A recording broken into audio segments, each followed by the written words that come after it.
Hello everyone! We're back with some more Asylum! We're gonna meet my best friends at the Insane Asylum, my favorite people. My favorite guys, my favorite friends. But hello everyone, how you guys doing? Carl with the frame 1 feet posting. I'm actually curious, how many channel points do you have right now, Carl? And also, hello, Loves Kirby, how you doing? Thank you for the shirt check. I am indeed naked right now, thank you for asking. But, there we go. But, yeah, last time we left off, we discovered some things about the asylum. This is not some not so great things about how the patients were treated. We also learned that apparently we were digging for something underneath the asylum in the mines. And that it's probably going to lead to some kind of ancient evil being unleashed onto the world. So yeah, let's talk to this guy here. You have 21k, so almost half. Hello? Am I interrupting something? Who are you? You look like a distinguished gentleman. A former member of the Institute. I came here tonight to look into some document. Well, this is highly irregular. Did Julia let you in? I'll need to have a word with her. As you can see, the building is not in a condition for you to go anywhere you please. So what is your fit? But I'm only going to the allowed areas. This area is not allowed. Sorry, my mistake. But would you mind if I asked you some questions? I was in the middle of something important, but go ahead. I assume you are... I'm the new director of the Institute, Oh. Dr. Ambrose Miller. Oh. My purpose here You're is Dr. to Miller. honor the vision of my former colleague, Dr. Walter Hanwell. I thought you were just like one of the Nice to meet researchers you. or doctors. Also, I was like looking at his fit. He's got like a fucking like... What is that? Like a sweater? He's got a sweater, but also a tie and a lab coat on? Interesting. Hanwell. What can you tell me about Dr. Hanwell? So, I assume you were acquainted with Walter Hanwell. Quite so. Walter was a friend. We maintained ample correspondence over the years. Many subjects, both from the field of medicine and life itself, were our common interest. Many times I toyed with the idea of coming here to work with him.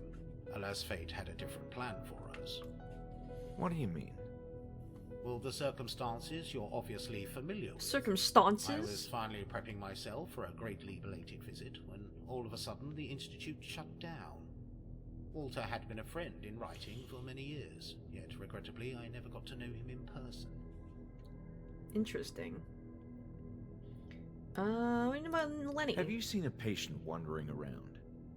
The one who's cleaning the rooms? Yes, Leonard, I believe. That's who I mean, yes. Is it safe to speak with him? Certainly. What are you talking about? He's Perfectly friendly. safe, otherwise we wouldn't allow him to roam freely. I'm not familiar with his case, though. We are simply continuing with the same treatment he had in the past. Let's see. Remembering my past. The reason I'm here is to research the older history of the Institute, from its heyday until the strange circumstances of its collapse. As you can imagine, that's not a topic we like to discuss here. We prefer to look forward, not back in the past. Well, as the new director, aren't you interested in what happened? That remark seemed slightly insulting. I didn't mean to. Look, it was all a sorry episode that none of us are proud of. And those responsible have long since been apprehended. And that's the end of it.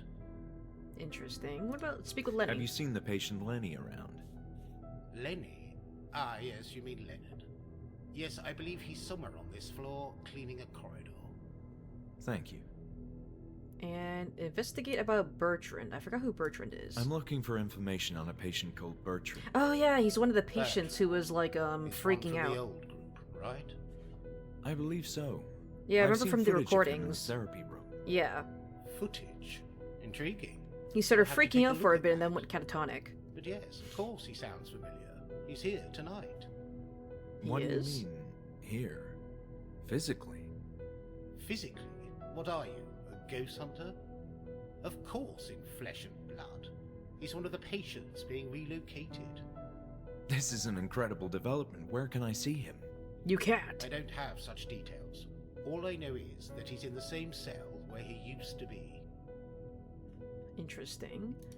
Why the shutdown? Is Bertrand here? Why did Hanwell shut down all of a sudden? That's not a topic we are discussing here, as you can imagine. I'm interested in learning the truth. Truth these days is a social construct. Oh, come on. A fact is still a fact, and there must be a reason why this place closed doors. Mismanagement. Hanwell got too careless. He trusted the wrong people. But That is all I'm saying on this topic. He's being very cagey about what happened to cause the asylum to get shut down. Is Bertrand you here? mentioned that Bertrand is back in the Institute? Yes, the same cell as before. Process of I reopening. understand there's an ongoing process of reopening. You seem to be acquainted with our circumstances. What's the plan? How long will this last? Difficult to estimate.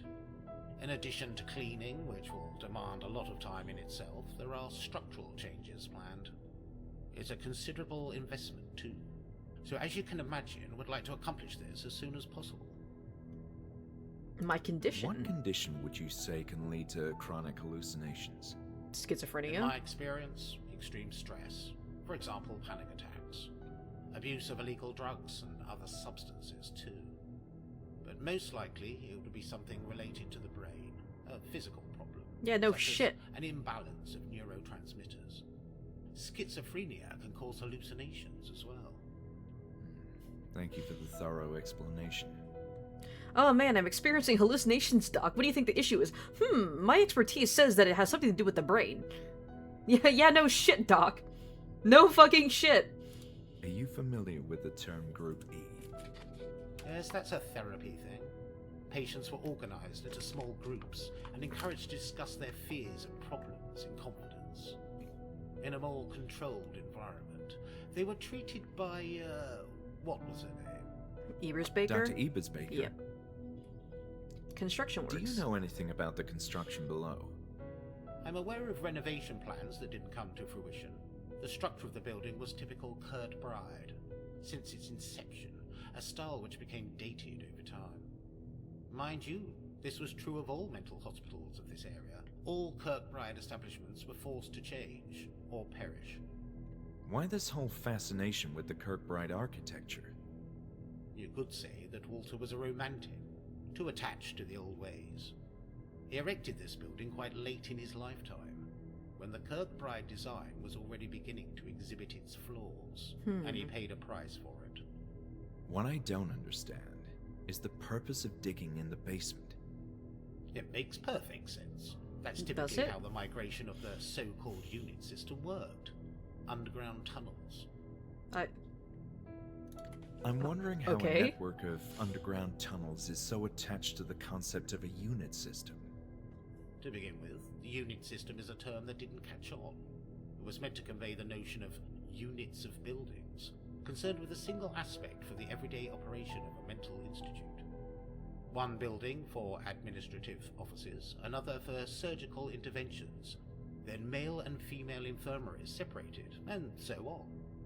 The hospital border in Buenos Aires is a good example of such a system of buildings. Okay, but are you supposed to have the patients digging the tunnel? Alright, that's everything on those categories. Look at my knife. This elegant letter opener. Now look true at this. work of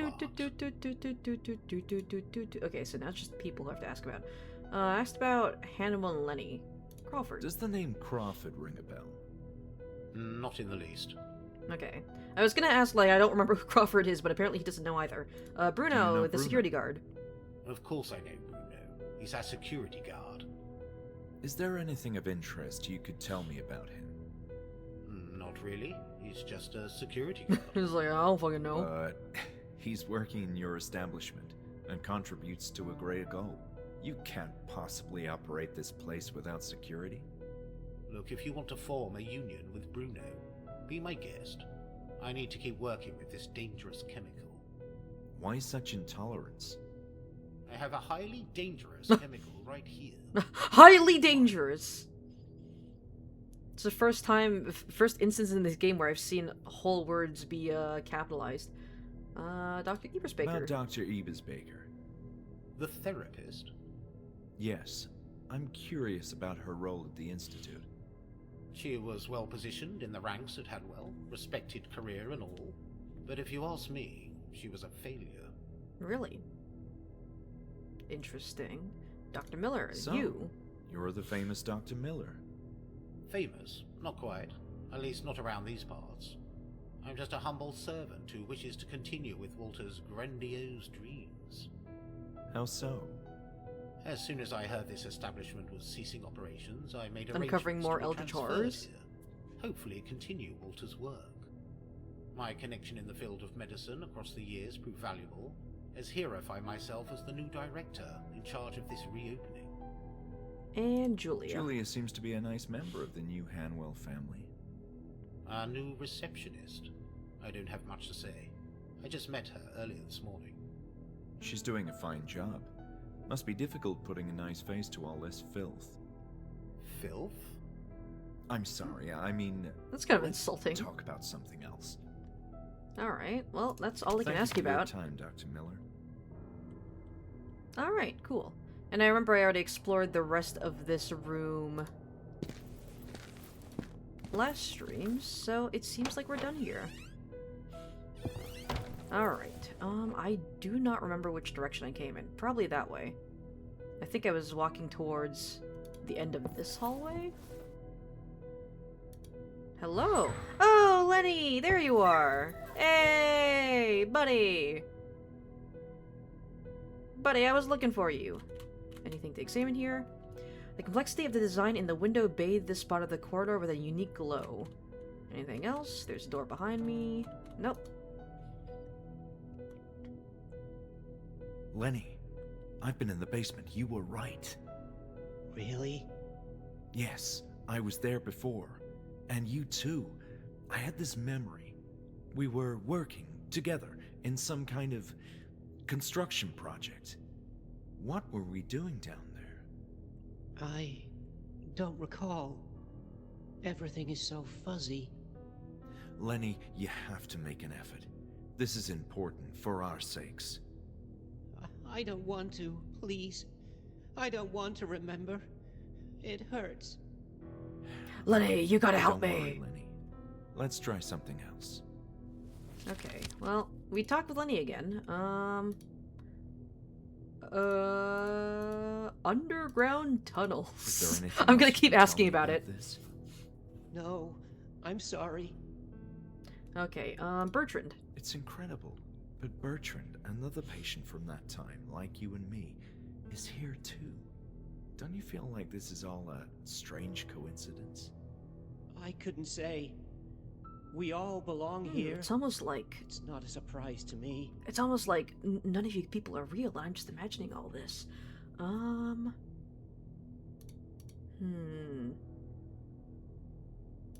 you Who's Crawford familiar again? with the name Crawford?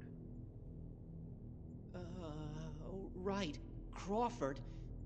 He was in our group with Dr. Ann. Oh. He made many jokes.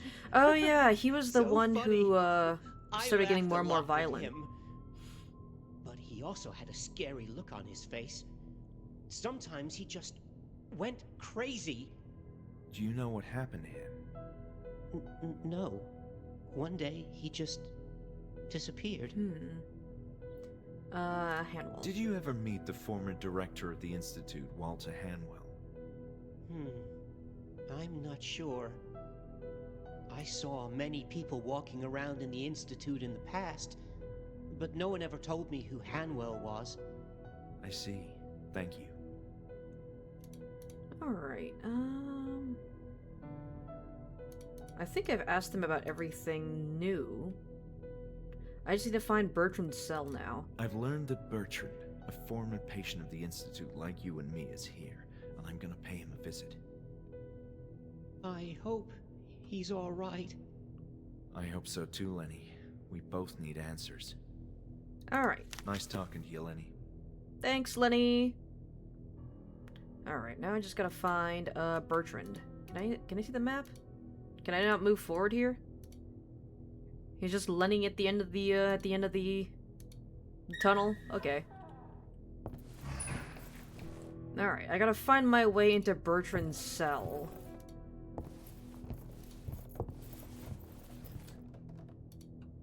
That's the shitter.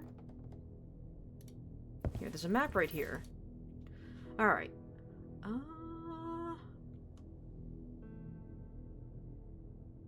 I mean, I guess I could just go back to the first floor. I'm assuming he's probably in one of those cells on the first floor. Yeah, I don't have anything other than my knife. The knife.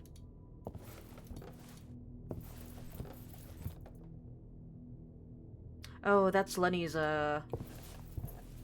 cleaning record. Oh, wait, this was the lab. I think these are the stairs? No. Where the fuck are the stairs?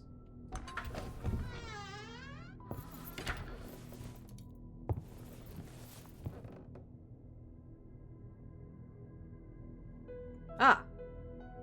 Here here are the stairs. Actually, no, wait, I can go upstairs. I remember. Okay, never mind, I can't go upstairs. That seemed to be Lenny's cart. Perhaps he was getting ready to clean the topmost floor. Okay, well, I can't go upstairs until Lenny is done cleaning here. Back down to the first floor I go.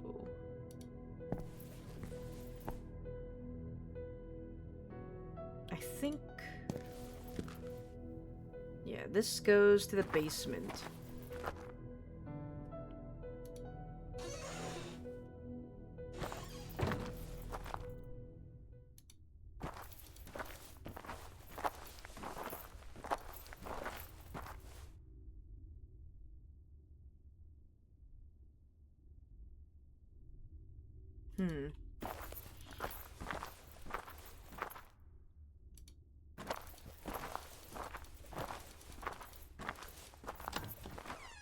Okay, there we go. I took a wrong turn, but it's fine. It all loops around anyways. Hello? Bertrand? Hello? Okay.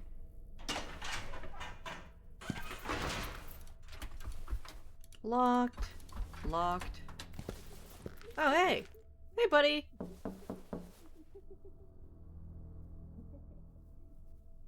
Hey! Oh, shit. The madman was furious, but also more vulnerable. Do you want me to stab him? I mean, I got a knife. You want me to stab you? I decided that wouldn't do much good to calm down the patient. Yeah, I have a feeling that stabbing him probably isn't gonna help that much. I wasn't desperate enough to enter the cell without first dealing with the high-risk patient in some way.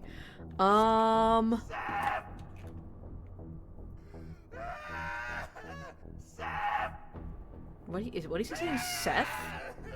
Seth? Sorry, dude, I'll come back later.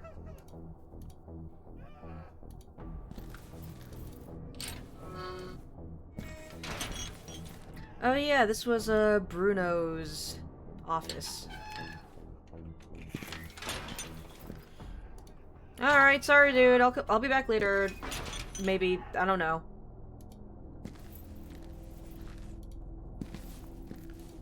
There we go. Alright, here are the cells. Oh.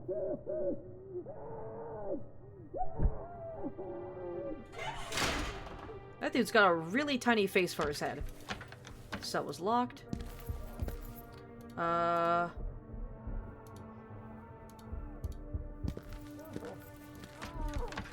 Bertrand's in one of these cells, right? That's the shitter. I don't think he's gonna be in there. Here, let's consult the notepad. My conversation with the enigmatic Dr. Miller revealed that the patient Bertrand, a friend, had been brought back to the Institute. The same cells before, even. I don't know which cell that would be, though. I'm assuming it's one of these. According to my findings, this was Bertrand's cell. The door was locked, but surely someone in the Institute had the key to it. The sight of these deeply disturbed people was disheartening. Bruno? Maybe I gotta go ask Bruno for the keys back?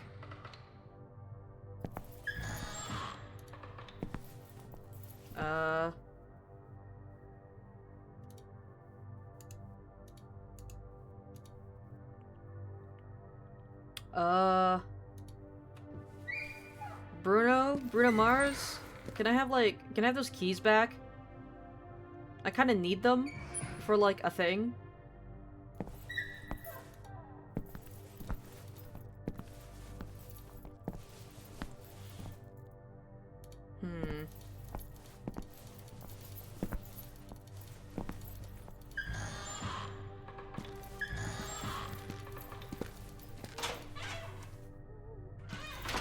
Maybe if I go back to his office and, like, root around in some of the drawers, I can find the key again?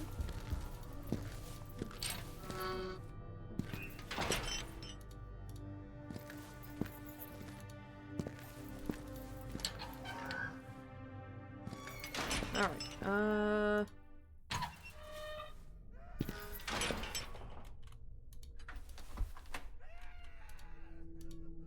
nothing in there. Some notes. No? Yeah, that's Bruno's journal. Wait. Did something change? Oh, did he add more journal entries? Bro, can you like quiet down a little bit over there? You're making it really hard to concentrate. Two keys seem to be missing. One is for the locked office of a certain Hawthorne. The other is for the office of the previous director of the Institute, HANWELL himself. That Dr. Miller guy asked me about those keys again. Sure, Your Highness, Dr. Miller. Let me spend the whole night searching for those keys for you. I'm not your damn assistant. Although that patient roaming the building, Leo, is it? There's something odd about him. I don't trust that guy. Should have a word with him and get the chance. So flippin' Mozart here next to me somehow broke out of his cell and ran upstairs. Spent a fair amount of time trashing the cafeteria. However, this random guy, yeah, that's how bizarre this place is. Help me calm him down. Whatever, I'll take it. At least I can get some rest before the next rounds. And then 10 p.m. Ugh, the pounding is more than I could take now. Feels like it's my own head hitting that door. Screw it, I'll give him the music box again. Okay, so he got taken back to his little solitary confinement chamber. Anything in here?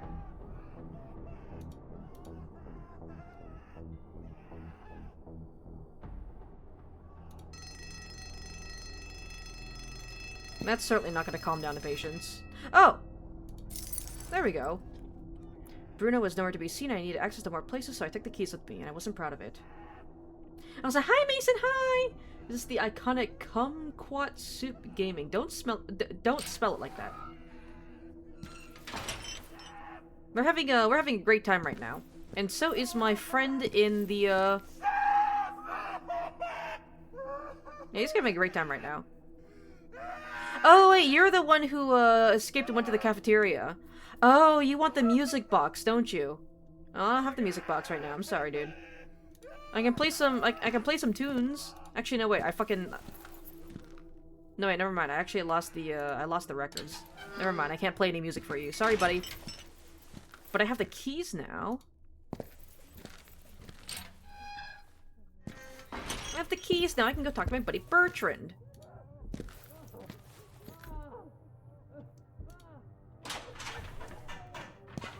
Hi, Mason, hi! How was work right now? I'm sorry, I know you tried to call me earlier, but I was streaming, so I couldn't answer. It was locked, but surely someone in the Institute had the key. I have the key. It's me. It's me. I'm the one with the keys. Hi!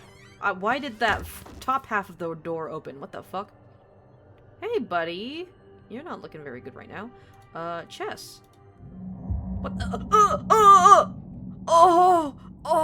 I remember. I fucking suck at chess.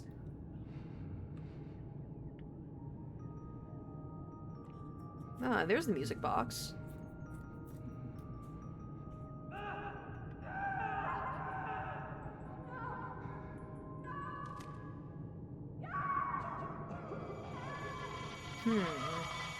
Interesting.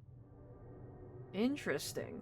Another vision, but with a clear sense of purpose. The patient Bertrand had seen something of major importance, which he absentmindedly attempted to draw on the floor. But what, had I also seen it? So it seemed like the music box triggered a memory for him that made him draw something on the floor, but then the other patient he was with freaked out because they didn't want him to draw the symbol, which caused him to destroy the music box? It didn't seem comfortable, and I wasn't planning to confirm the theory anyway. Interesting. The switch was damaged, leaving half the room in the dark. These are some depressing-ass living quarters. Combined with the pitch dark of the night, the protected window made the small cell feel even more oppressive. The books were covered in dust, meaning they hadn't been read in a long time.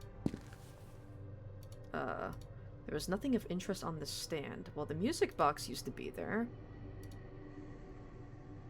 If I could have the music box, that would be nice. The save of those clothes was an appropriate touch for the dreary surroundings. Okay. Well, looks like I've examined everything except for the man himself. Hi, buddy! What have they done to you, Bertrand?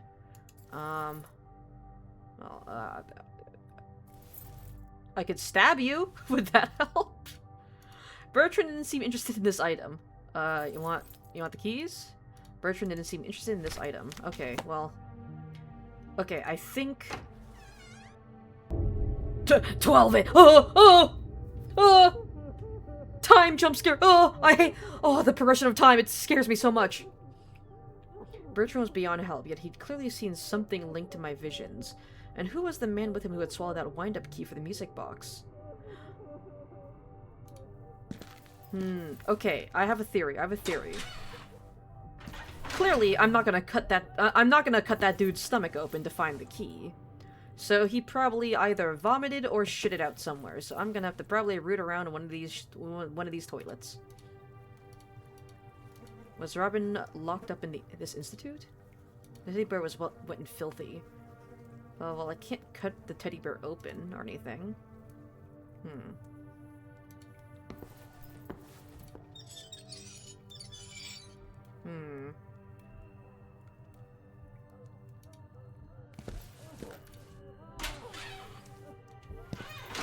Okay, well I gotta find the music box to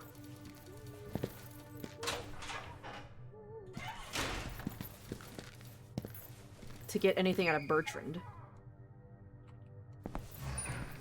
Okay, what do I need now? Get the music box, find the wind-up key for the music box. Who is Bertrand's mate? Nursery rhyme. And I got the key ring. Okay, get the music box. In my vision, Bertrand seemed to react to the tune of a quirky music box. What odd pattern was he scribbling on the floor? According to the ineffable dream I experienced in Bertrand's cell, the patient next to him could say a nursery rhyme from a music box and seemingly swallow up the wind-up key. How could I possibly recover this item? Who was Bertrand's cellmate? Was he also involved in the events that led to this nightmare? In my vision, Bertrand seemed to react to a nursery rhyme from a music box. Perhaps I'd be able to trigger another reaction from him if I was able to play the tune again. I mean, I do have some keys now.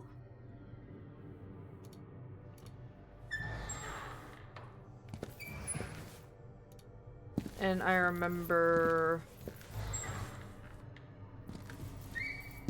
I think there were a couple locked offices in the upper floor, right?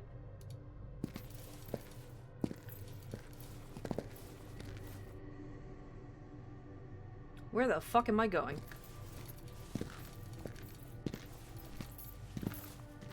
Is this... No.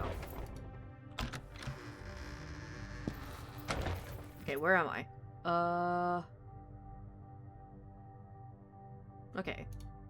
The staircase I passed a while ago.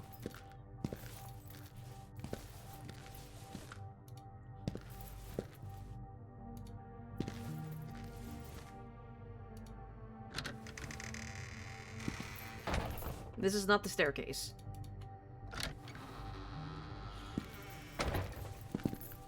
There we go.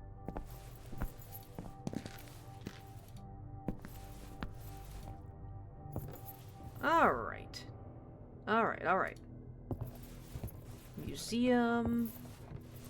Dr. HANWELL. What does it say? None of my keys seem to work. I'm pretty sure there was also an office on the first floor that was also locked, right?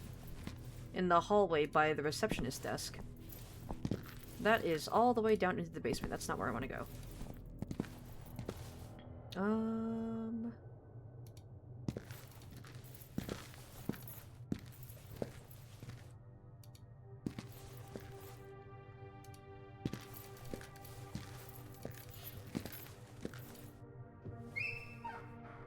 No.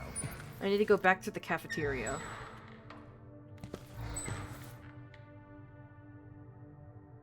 Or is it through here? I think it can also go through here, right?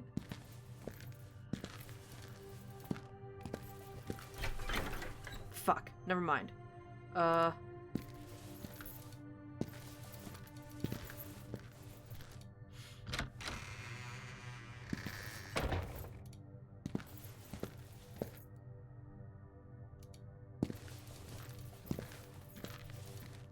There we go.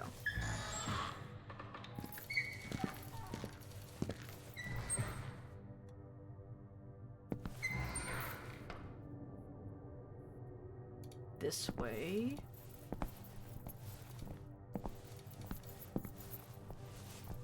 There we go. Okay, okay. There's Julia. I remember one of these doors here was locked. I think it was Dr. Miller's office. That's the bathroom. I mean, I could probably check it. No? Okay.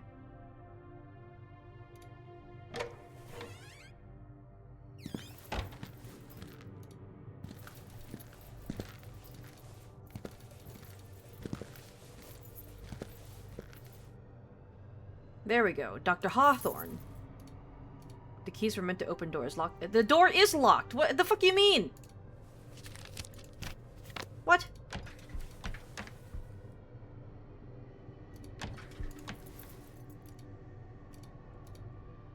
The keys were meant to open... Oh, the fuck you mean? The door is locked! That's why I'm using a key there! Okay. Whatever. Oh, at least I have someone to talk to. 421 followers, almost 500? Yeah! Yeah! I feel like I gotta do like a big celebration stream or something to if I reach 500 followers. Like, that's half of 1,000. I feel like it's a pretty big milestone. Hi, Julia. I hope they're paying you well to work up until midnight. Hi, Julia. I forgot to ask you something. Alright. Music box. I need to find a music box. You seem to need the strangest things. It's complicated research. Sure. Well, Well, what? do you know anything about a music box? No, I've no idea. Ask Bruno. Bruno. I don't know where the fuck Bruno is! So, I'm looking for both a music box and its wind-up key. You're growing stranger by the minute. What's the real purpose of your visit? It's fine. Forget I said anything. I like Julia. I like how she gets more and more suspicious of what we're doing here. Bertrand. Are you aware of a patient who shared a cell with Bertrand? I'm not sure about any Bertrand in the first place. But while organizing old documents, I saw that cellmates used to have a shared schedule of activities. For example, they were always together in the game room, spending time in the yard, or participating in rehab sessions. Very helpful, Julia. Thank you. Interesting. So they basically shared a schedule then. What do you think about nursery rhymes? What kind of bizarre question is that? I was just curious. Well, I hate nursery rhymes. Got you. I like how Julie is just like the most normal woman imaginable, just working in this fuck-ass receptionist job.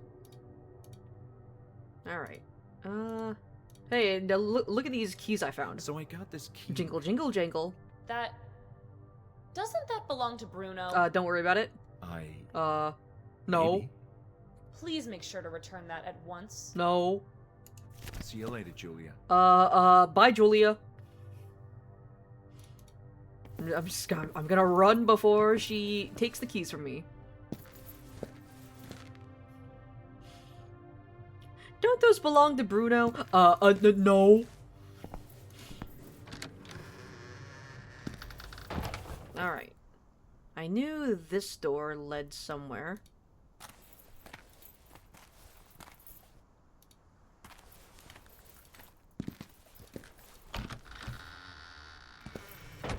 Ah, yeah, okay, it led into the laundry room. And then this is the door that's jammed. Or, well, not this door, but the door on the other side of this room. I mean, Lenny's probably moved from his spot in the corridor, so... Oh, well, there is also the game room.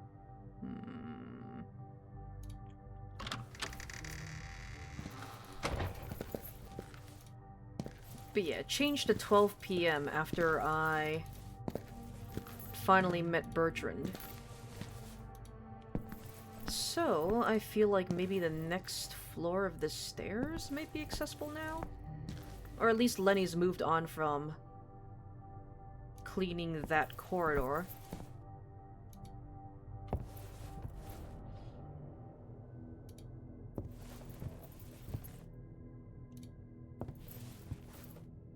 Dr. Hanwell. Then my keys work. So it looks like Bruno's keys only open the cell doors.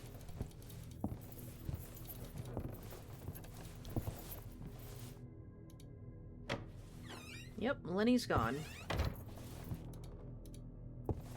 Alright.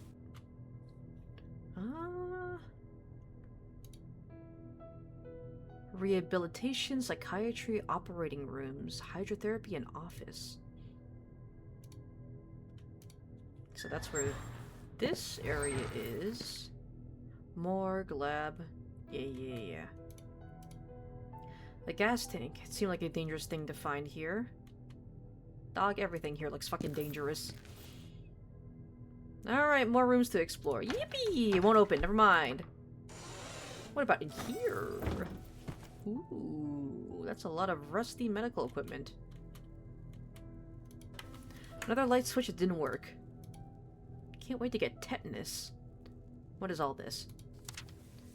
Rehabilitation sessions, morning report. I'm gonna skim through this.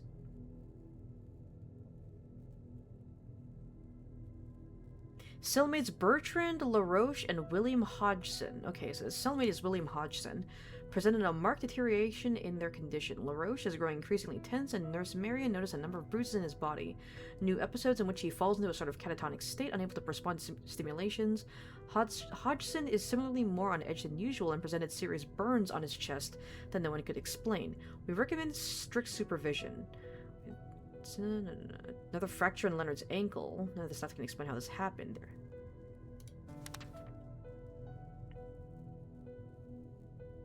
Cellmates had some kind of quarrel over a music box that LaRoche enjoyed but made Hodgson nervous, as described by Marion. In the struggle, Hodgson retrieved the spring from the device and immediately swallowed it. The patient was immediately taken to the operating room, but surgeons deemed it too dangerous to perform the excision in his current condition. High blood pressure must be managed before administering anesthesia. Hodgson died of a heart attack during his session. Oh, he's probably in the morgue then. Nothing could be done to lower his pressure before passing away. The specialist reported a heart rate so high the chest was visibly throbbing violently. The deceased has been taken to the morgue. Crawford's developed chronic asthma. Traces of ashes or dirt were found across his body.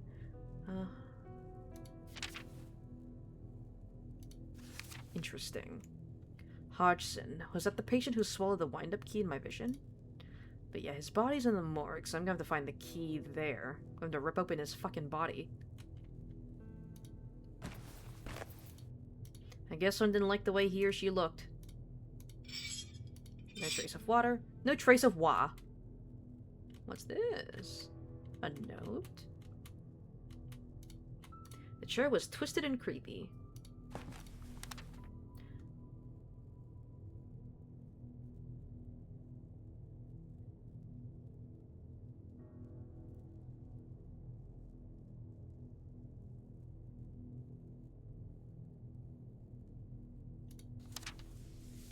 There's a notable rash across Leonard's ankle running from his right foot up to the bottom of his gown. He seemed to have repeatedly scratched himself, and quite recently too, judging by the shiny red spots sprinkled across his skin. Puzzled about this, I motioned to get my patient's attention, but noticed yet another curious aspect of his appearance. His gown was overly dirty, although the fact by itself was irritating and unusual by now.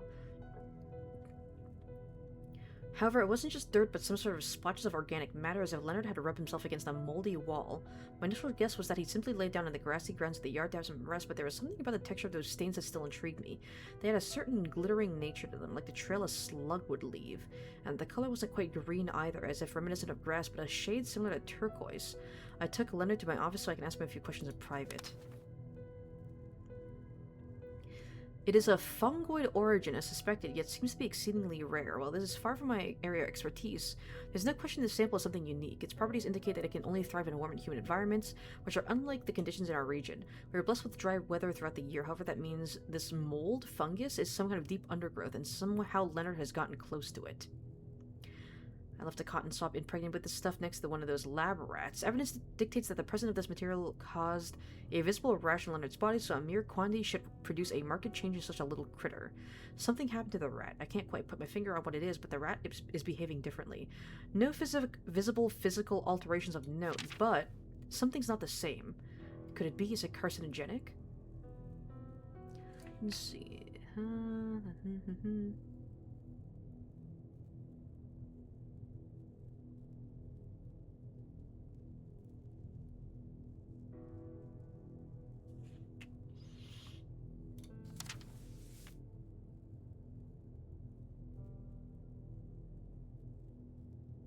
They're peer-reviewed records of a unusual Ophiocordyceps unilateralis, which is a pathogenic fungus, although it only attacks insects.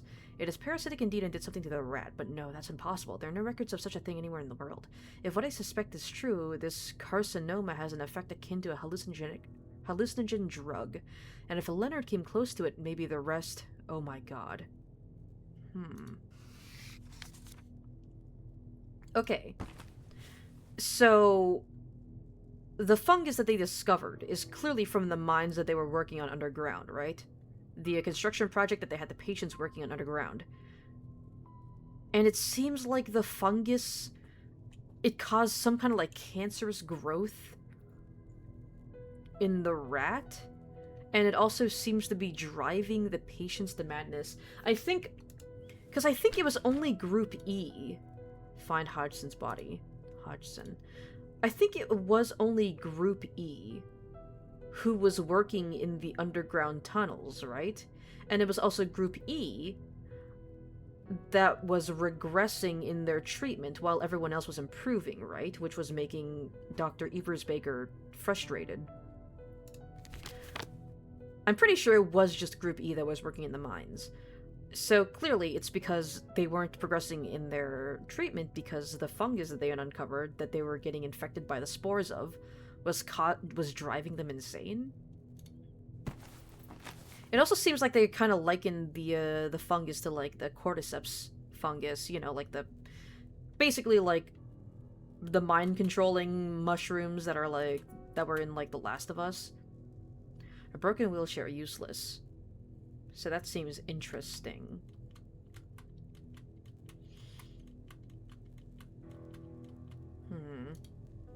Anything over here? Typical scale for measuring the weight of patients was rusted. A set of wooden stairs, probably used to train patients. What's over here? Will Hodgson. That's the guy who ate the spring. Therapy Group E.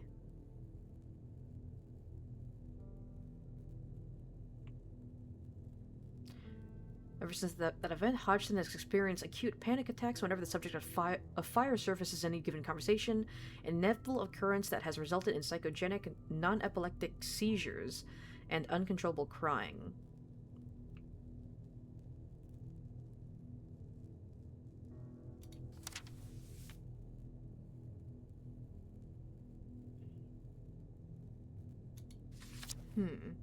So he has a fear of fire. That is a broken bone. Leonard Huntings. Oh, that's his ankle. That was his ankle that he broke. The stretcher looked quite uncomfortable. This is a stretcher? But yeah, Lenny broke his ankle at some point. From some unknown source. What the Why did the music get so much more intense? I was like, hi! Hi, Viper! Hi! Hello, hi! Did you crash the car? Not yet, no. At least I hope not. I don't know, we are hallucinating, so, like, maybe I crashed the car and I just hallucinated that I didn't. But as far as I know, the car is still parked outside, I hope. Maybe. Hopefully no one stole it. Ah, the operating room. Something about this place sent a shiver down my spine. There was a hint of dread in the air, thanks in part to a freakish mechanical apparatus reigning over the room. Yeah, and the fucking rusty operating table.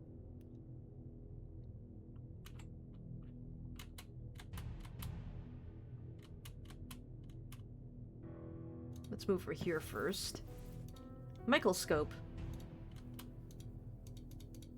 Okay, nothing I can do with the microscope. I never liked syringes, but it was in good shape and could have proven useful, so I took it with me. Okay, yeah, sure, I'm just gonna... just stealing the random syringes that I find. What is this? It was an ancient Greek drawing. Interesting. I wouldn't have enjoyed drinking coffee from any of these cups. Several test tubes, essential elements in any medical environment. So nothing important. Empty. Just yellowed papers, none of interest. Was this a blood clot?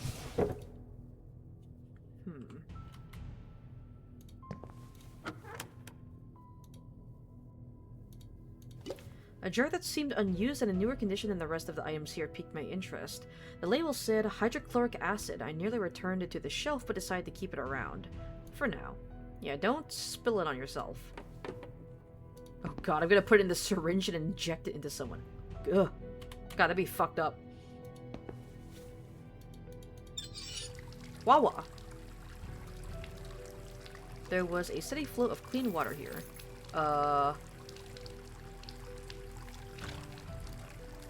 I didn't want to wash this.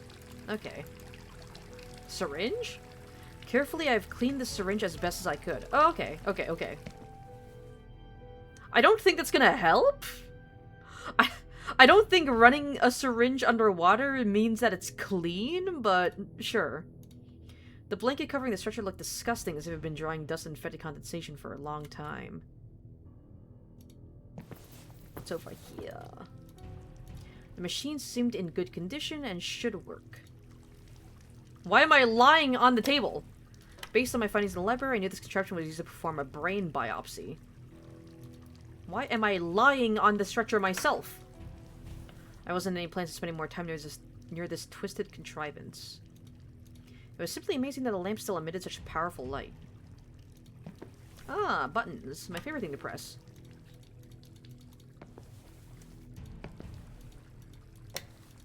I pressed the button. This machine, it seemed to be self-operated, and seemingly designed to perform a biopsy, but how? What was I supposed to do with it? Probably something for a trained doctor to understand, and not you.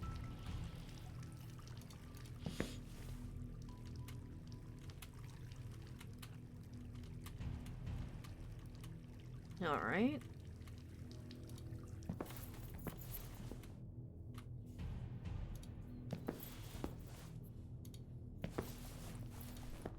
Dark stains were all over the interior wall of the broken wardrobe. I didn't want to know the source of those stains. Okay, yeah.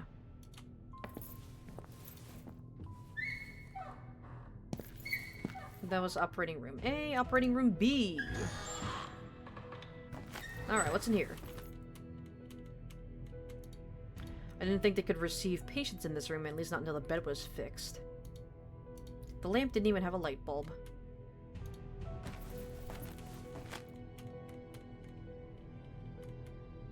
Ooh, hello. Breakthroughs in experimental surgery.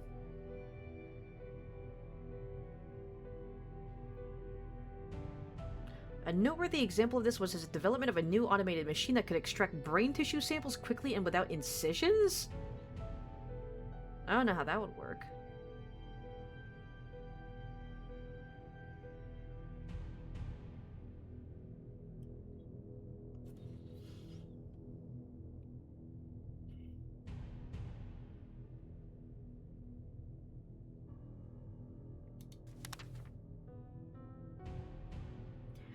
Capable of extracting a brain tissue sample through an eye socket, thus avoiding the need for craniotomy altogether. Ugh.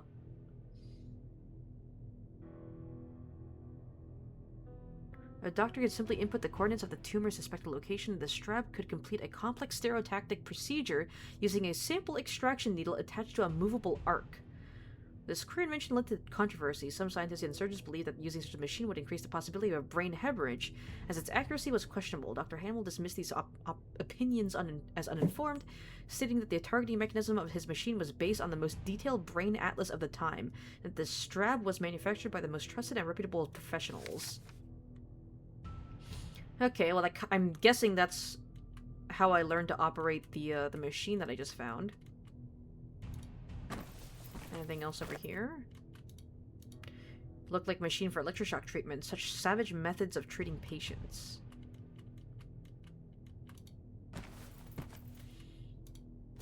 The medical appliance bore marks of someone enduring pain. Interesting. This lamp was barely held by one of its wires, seeming like it could fall apart at any minute. Destroyed. No more radiographs could be placed here. Ooh, a sedative. A sticky label with the word sedative was in the front of this bottle. I would like to have that. The bottle was now open. There was some liquid left inside. Ah, okay. Here, I'm gonna need... I would like to have a little bit of that. The syringe was now filled with sedative.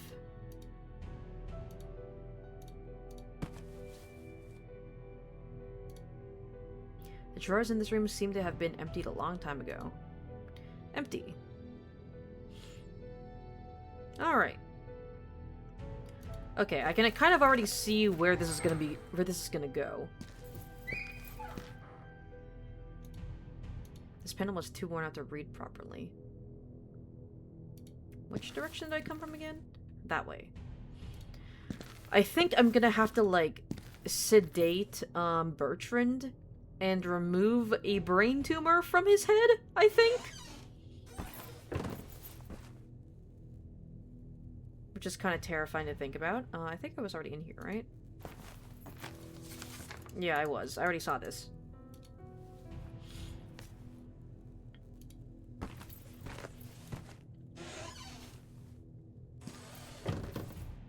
Psychiatry. Fuck. Okay, now so I do have to go this way. Unfortunately, the door won't budge. Ah, here we go. Okay. Yeah, this is the water treatment room, which is just a fancy way of just putting patients in bathtubs, I guess. Had it worked, the stove might have helped. It was freezing in here. Something's fucking leaking. Hello? A spigot likely meant for attaching something to it. I don't have anything of the sort. There's nothing of use on the table. Hello? Mistreatment of patients in a renowned hospital?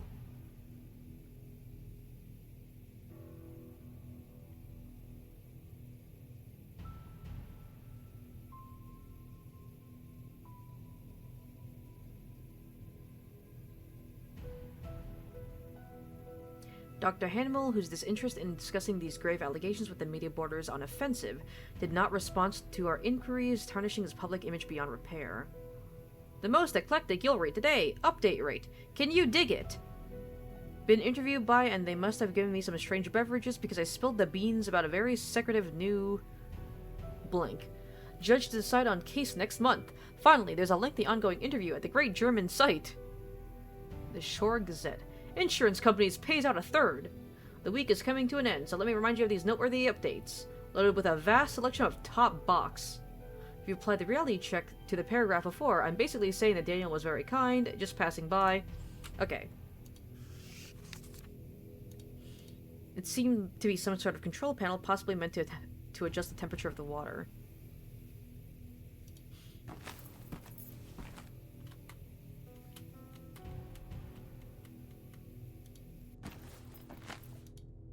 More bathtubs in the same gross condition. Luckily, there's nothing in this bathtub. There's something on the ground here. I hope none of those tiles will fall on my head. Okay. So I need, like, some kind of, like, wrench or something to adjust the...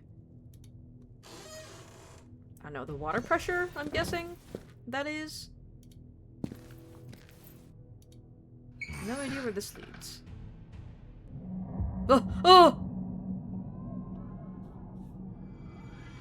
Oh, pregnant woman, oh!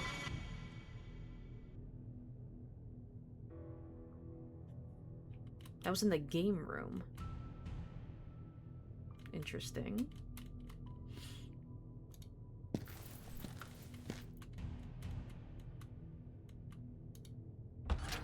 Oh, what the hell is this area? Go back.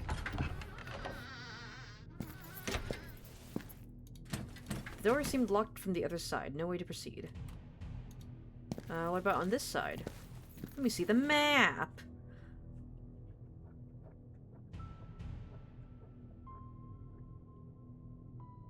Interesting.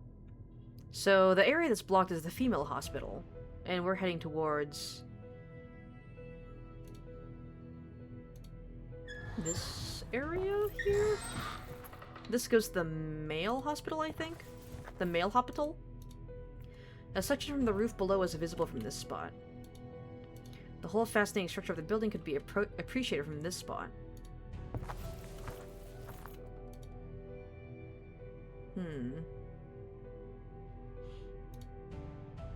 Interesting. Here, I'll come back here later. I want to explore that other path.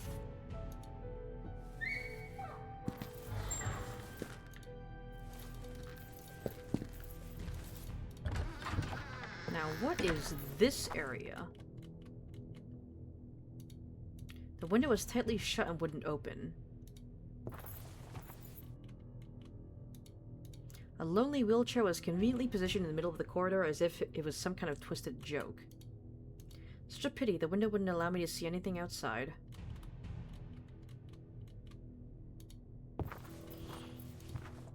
Elegant as they were, the windows were a mere decoration with so much dirt, anything but practical.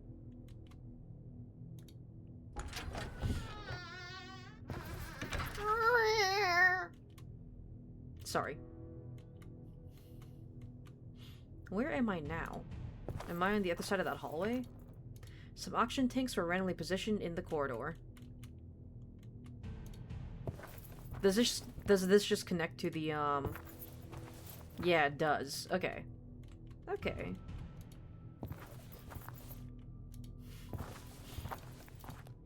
It was difficult to see anything outside with all the dust. Dust. I hate dust. Ah, it takes me back here to the second floor of the lobby area. Okay, okay, okay, okay. Okay. Okay. Strange machine in the second floor rumors. Jar with acid and syringe with a sedative. It was a dangerous chemical substance which would likely corrode a variety of metal surfaces. An ominous contraption was the main feature of the surgery room upstairs. Something about it seemed wicked, not meant to be, or not meant to be used by human beings. Rumors.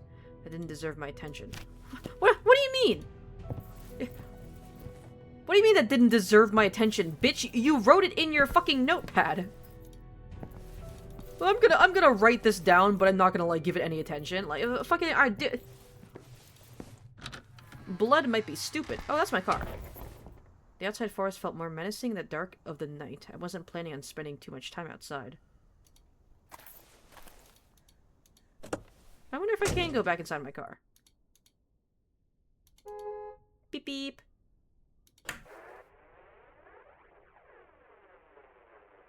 I wonder if the radio gives, like, little Easter eggs here and there if you turn it on and listen to it at different times. Oh well, that was interesting. Hi, Julia. Alright. Well, I gotta go to the morgue. I gotta find a dead body. Oh wait, I gotta figure out which dead body to find. Find Hodgson's body. According to a record in the rehab section, Bertrand's cellmate was someone called Hodgson, who had passed away under tragic circumstances. Because there were several bodies in the morgue. I remember seeing several bodies in there, but I don't remember... But I wouldn't know which one is which.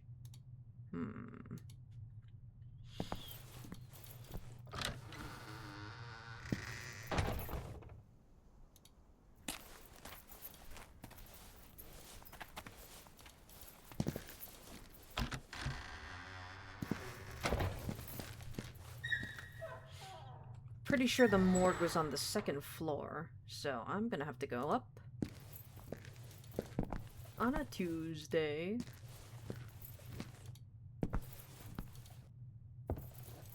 Alright.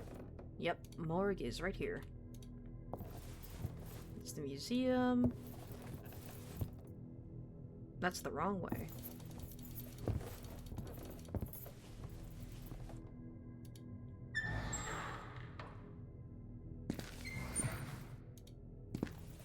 There we go. Here's the morgue. Alright. I think it was this... No, it wasn't the number I was looking for. Do you know which number you're looking for?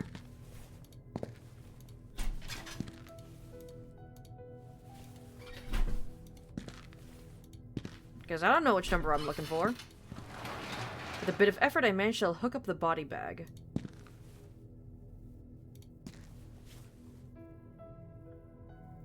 As in, like, it's... Oh, wait, to the, there we go, yeah, to that thing. Body was too heavy to move by hand. Surely there was a better way. I gotta move it to one of the, autopsy tables. Look at it go! Whee! Alright.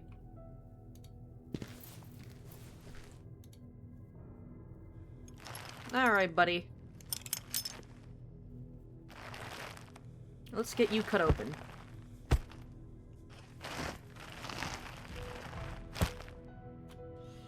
Alright, time to do surgery! To gather strength and open this bag. Then gather some fucking strength, dude! Open the bag! What are we waiting for?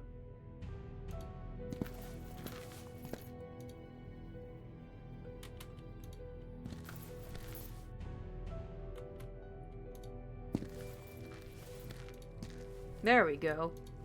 Ugh. Bro's been in there for a while. I got a knife! Ugh, bro did not have the best looking teeth.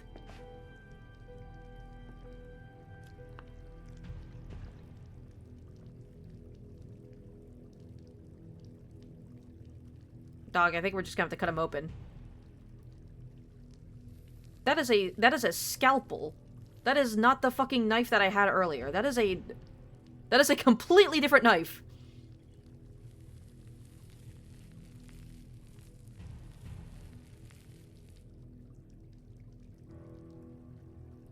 Alright, reach inside. Ugh.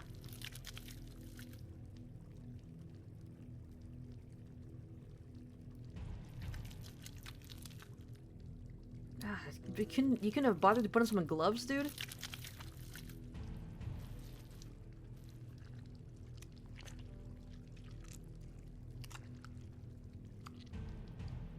Ooh, slimy.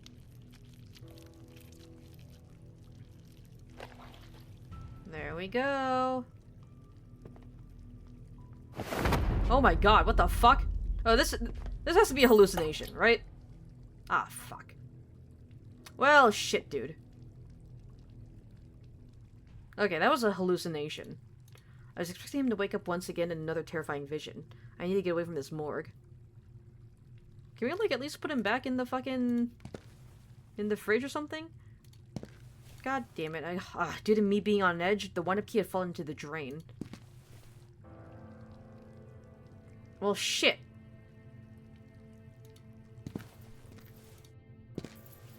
Oh. I know where it's gonna go. It's gonna go to the water treatment room. That's why I needed the crank for the water treatment room. Because that's where the wind-up key is gonna end up in. Right? The wind-up key I desperately needed for stimulating Bertrand to replicate the mysterious drawing had fallen down the drain to my clumsiness. I had to keep looking.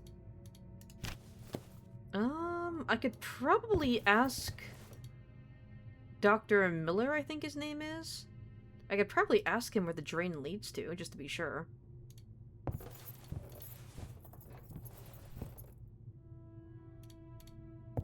I think he was in here, right? The lab? Hey, buddy! I got a question. Dr. Miller? What is it this time? Just one moment of your time, please. About this. We have said all there was to say on the topic. Okay, well, you're not gonna give me any fucking answers. Music box. By chance, have you seen a music box? A what? Your questions are beginning to bother me. Seems like I'm beginning to bother everyone here. Have you seen a strange contraption in a surgery room? That strange contraption is Walter's most remarkable creation. Yeah, it is. What's it for? Seriously? We have a gigantic Brain library and surgery. ample documentation on the history of HANWELL Institute. Go see for yourself. Rumors. There's one more. Please, enough chatter. I have work to do. Okay, fine. What about nursery rhyme? Would you say it's possible to stimulate the memory of a catatonic patient with music? Certainly within the realm of possibility, yes. The mind is still a mystery. There's much we don't understand. But a terminally ill, withdrawn patient who suddenly reacts to a visual or oral stimulus? Could happen, yes. Thank you. Here, look at my needle. So, I found this syringe. If you're intending to use that, I hope it's sterilized. It is not. I ran it under I some appreciate the water, conversation. Goodbye. and that was pretty much it. No soap, no fucking alcohol, no nothing.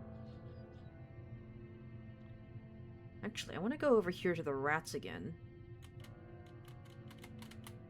Because I remember Dr. Eberspacher placed not a syringe, a Q-tip of those spores next to a rat.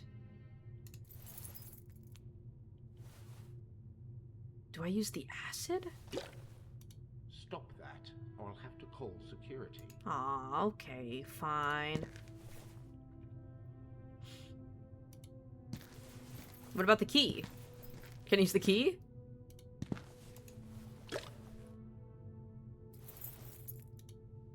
We have expensive things in Ah, fine. I gotta get you to leave. I gotta get you to leave this fucking area. Alright.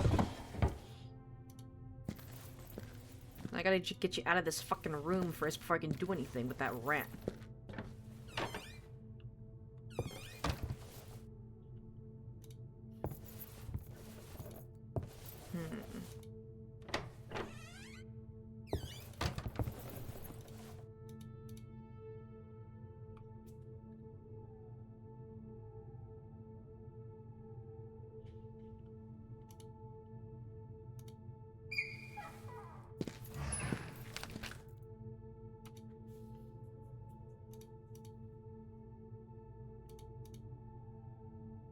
Somewhere down the drainage system in the building was the final destination of the wind-up key that would wind up the music box.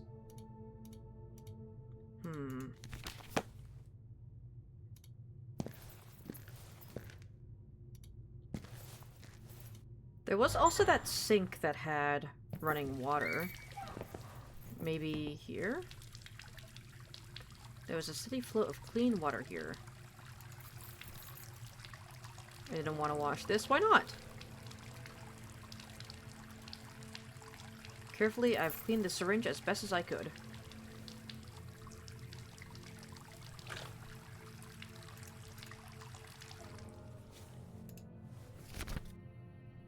Oh, I removed the sedative from it. Okay, okay, okay. Interesting.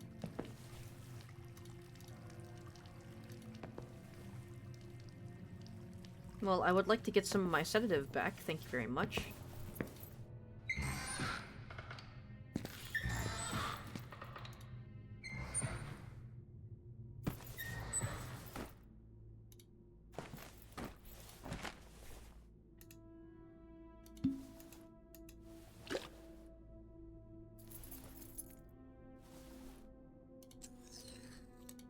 Alright.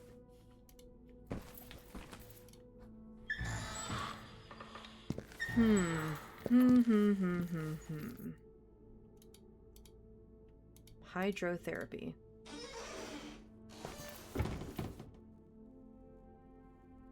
Yeah, if I want to get the key back, I gotta figure out how to work this thing. A spigot likely meant for attaching something to it. Yeah, it's not gonna work. The door wouldn't budge.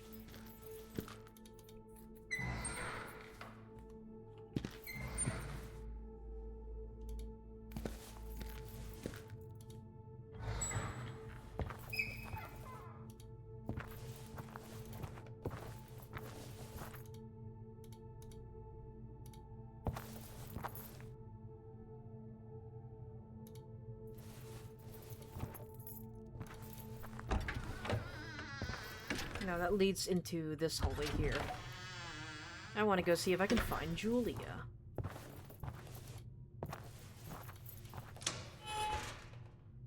Oh wait. Wait, this is new. What an astonishing view. Even during the gloomy night, the sky looked as if it was hand-painted. Probably because it is, honestly. Oh, this is new. A spigot, likely for attaching something to it. Long rusted pipes decorated this aged wall in a haunting manner.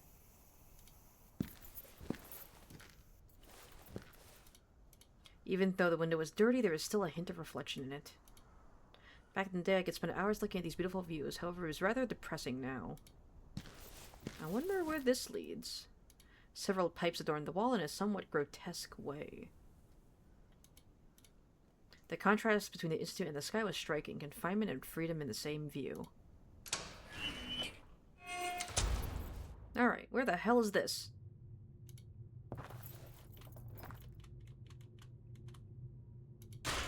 Another window that could have used some cleaning, and is also really fucking loud. Doors seem locked on the other side, no way to proceed. This way? I couldn't see anything through the window. It was a foggy night outside. It was firmly locked. Yeah, I can see that.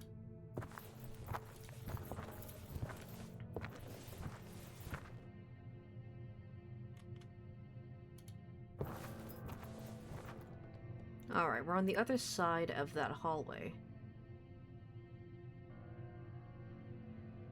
Actually, wait! Ah, this is the other door. Okay, so now we have both of these doors unlocked. Interesting.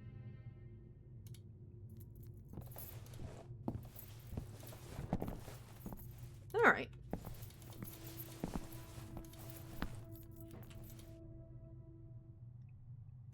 Hey, Julia. Sorry to bother you again, Julia. I don't think we have anything else to discuss.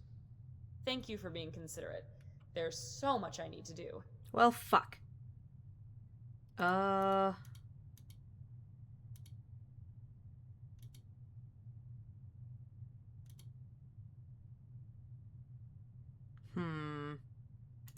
done for now.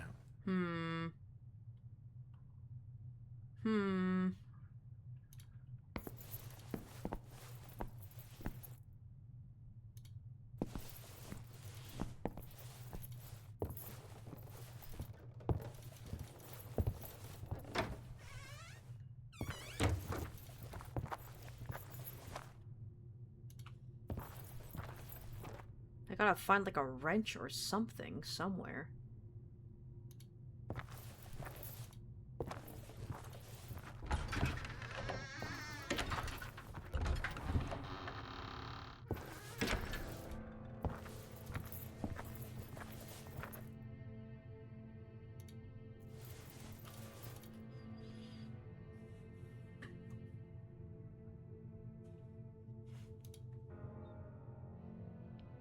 The cells.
the lab.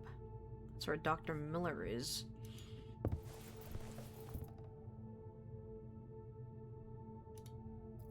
Oh, wait, yeah, there's 2 doors that lead to the lab.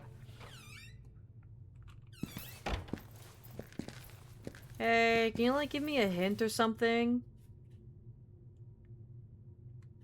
Dr. Miller? What? Just...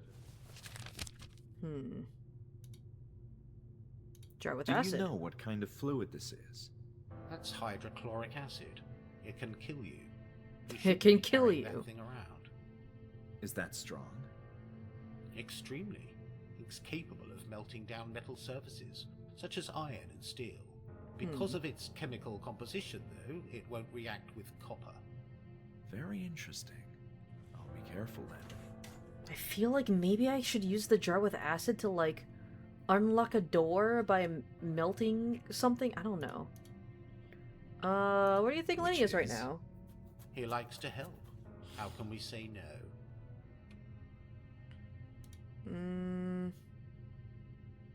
Underground tunnels? About this, We have said all the Okay. there's one more. Please, and I forgot. I'm sorry. I appreciate the You're no conversation. fucking help.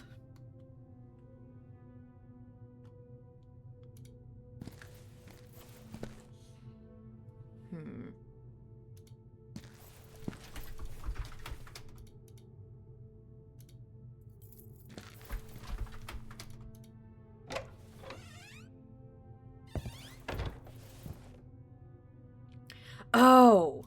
Oh. I just had a fucking Jimmy Neutron brain blast. I know what to do now. I know what to do. I know what to do. I know what to do. I need to make my way back to...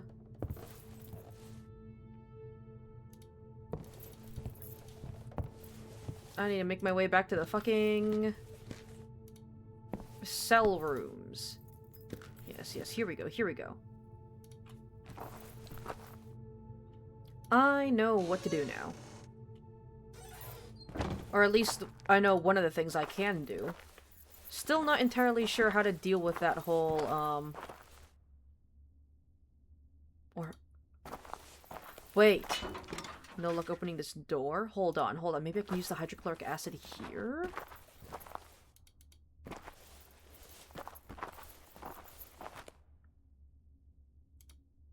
To, like, melt the bars on one of these doors? Because it seems like they lead into a...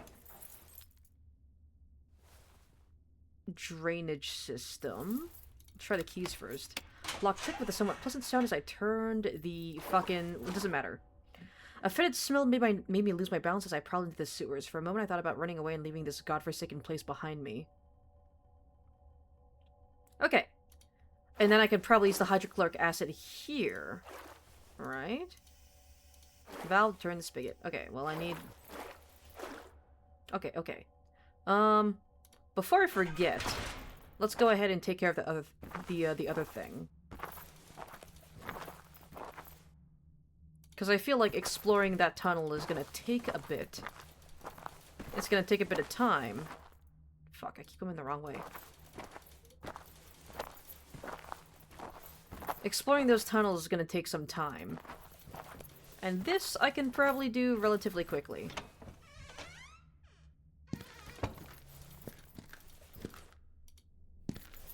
Alright, hey buddy! Oh no, you're over here. Hey buddy! Here, you want some candy? You want some candy? Here, have some candy. Go to sleep. Shh, go to sleep. Shh. The high-risk patient was sedated, so I gathered strength to finally trespass into his realm. There we go.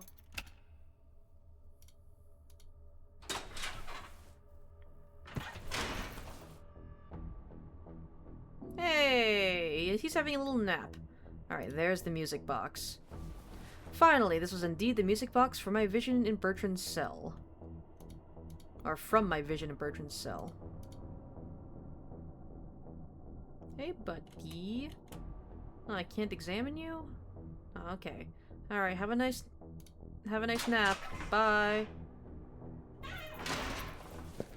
I should probably lock the door. He'll be fine.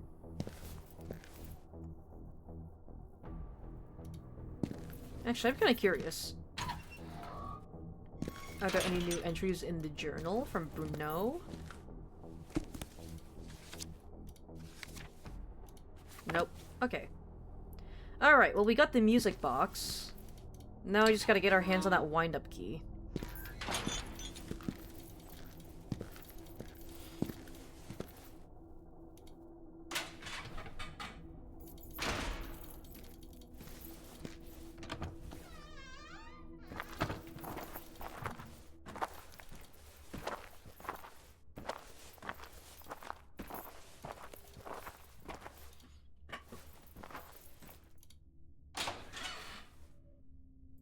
Alright, trip into the sewers. Road trip into the shitter. Thick chains prevented me from going that route. Okay, well, I was thinking I could probably melt the chains with, like, some hydrochloric acid. But apparently not. Ah, that's where I can get a spigot. Or the valve, or whatever the fuck it's called. I took the valve with me. I love that company.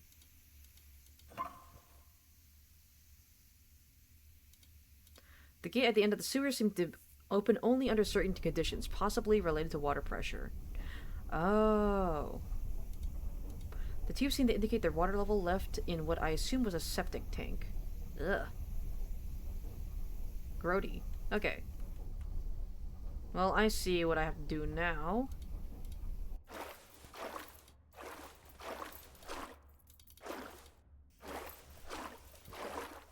Alright. Where is my valve? That's the wrong thing. Here we go. There we go. Can I take it back now? Thank you. I'm guessing I gotta do that. I gotta do that all over the place. Yeah. Then there's the greenhouse, the balcony, and the hydrotherapy room. And then I can go in here. Cool. See, we're making progress. See, I'm smart. I know what I'm doing. I just gotta remember where to go.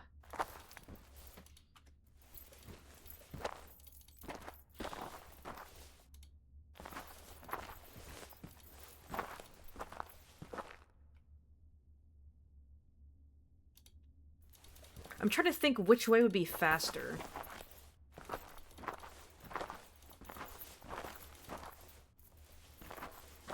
I think going this way is actually faster.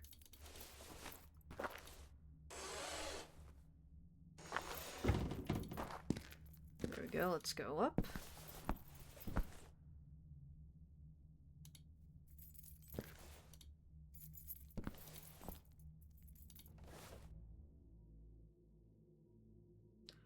Where's the greenhouse?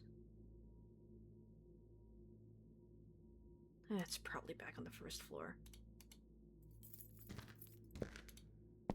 Because there was also a place for the valve in the greenhouse.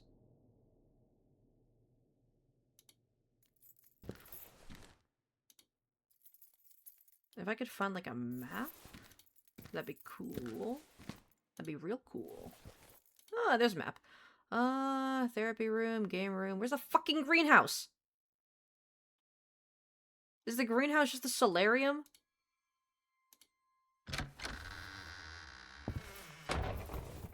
It's the game room.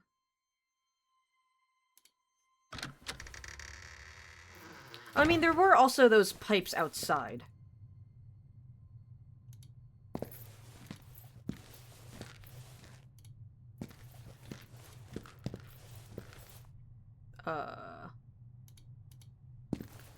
Okay. Well, I know where there are pipes, at the very least. So let's let's get those taken care of first. I think it's this way? No, it's not this way. I'm stupid. How dare I think it's that way?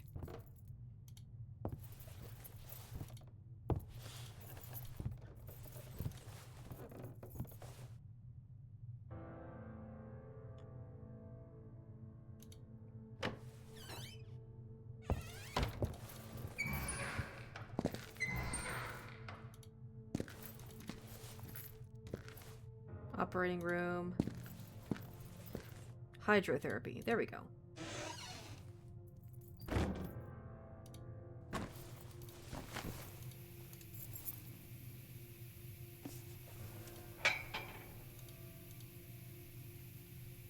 Can I crank that soldier boy? There we go. Alright. 2 down, 2 more to go. I know there is 1 outside.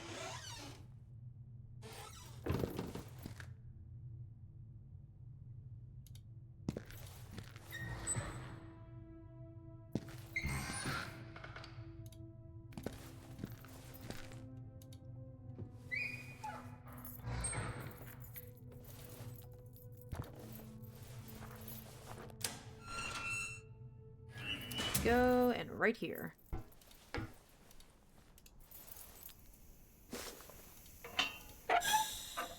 There we go.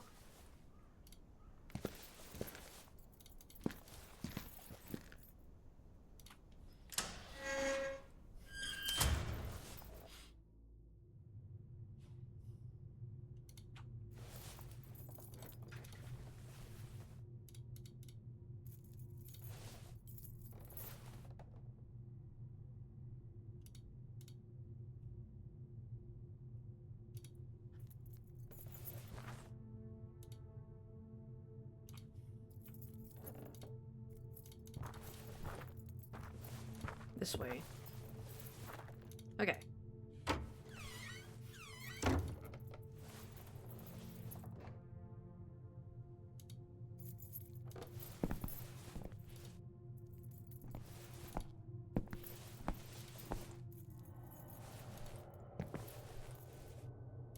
Hi, Julia.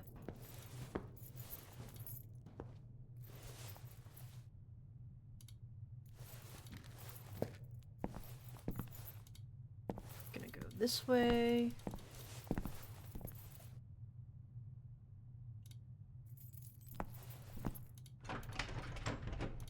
Never mind, that was the wrong way.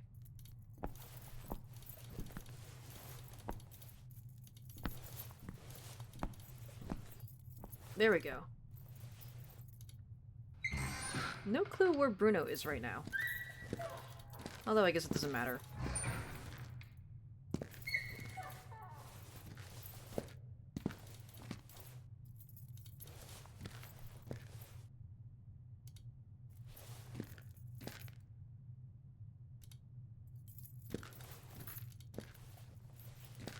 Where are the fucking stairs?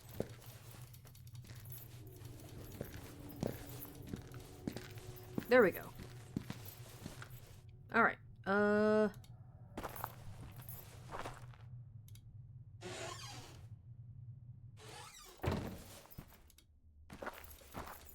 feel like I just took the most roundabout way possible to get here.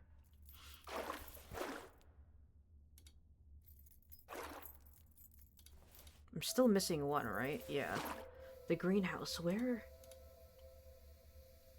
is the fucking greenhouse? Balcony, hydrotherapy, sewers. The greenhouse.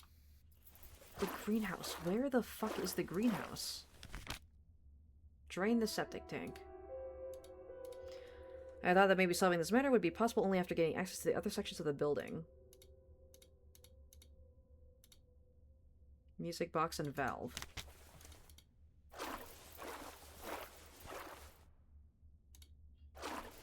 Greenhouse. Greenhouse. Would that be the solarium?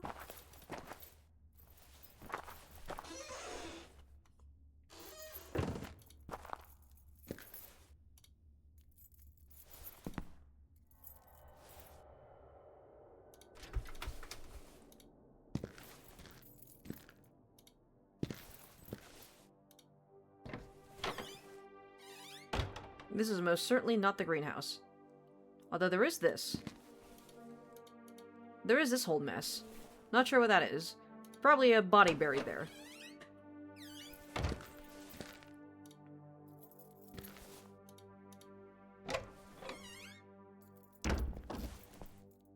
This is most certainly not the greenhouse either.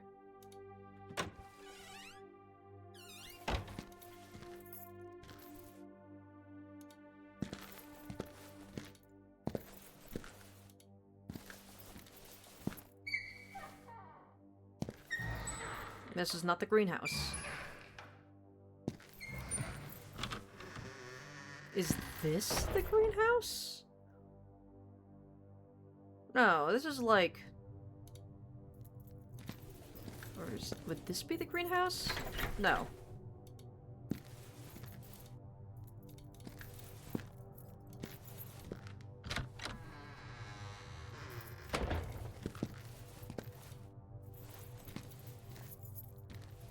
Where the fuck is the greenhouse? Where? That's a map. Kitchen, laundry, gallery, therapy room, game room. Shed? Does that say shed? Well, it's not greenhouse. Library, no fucking greenhouse. That's all that matters. Okay, well.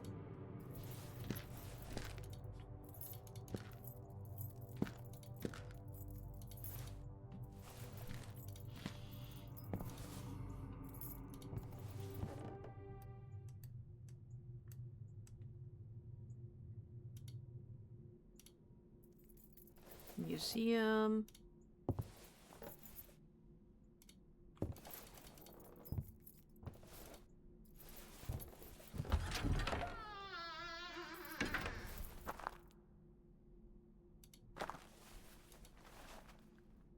Insect repellent.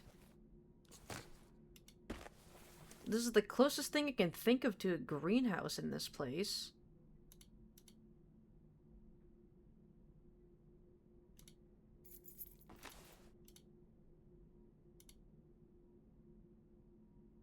But as expected, there doesn't seem to be like any sort of valve or anything.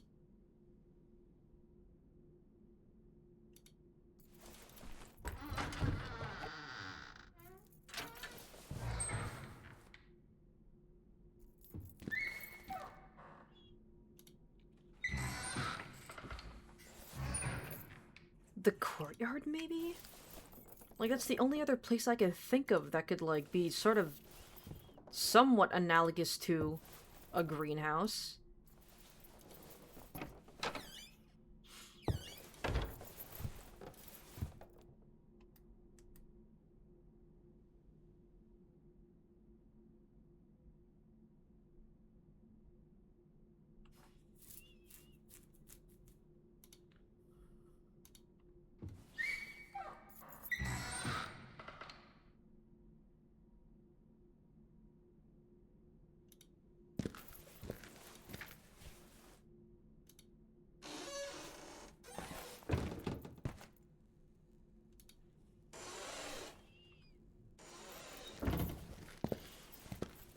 Operating room A and B.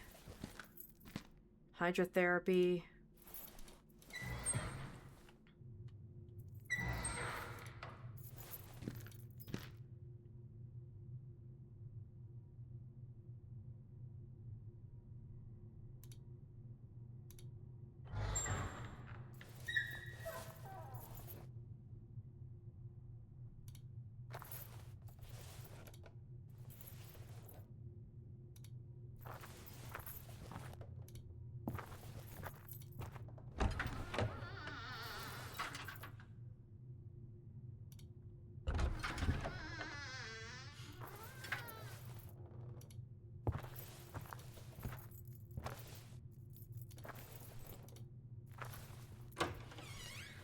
Oh, man.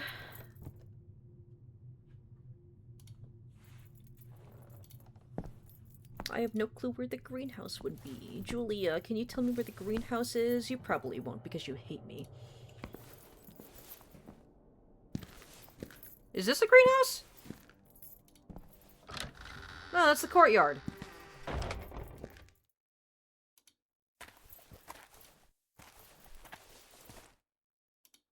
Or is this the greenhouse? Man, I don't fucking know. I don't fucking know where the greenhouse is.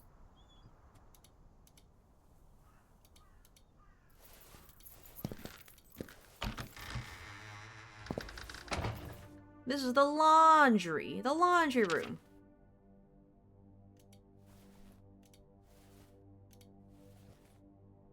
Oh, I haven't seen that yet. Okay. Unsettling rumors.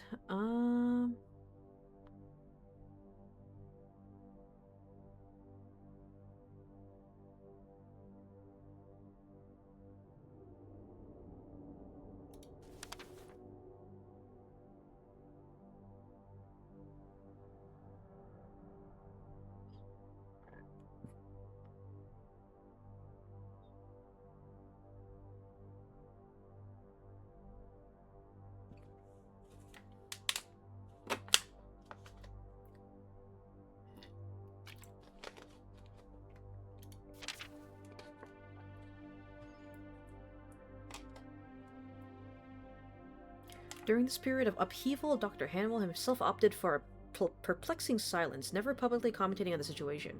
With circumstances spiraling out of control, authorities continue to closely follow the events transpiring in HANWELL Mental Institute. Okay, so pretty much shit that we've already known.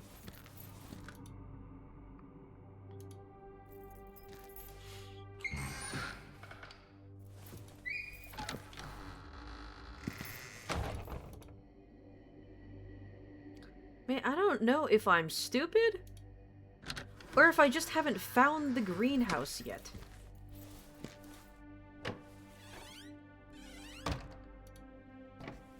I feel like I have explored every inch of this fucking facility that I have been able to explore.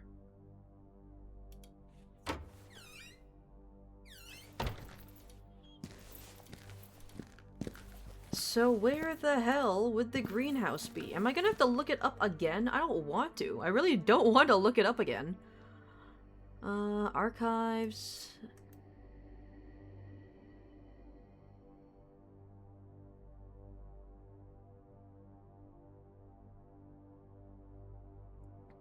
That's the shed. The game room, library. Nothing about the greenhouse. Where would the fucking greenhouse be?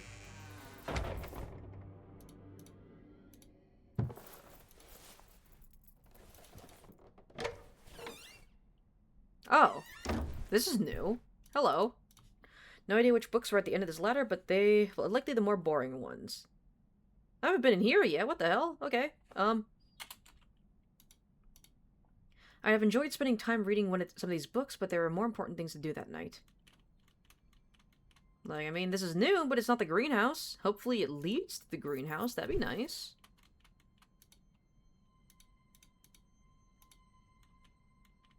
Miscellaneous. Physiology. A lot of books here. I will come back here once I figure out where the greenhouse is. Here? Is it here? Is the greenhouse this way? I sure hope so.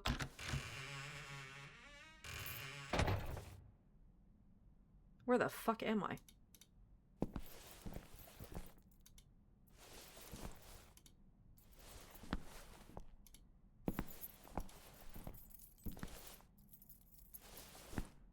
Oh, I'm in this area. Okay. I mean, it's nice that I unlocked this room. It's nice that I've unlocked the library, but it's not the greenhouse. The exquisite chandelier lent a touch of elegance to the wall. Nursing. I was not interested in going there. I wouldn't even be able to distinguish the titles because of the lack of lighting. An excuse to spend some time reading alone. Nursing. This area is a bit more well lit. These seem like the oldest books from the library. They smell like papyrus. Do-do-do-do. Random collection of books, nothing that seemed important for my search. Just yellowed old pages. I couldn't say if there's anything of importance written as they were utterly unreadable.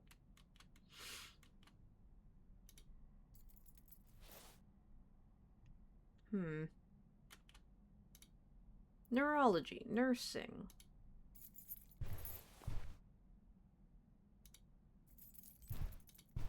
An old, unpublished manual about some kind of biopsy machine. Oh, okay, so this is how I learned how to use the machine there.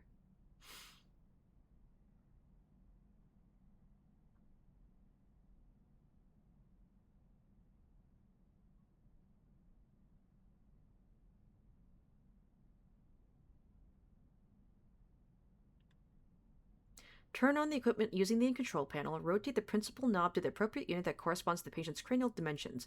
This will set the target coordinates. The person assisting the professional should evaluate whether everything is in the correct position, particularly the harnesses, or the harness. It is recommended to also check the position of the extractor needle and the bed. The supervising professional at the control panel may pick up the wired activator and press the button to set the procedure in motion. Wait until the extractor needle finalizes the procedure and is fully removed from the patient's orbital. If blood leaks through the puncture, wipe it with a disinfected towel. There is no need to treat the puncture. Once the machine completes the procedure, the fluid containing the sample will be located in a sterilized receptacle behind the extractor component. It can then be taken in with a standard syringe, but be sure to properly sterilize the syringe so as not to contaminate the sample. Inspect the patient's orbital for any unexpected damage, then have the patient remain seated in the bed to recover from any dizziness. The brain sample is ready to be examined under a microscope by a qualified pathologist. 5 to 10 seconds.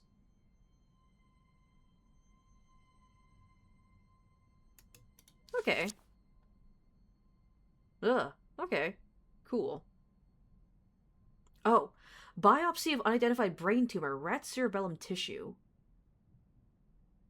I'm guessing that's the rat that they exposed the fungus to? There's like some kind of weird, like, growth that you can see there. Huh. Nice, nice, nice. Bones are stained and quite old. A few of them would probably crumble upon the slightest touch.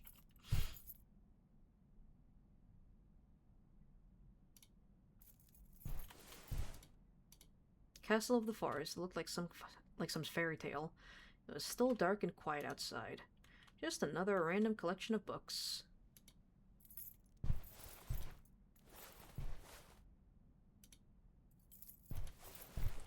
The window was covered in some kind of mold. They were going to spend a long time cleaning up this place. Another book.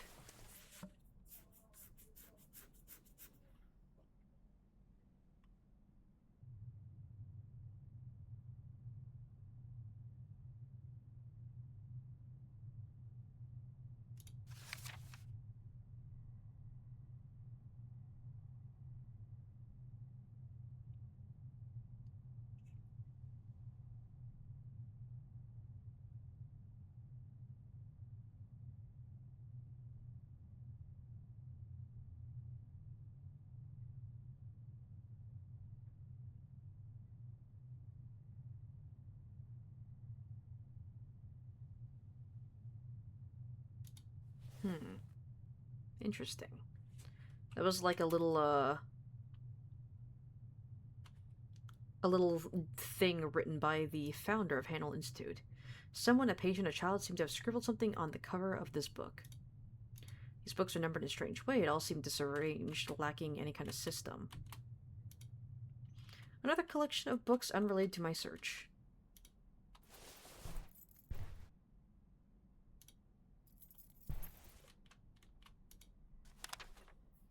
Some days ago, I casually read a newspaper article about Dr. Walter HANWELL, general surgeon with extensive knowledge of mental illnesses, who recently founded his own hospital for the insane.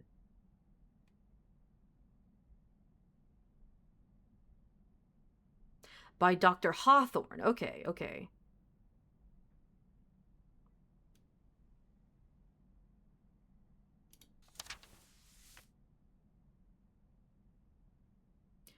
We agreed that increasing reports of developing mental abnormalities were a consequence of a degenerate society, that minds operating outside the boundaries of morality would inevitably deteriorate until no shade of humanity was left.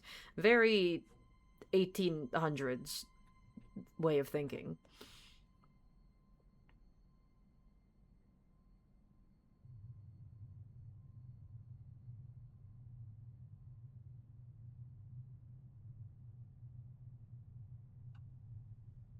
I became enchanted with Walter Hanwell's grand vision, his endless quest to correct the course of society, beginning with those who had lost their way in the most profound and visceral sense, the decay of their own minds. Yeah, so basically just reinforcing the idea that Dr. What was his fucking name again? Hawthorne. That Dr. Hawthorne was just kind of a piece of shit. And believed that the mentally ill were mentally ill because they were just bad people. They were bad, immoral people who had their minds eroded by the degeneration of society, pretty much.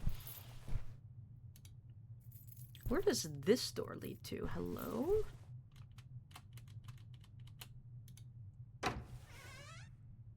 Oh, that just... Okay, it just leads back to the game room. Okay, well... Don't like that sound. Still no fucking idea where the greenhouse is. Why is the... I don't like how the music is doing that. Am I going to have to look up where the greenhouse is? I really don't want to have to look up more things.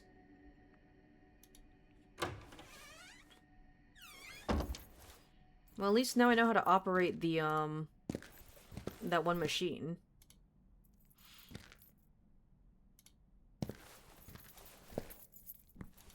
Or did Lenny finish cleaning?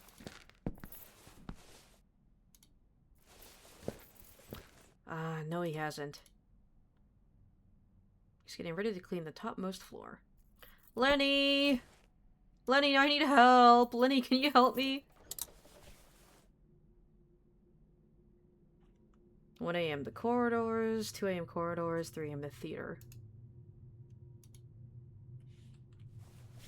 Lenny, buddy, can you tell me where the greenhouse is?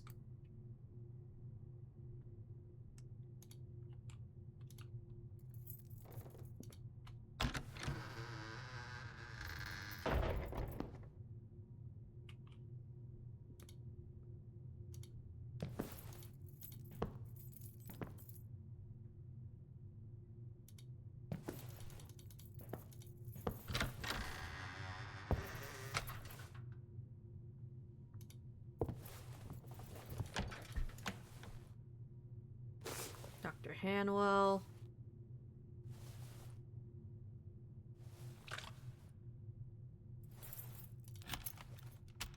None of my keys seem to work. Still.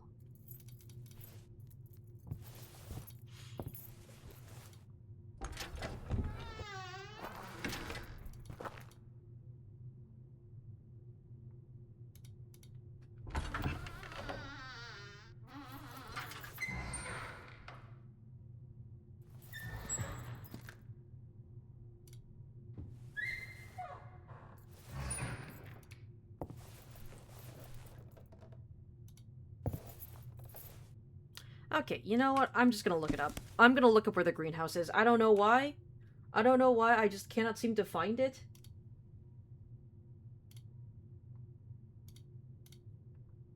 But I'm not gonna spend forever trying to look for it.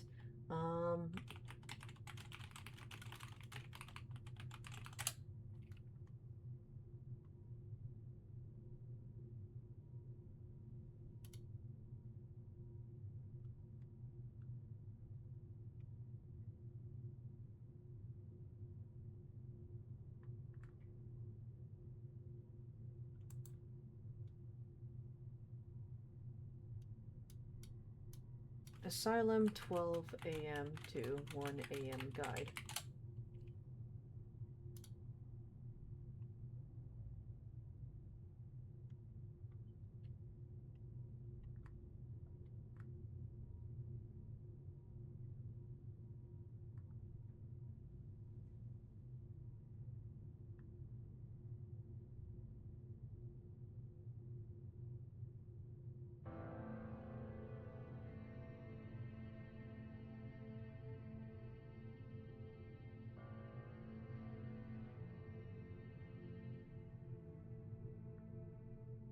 Okay, I've already gotten the music box.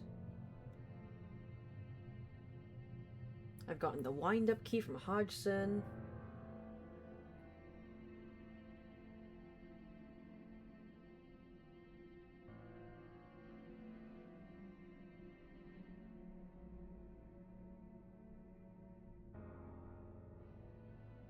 Oh, wait, what?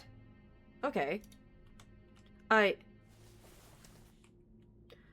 So apparently I don't even have to go to the fucking,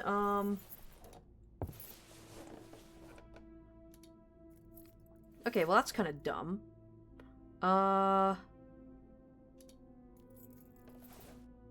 Because I don't even have to go into the sewers to get the wind-up key.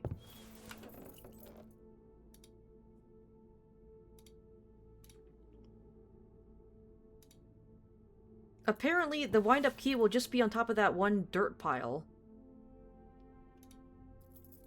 But I thought I checked it and there was nothing there.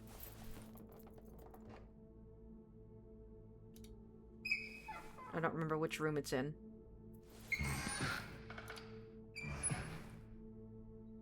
I checked... I could have sworn I looked in that area and I didn't see a fucking... anything on top of that dirt pile.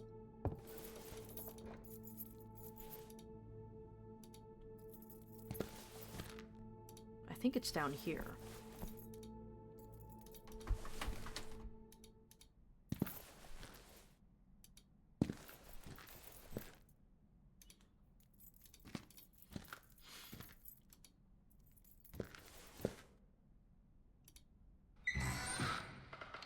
That's the laundry room.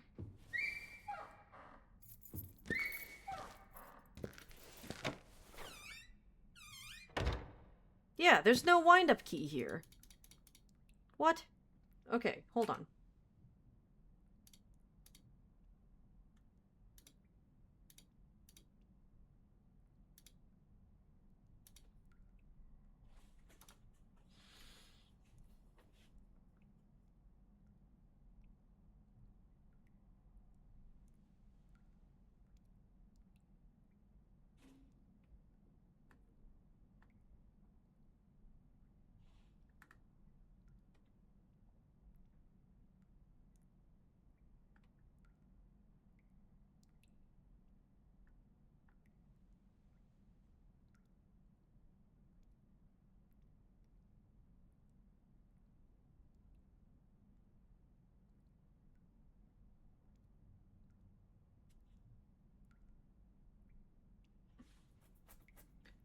Oh, okay. Apparently I need to do a fucking Tom and Jerry ass goose chase for the key to end up here.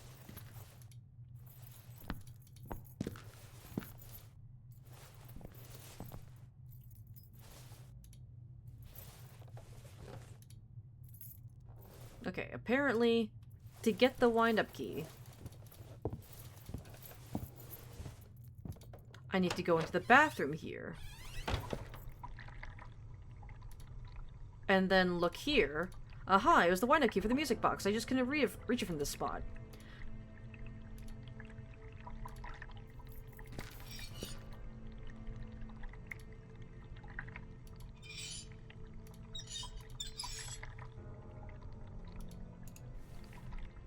The water seemed clean.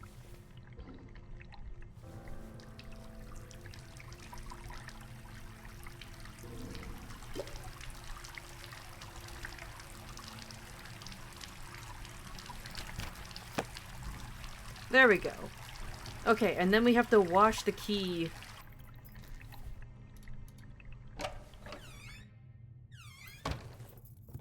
We have to wash the key to a different area. And then we just keep chasing it until it eventually ends up there, I think. Oh, nope, that's too far.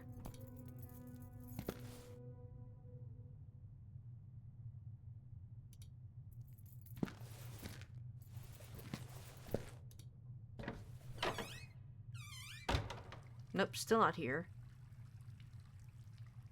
Oh, hold on. The sound of water running down the walls gave the room a soothing vibe. Ah, there we go. Okay. Finally, the key for the music box was back in my possession. Okay, that whole sequence was a little dumb.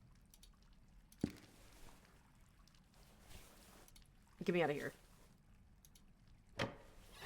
Okay, that puzzle was kind of dumb. I'm not gonna lie. But now we have the key and the music box. I just gotta go and find... fucking... what's-his-face? Bertrand.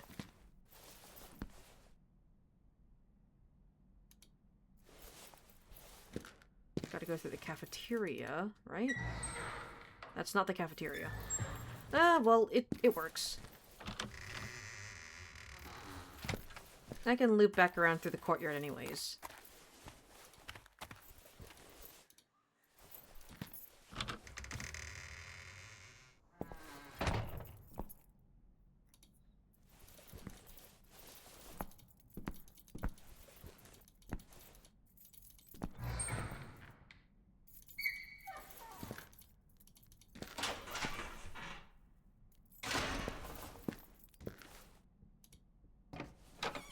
Hey, buddy.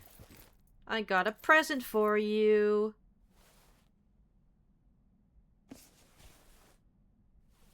There we go. Bertrand didn't seem interested in this item. A little key meant for winding up a musical box. Oh, wait. Do I have to... I think I have to place... Yeah, I have to place them here. There we go. The music box that had triggered a reaction from Bertrand, like some kind of chapter in his memory.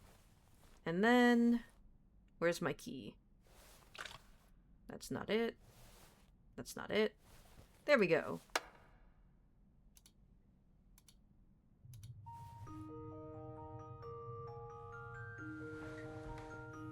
Alright, buddy.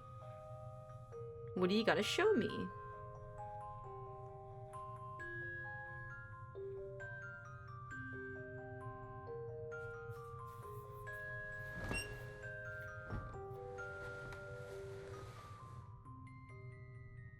Bertrand attempted to do something when I played the music box, but I couldn't understand what he was trying to do.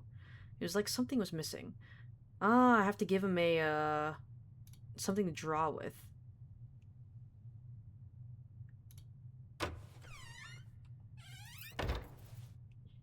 I gotta give him like a pen or a paintbrush or something. Perhaps... I'm thinking maybe the game room?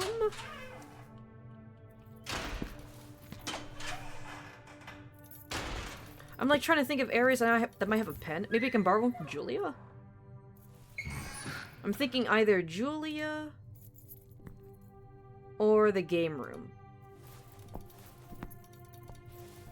I don't know why. I think I remember the game room had like crayons or something.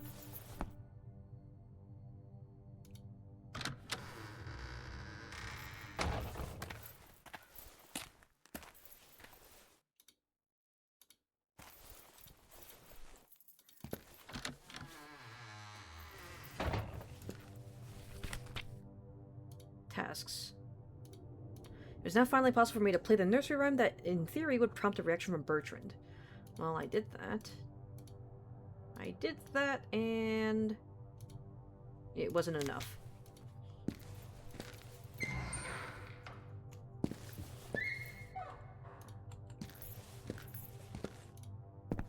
I'm pretty sure the game room's up here, right?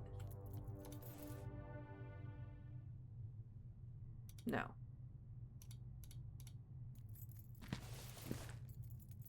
It's over here. It's in this floor.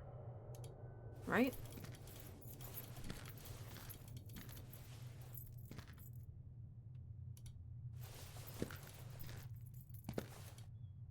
Yep. Game room was over here.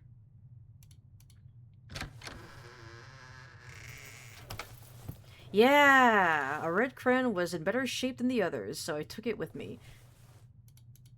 Alright.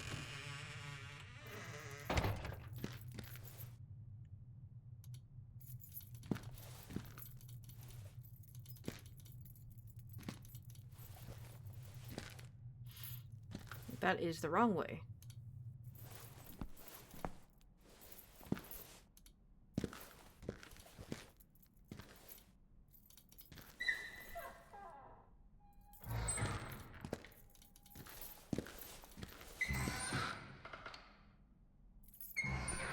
There we go.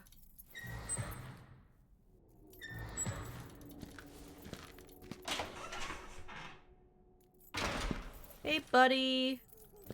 I got a present for you. There he was. Alright. I got a present for you. Here.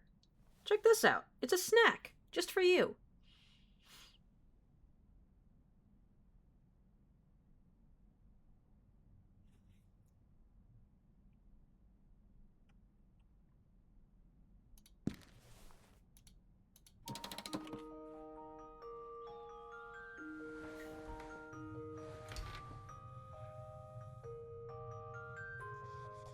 What are you drawing, buddy? What the fuck is that?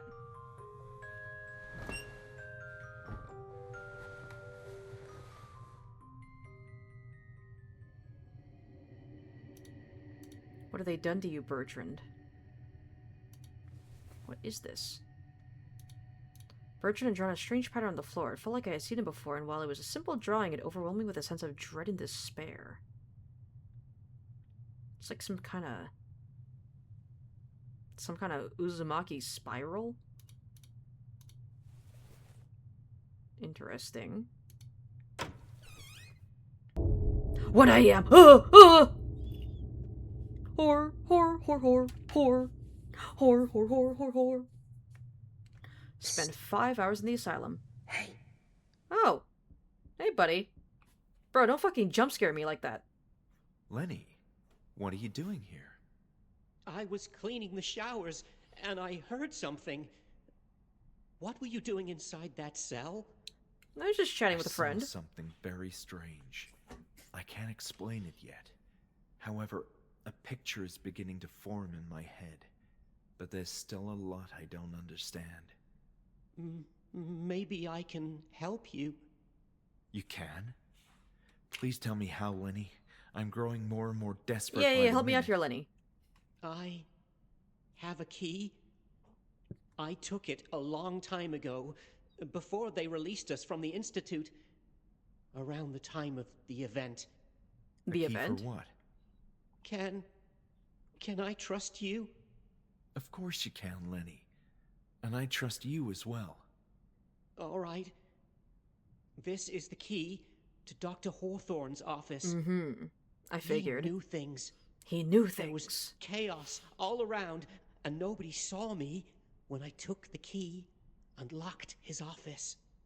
Dr. Hawthorne. Hawthorne? Ebis Baker mentioned him in one of her recordings. He was quite close to the head director, right? Yes. He kept secrets inside his office. You should look inside. Thanks, Lenny. Secrets. This is hugely helpful indeed. Oh, one more thing. I was never able to enter the head director's office. None of the keys I took while cleaning worked. I think Hawthorne kept that key with him.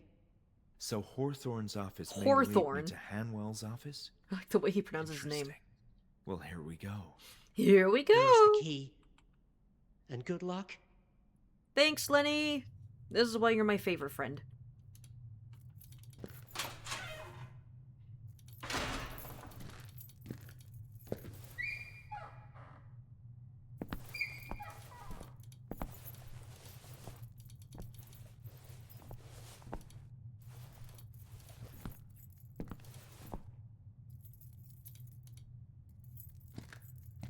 And offices. There we go. Dr. Hawthorne. Not that, not that. Not that. Oh. Thanks to Lenny, I had access to Hawthorne's office. I'm guessing I just added his key to my ring of keys. As if to foreshadow hideous revelations awaiting inside, the first drops of rain began to fall when I trespassed in Dr. Hawthorne's office. It seemed like no one else had been there in a long, long time. An antique sofa which conferred a sense of importance, matching the sober decoration in the room. The fireplace was in fairly good shape, but considering the thick layer of dust, it had been a year since the fire had burned in it. Ugh. An autopsy. Why are all the fucking paintings in this mental institution so fucking morbid? Dr. Ellis Hawthorne, psychiatrist. One thing was certain, he had an impressive career in his field. The ocean still loomed outside, its hypnotic ebb and flow presaging further horrors that no doubt awaited me. Books on medicine and, unsurprisingly, psychiatry. A pile of paper soaked in humidity and quite unremarkable.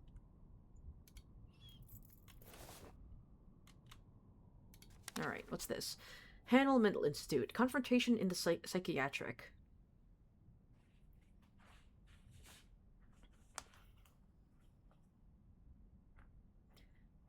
His abrupt addition to the staff at the esteemed mental hospital was not without its share of controversy.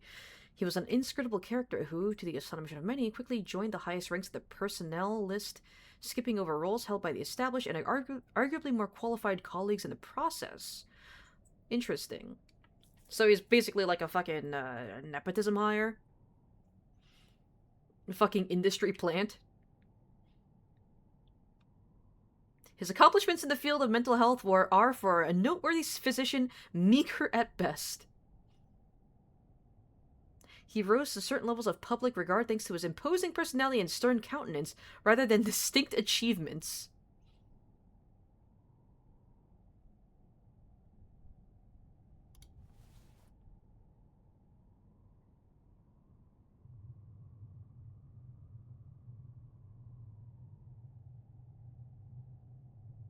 Walter HANWELL's seemingly friendly, almost fatherly demeanor worked against him when it came to achieving his own ardent goals. It is speculated that this is the reason he chose to partner with Dr. Hawthorne, who soon proved to have more manipulative, ruthless ways of managing HANWELL Mental Institute.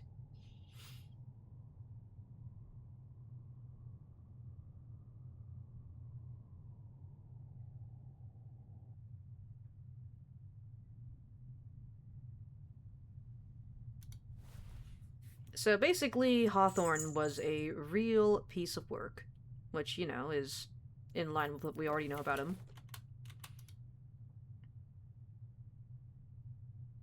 Dude, why are all the fucking paintings in this goddamn asylum so morbid? Oh. There's the missing a reel. Let's see.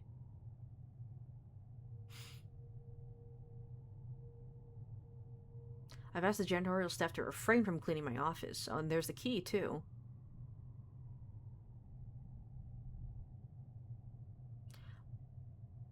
Huh.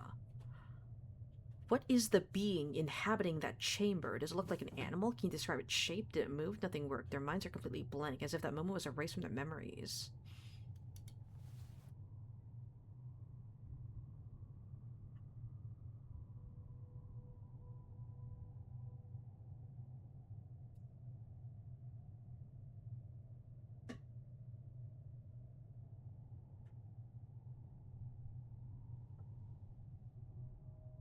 We believe what the patients experience is unbearable fear. Our initial guess is that they were becoming paralyzed was correct after all. It's like they shut down in the presence of that blasphemous form before them. The human brain is such a marvelous organ. Even their deeply damaged minds react to protect them when they're in danger. As we drag them out of that ancient room, we can discern our expression of absolute dread on their faces. Insane or not, human emotions are still the same, yet they return to their old selves shortly afterwards as we drive them back upstairs. I now understand what we must do. The goal is to instill fear. Their minds are clearly processing the visual information. The theory is that if we are able to reproduce the conditions of the encounter, we should be able to recover details about it. Even if one patient is unable to describe it all, we could piece together a more accurate picture from multiple recollections.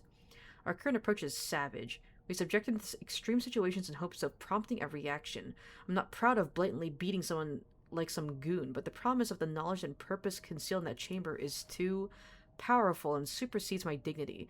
However, these methods aren't working. They react to pain, they cry and scream, but they don't do anything else. It's not true fear. We are not replicating the conditions well enough. This afternoon, I spoke with Ebers Baker about the regression she's observing in Group E. Of course, I had to play the fool, but her incessant babbling formed an idea in my mind. For instance, H has pyrophobia. Hodgkinson, I think his name was. The mere thought of fire or talking about it makes him tremble in fear. Eva Spraker recalled an instance during one of her therapy sessions in which a patient casually said something random about firefighters, and H instantly became agitated, tears rolling down his face. Following this revelation, I took him to the boiler room. The incandescent red glow from the incinerators, the shadows flickering on the walls, and the intense heat emanating from every corner in the room caused a wild reaction in him. I proceeded to question him about the encounter, and finally an actual detail emerged. He simply said big, but it's not enough. More stimulation is required. Further efforts have involved more extreme measures. Simply placing the gas burner in front of him provoked a state of shock, not unlike what we surmise occurs within the walls of that room. Poor soul, H can't grasp that an industrial incinerator is far more dangerous than a small laboratory burner, but who am I to judge his emotions? However, the state of fear wouldn't allow me to press on. He didn't respond to any of my inquiries, just kept silently staring at the flame, so I moved the burner closer to his chest. Leveraging their fears is indeed the key. We managed to obtain much more information from these new sessions than from all our previous efforts. A picture is beginning to form. Also, yeah, no wonder he had such high blood pressure. It's because fucking Eberspaker was... Not Eberspaker, fucking Hawthorne was torturing him. With fear the entire time. JC, afraid of the dark. Lenny. I think LH is Lenny. Brittle bones. RB, sexual act. BL, denigration. Ugh.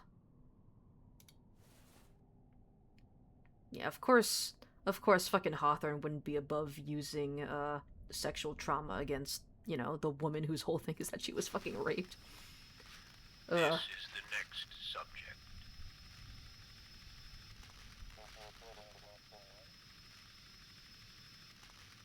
Yes, we may proceed.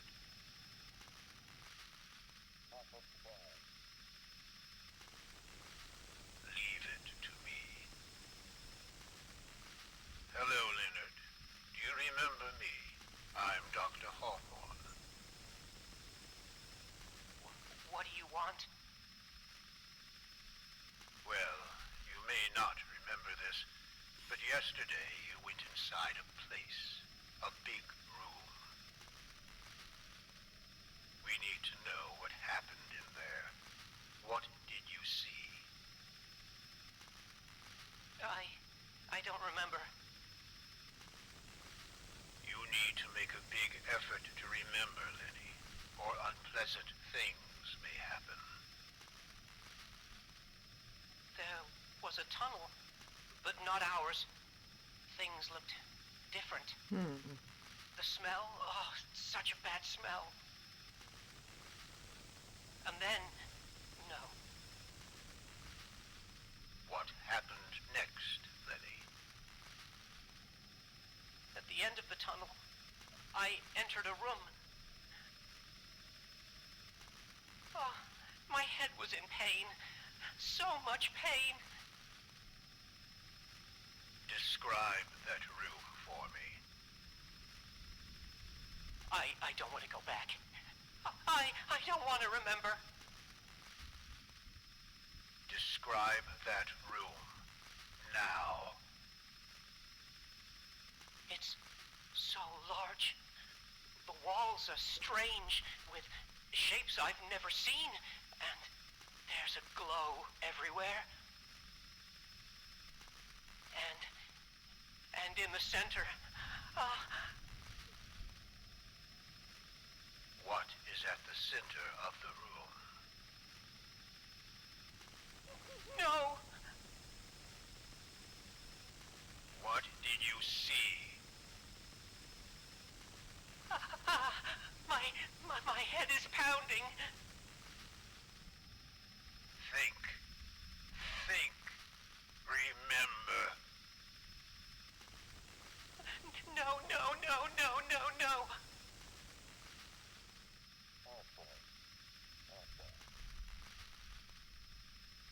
You must remember, Lenny, for our sakes.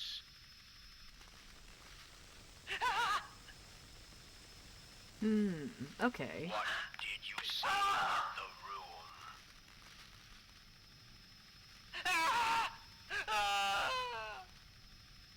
Okay, I see. So the quote-unquote mysterious injuries that kept showing up on the patients. Recorder until he's ready to speak again. the quote-unquote mysterious injuries that kept showing up on the patients were from Hawthorne pretty much just torturing them for information about what they uncovered in the tunnels. Lenny was right, and this was the key to the director's office, which was now in my power. I'll take that too. Yoink.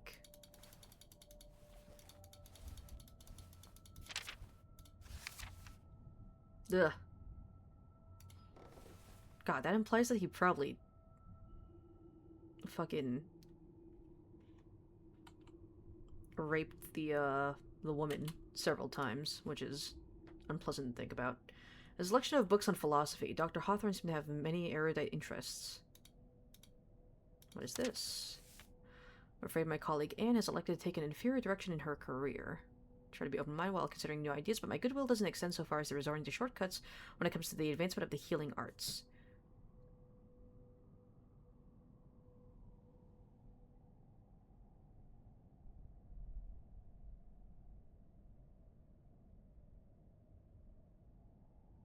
Our society is crumbling. Swift action is necessary. In the case of this establishment, we are also spending valuable resources which are dwindling every day on her theories.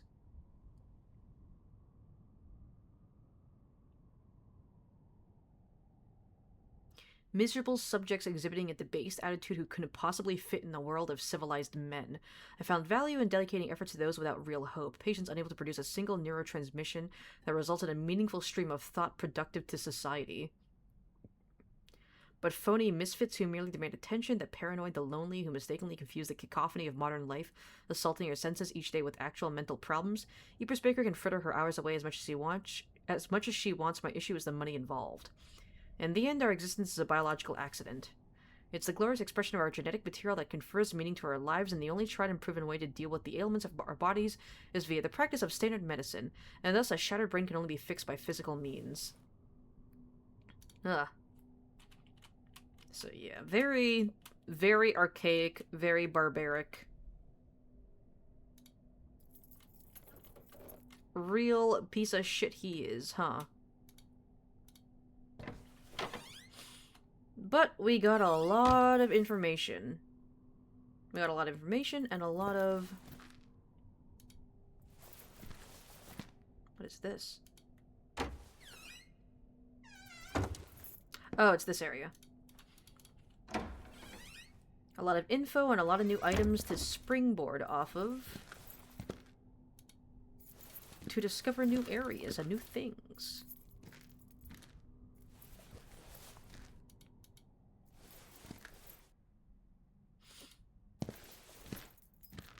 Alright. Explore director's office and play Hawthorne's reel. Abuse of patients. My research revealed a shocking fact. The most powerful people in charge of the Institute had committed vile acts of abuse against patients, possibly patients of Group E, including me. What did they seek so desperately? Oh wow, how shocking! In 1800s, Asylum was abusing the patients? Fork found in kitchen. Alright.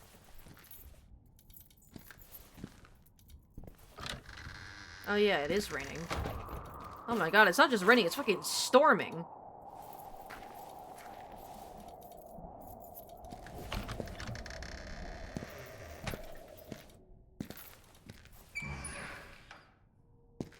Alright.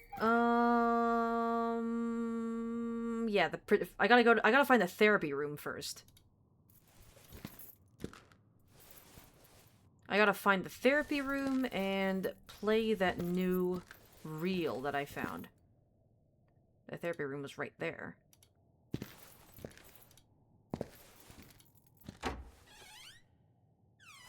There we go.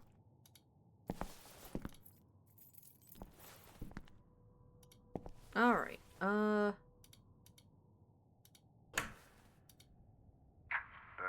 are you feeling all right? Talk to...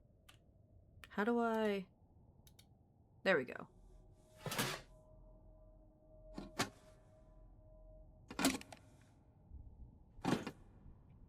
Let's take that out.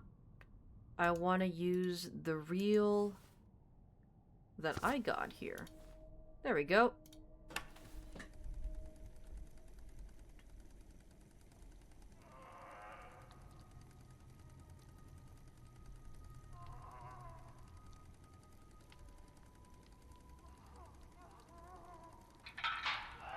Did you lock him in there?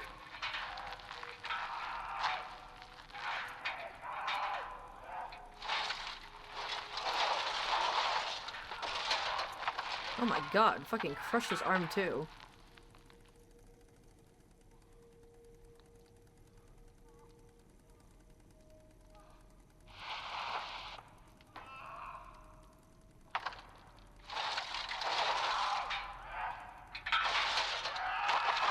Careful, the artifact.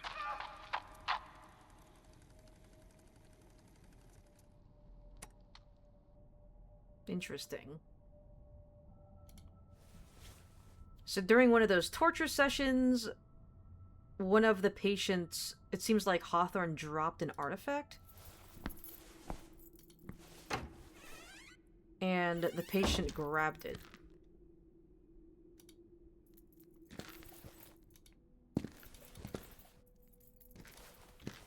We also have the key to Miller's office, I think now, which is on the 3rd floor.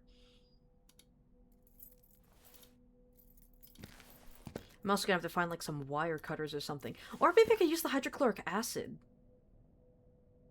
Maybe I could try that. Use the hydrochloric acid to corrode the chains that lead to that trapdoor. I mean, it's worth a shot. If I could remember which door it was. It's not this one. This leads to the evil fucking... the evil fucking tunnel.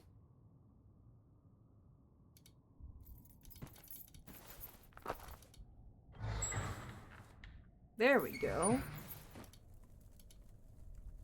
Someone, presumably a patient, has been thrown on here for reasons too disturbing to ponder.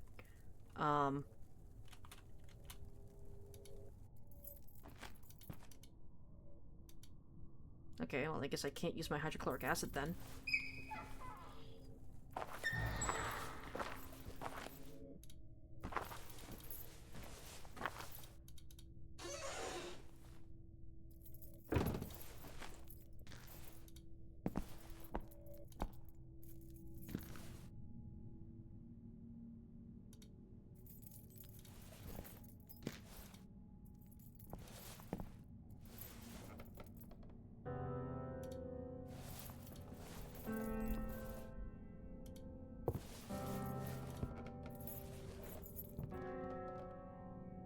Laboratory.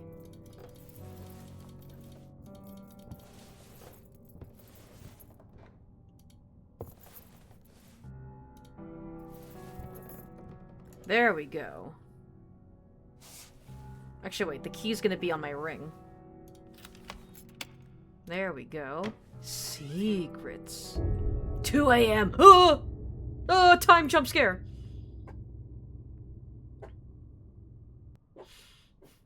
Spend 6 hours in the asylum. At last I found myself at the heart of the Institute, the director's office. Was I going to find inside the answers I was desperately seeking? The switch didn't work.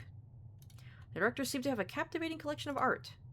An elegant urn, which hopefully didn't contain any sort of cremated remains.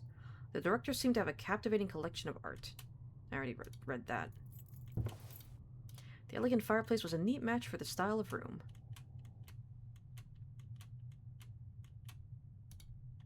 An impressive desk occupied a large section of the room.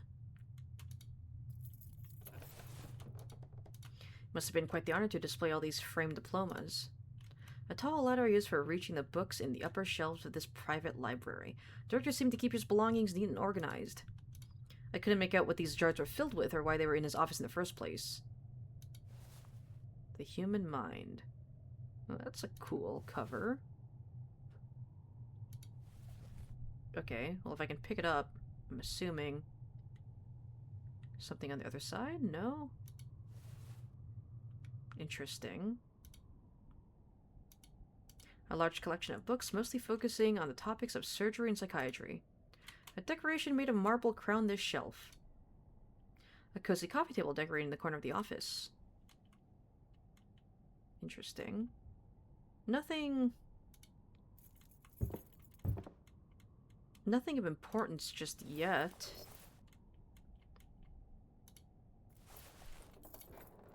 It may have been the painting of a renowned artist, but it felt like a sadistic act of torture. God, why are all the paintings here so fucking morbid? Well, these drawers were shut tight. Nothing here for me.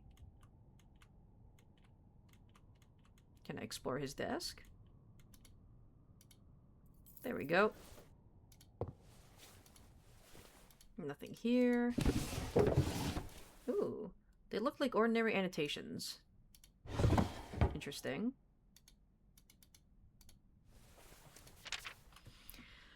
We prepared to delve deeper into the tunnel. Ellis had a few words with the security staff, playing the bad cop as usual, and warning them about patients often going missing, while they returned to their cells. Afterwards, as things went quiet, we grabbed a lantern each and scouted out the regions beyond the crevice. The smell was nearly unbearable as we traversed the tunnels. I could recognize the handiwork of our motley crew in the carving out the walls. But suddenly the shape, or rather texture, of the tunnel began to change.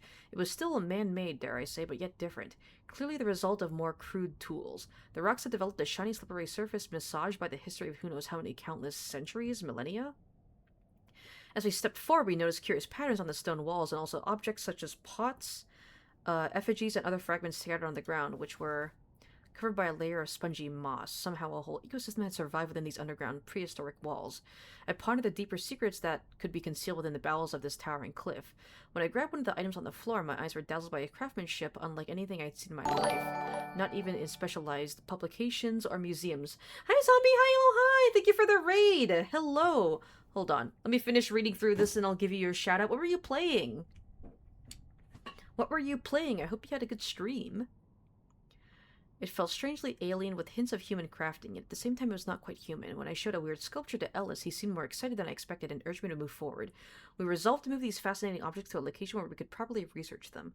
We both agreed that the third floor of the hospital currently in use would be a suitable spot. Needless to say, there was a mutual agreement to keep this find from the rest of the staff. The continued investigation of these newfound underground tunnels are far more important than the remodeling of the building. Ellis warned me about expenses and stuff, but I dismissed such mundane considerations. I'm going to skim through the rest of these.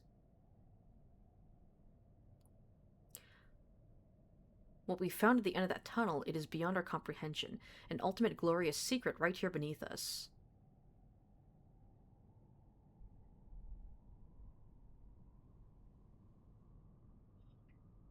I caught a glimpse of his presence, which was enough to paralyze my body and mind for what seemed like an eternity. Yet a fleeting moment must have passed as I grabbed Ellis's arm and ordered him to stop. We cannot go in. Our rational minds wouldn't be able to stand it.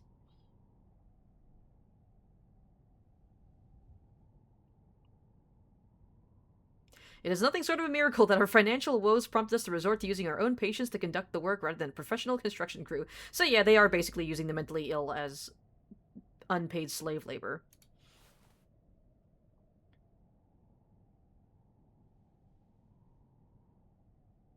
It turns out their fears are more useful than we thought. They've helped us come closer to the entity. I've no other words to describe him now. No rational mind can withstand his sight, after all. What do we know about reality? It is all merely electric impulses traversing our neurons. But if an alien being operates beyond the limits of our comprehension, those impulses would fry our brains, unless our minds aren't operating correctly to begin with.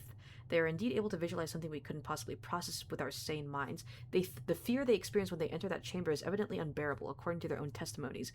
Even worse than long-standing fears from their own past. Yet, something sticks in their damaged brains.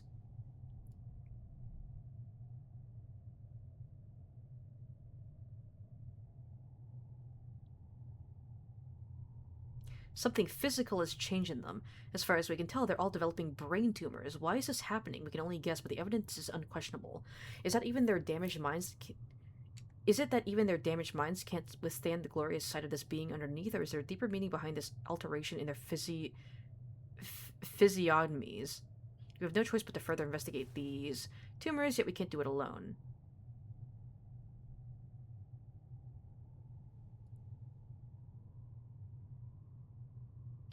Evers Baker is growing suspicious. We toyed with the idea of firing her, but that might draw attention that we can't afford right now. Ellis had a brilliant idea of stimulating tumor growth in the same rodents already assigned to oncology. It's another fortunate coincidence that they're genetically similar enough to humans. Soon they will be studied and we'll get the information we desperately need. Ellis will take note of the identification tag and watch the team closely. We established that for a tumor to manifest, one must remain in his presence for a certain period of time. Still, I asked Ellis to subject me to a brain biopsy after my fleeting glimpse of those unfathomable shapes during our first time in that tunnel, just to be sure I'm safe. Huh.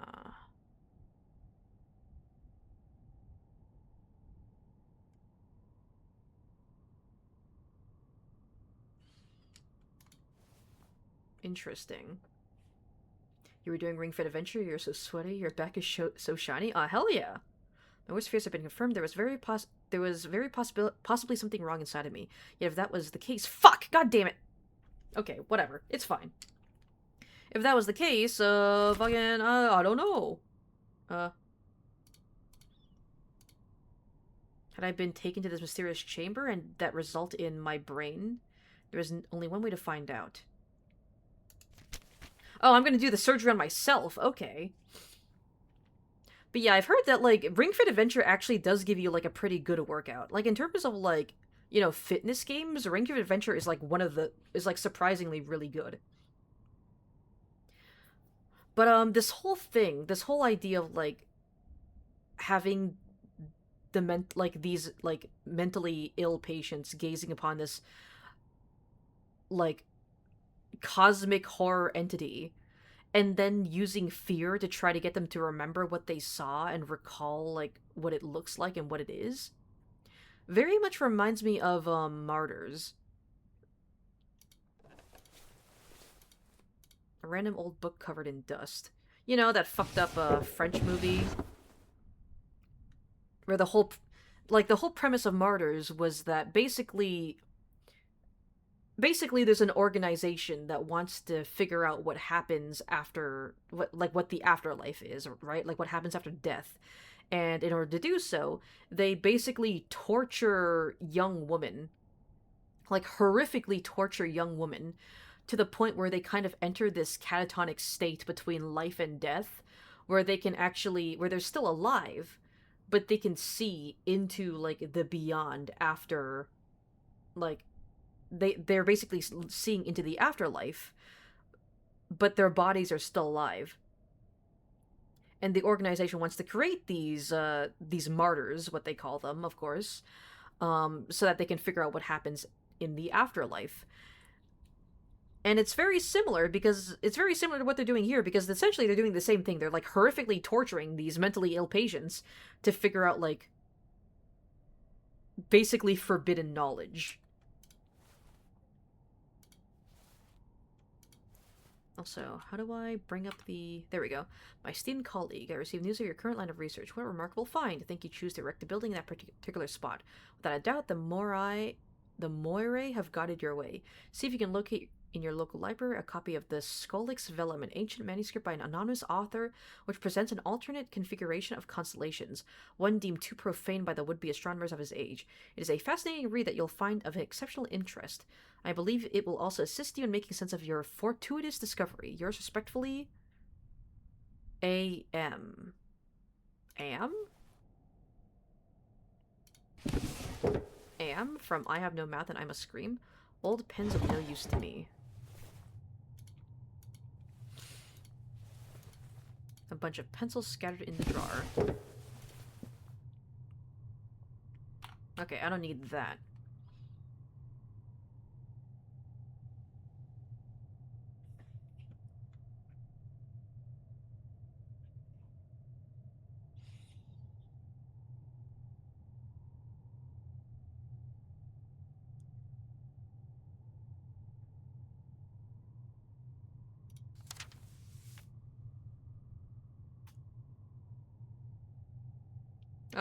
Okay, so he developed a strap, like, right before MRIs became a thing. So it was basically, like, obsolete the second it was created. Walter Hanwell's approach to mental health care was not without its share of controversy, however. He was known for adopting a mindset strongly focused on achieving fast results, disregarding established ethical standards in the process. One example of this was his blithe attitude towards conducting experiments on live animals, a practice already rejected among his peers. An anecdote in the Annals of Hanwell Mental Institute history describes a shipment of foul-smelling rats transported to the premises for this gruesome purpose. In later years, Dr. Hanwell's interest shifted towards more holistic, perhaps even spiritual methods for uncovering the secrets of the mind. So basically, he's just a fucking quack. It seemed like a fine, expensive ink bottle. The director of the institute seemed to like handwriting. So initially, he was like actually a pretty like well-accredited like doctor, and then he just kind of devolved into quackery.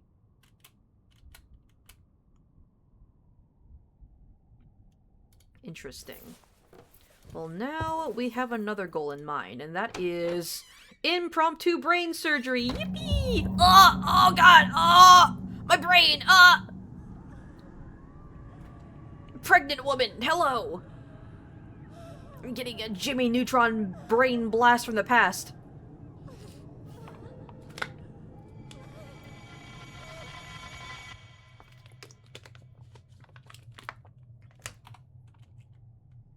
Cool.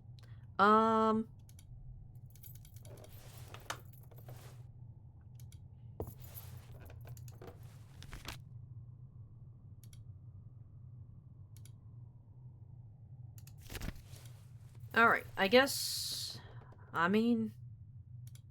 it's time for some brain surgery.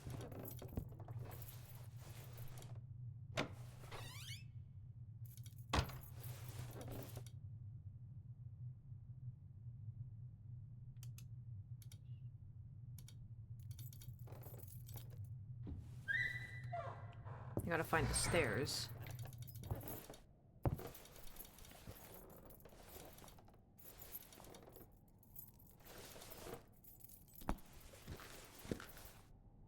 Ah, it's still blocked up here. Okay.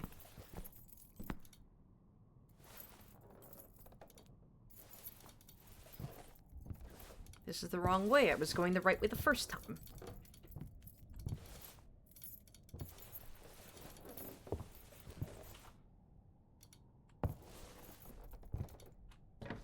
Oh shit, also, I forgot to give Zombie their shout out.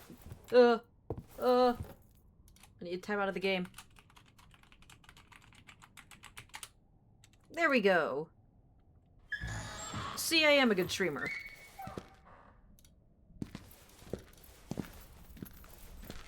It was operating room A, I think, that had the machine. Yep.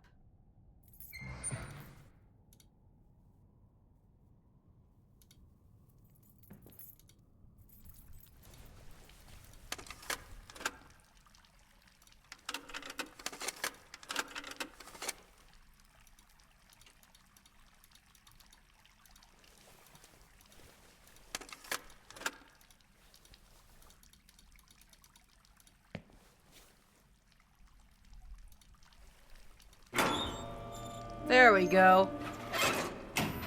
Brain surgery time! Yay! Yippee!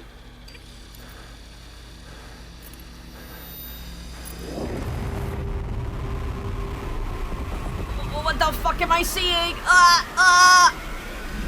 The horrors! See, that wasn't so bad. That wasn't so bad.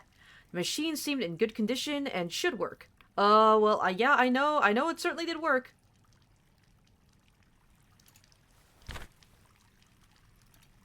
Perform a biopsy, get a tissue sample of the tumor. There had to be brain tissue containing a sample of the brain tumor somewhere in the building. I need information to identify the correct sample.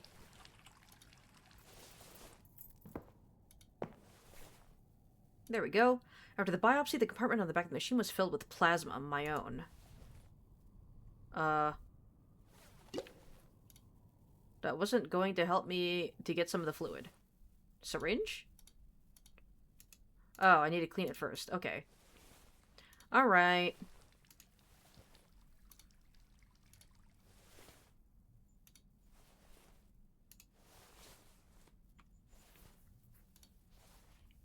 The syringe was now holding a somewhat sticky fluid with a red tinge. I was repulsed to realize this had come from inside my head. You'll be fine.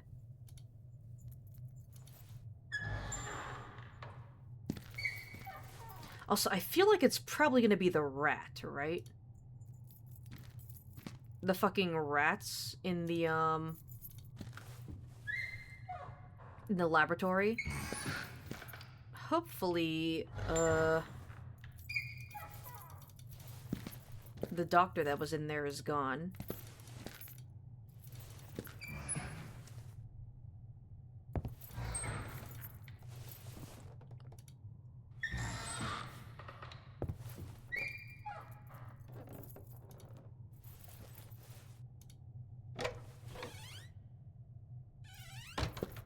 Oh, thank God you're gone. Okay, okay.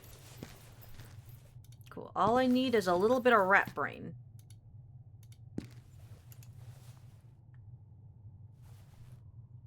I just need a little bit of rat brain. Oh my God, I fucking melted the rat?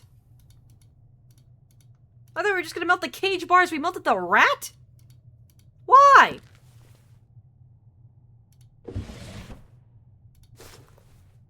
There seemed to be a metal tag next to the rat, which with some kind of label on it. TPT-152.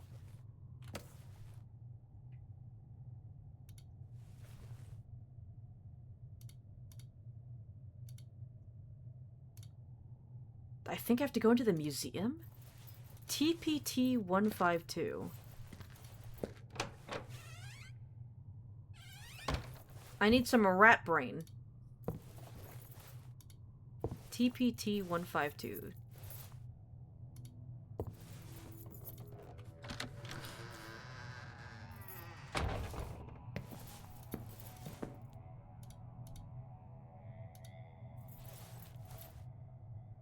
TPT-152. It was dangerous to manipulate these tissues with my bare hands, and besides, I could have ruined the samples. I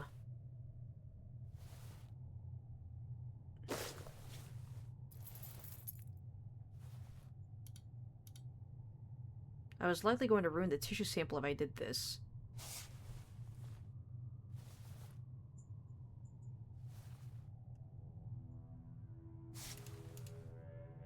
Ah, there we go. I picked up the tweezers with care. There we go. I carefully took a tissue sample and placed it on the glass slide.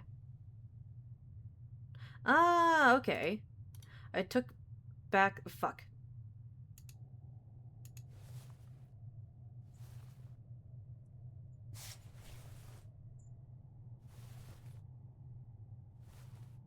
There we go.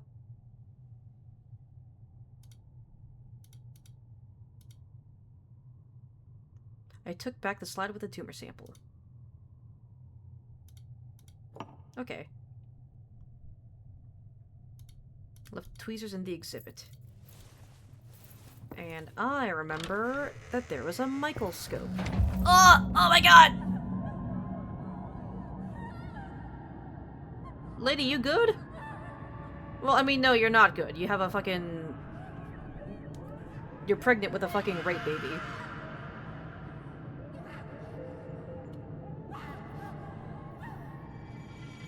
Like, fair enough, girl.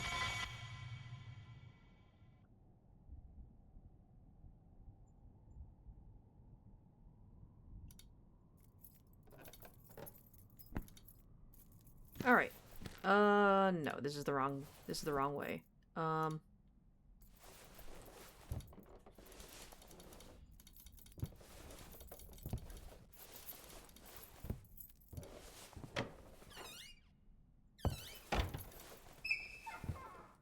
gotta find the microscope.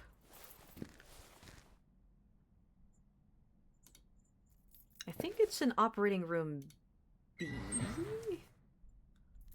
Right? Was it? No. No, it's not.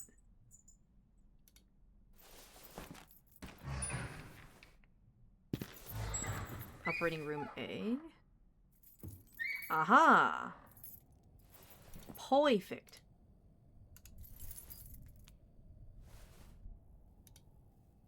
I inserted the glass slide in the microscope.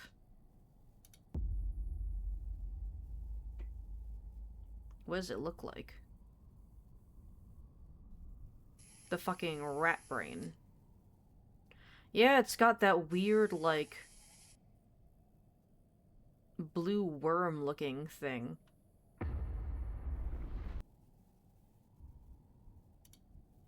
Something was missing, so I took the glass slide again.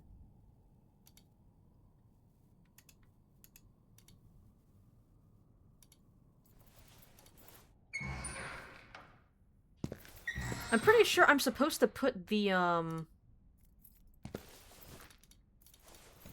my own brain sample onto the glass slide as well. But I tried to do that, and it didn't seem like it was going to let me.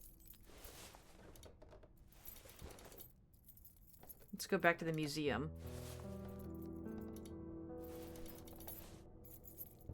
There we go.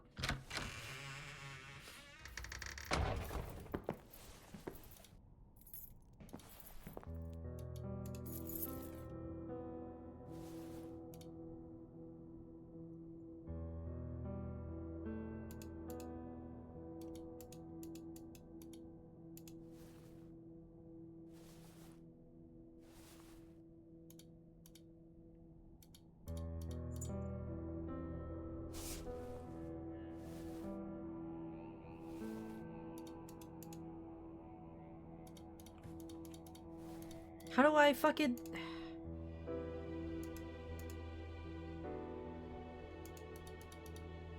How do I squeeze my own brain tissue sample on that? Okay, you know what? Fuck it. I'll just look it up.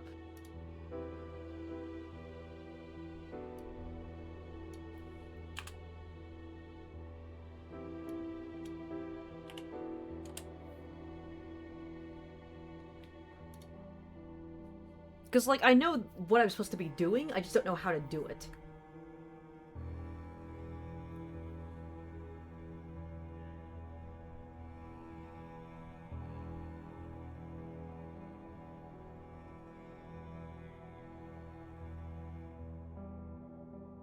Oh. Okay, well.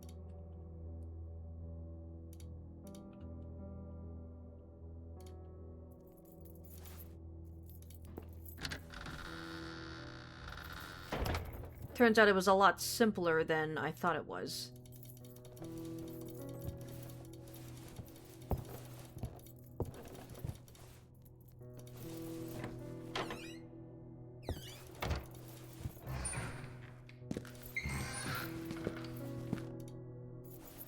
Operating room A.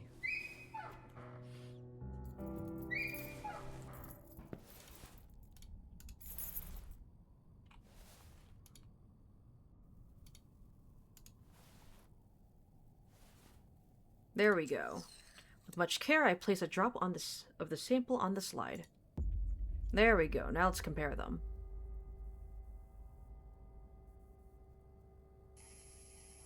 So that's the rat brain.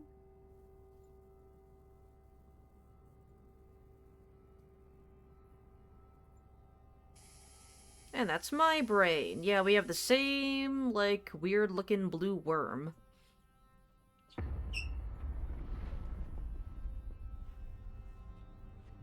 Oh, my hand is shaking. Uh-oh. Uh-oh, I'm a little upsetty spaghetti. I got worms in my brain.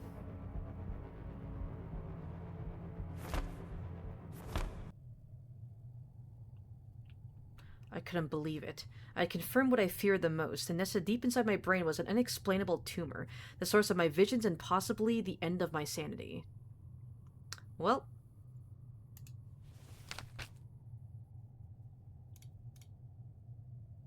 As much as I hated the idea, another trip to the nethermost regions of this decaying building was necessary to find the items stolen from the sadists. Well. Time jump scare. Oh, another vision! What the fuck is going on here? Oh. Oh, she gave birth and started eating her baby. Oh, shit. 3 a.m.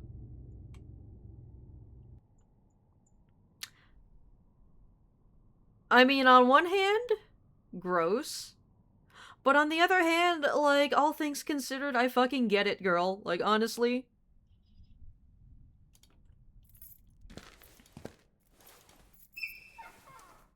Like, I think she deserves to eat, I think she deserves to have a little baby for dinner, you know? Maybe she was a little hungry. She was a little peckish. She deserved a little snack. Speak with Lenny. Oh yeah, the 3rd floor is probably open by now.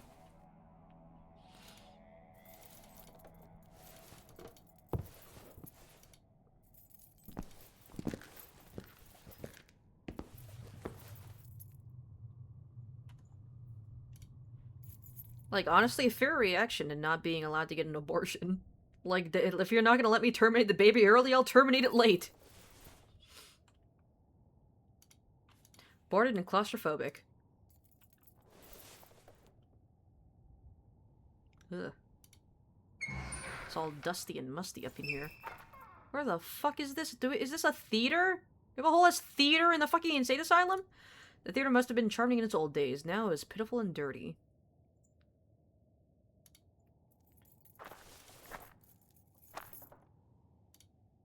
A once classy chandelier was now a sorry feature of the theater. A theater feature. I didn't need to rest. Besides, those chairs seemed like they were about to fall apart. Okay, so I'm guessing that the greenhouse is going to be up on the 3rd floor. Oh, hey! Hey, Lenny! Hey, buddy, how you doing? How you feeling? Patients used to be encouraged to participate in improvised plays. Art is good for the mind, the nurses said. The ceiling had collapsed, rendering a good chunk of the theater useless. You reminiscing about the good old days, Lenny? Lenny, what are you doing here? I'm watching the show. Show? What? Oh.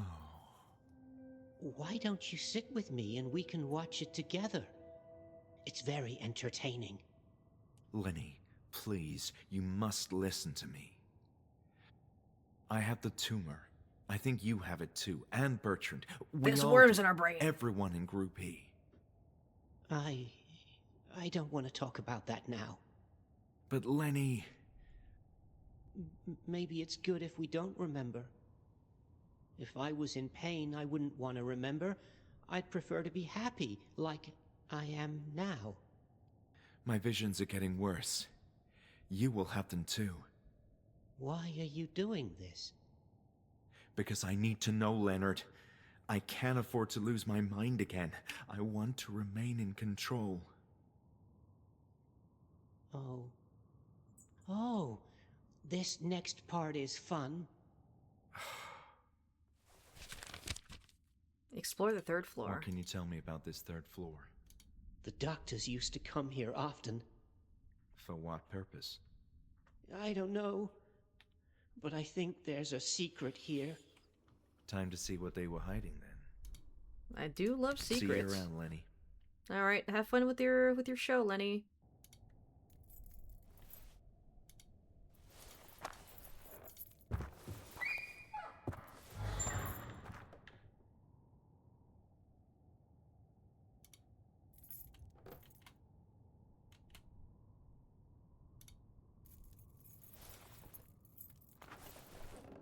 Secrets.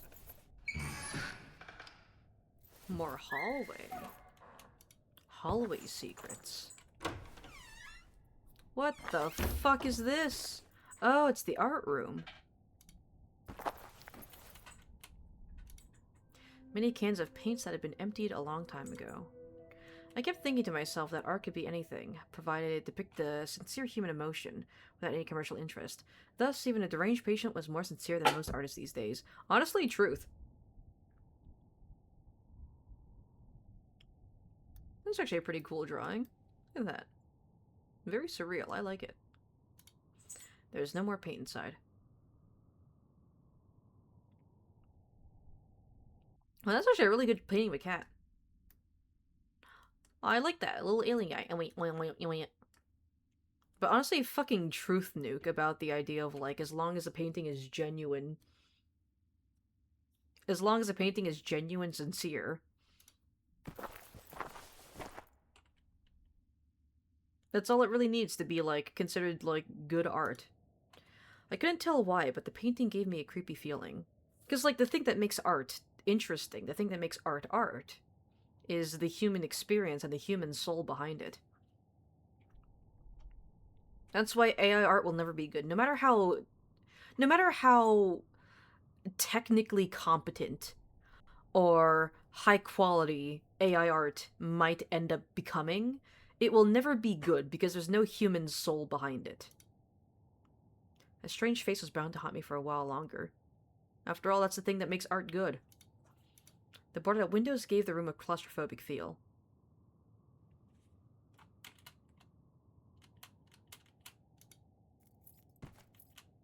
It's a doctor. I could not make out what it was exactly. An eye. That might actually be... Oh yeah, there's like multiple drawings of eyes. Yeah, that might be the creature that we saw in the underground.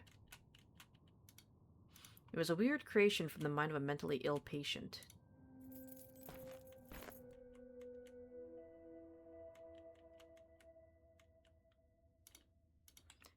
Empty easels, the sincere creations of patients thrown all around the floor, lost dreams and hopes.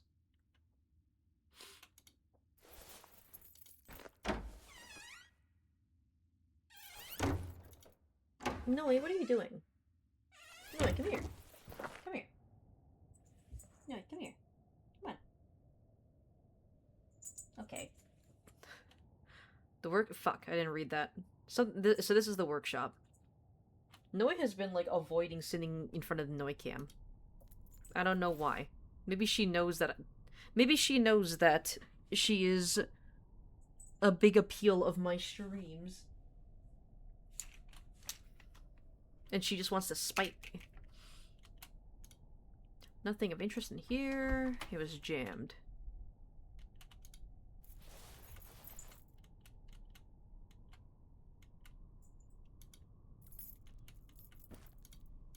I could see the movement of bugs crawling inside the furniture. Matthew Kubilis. I think that might be one of the artists that work on this game? I don't know. An old clay bowl.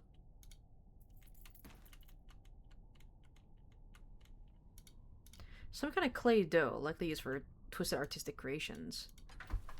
This drawer was stuck. Are all these drawers stuck? Yeah. Looks like it.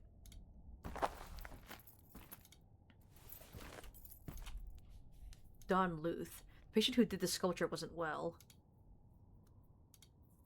The damp stains on this wall vaguely looked like the shape of a human. Ava Forsum. Gwen Benjamin.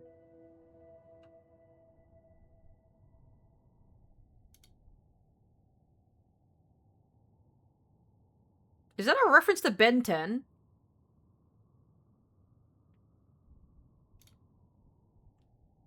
Is that a fucking reference to Ben 10?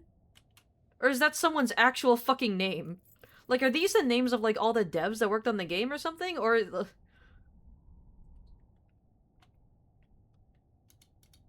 How do I leave? Can I leave?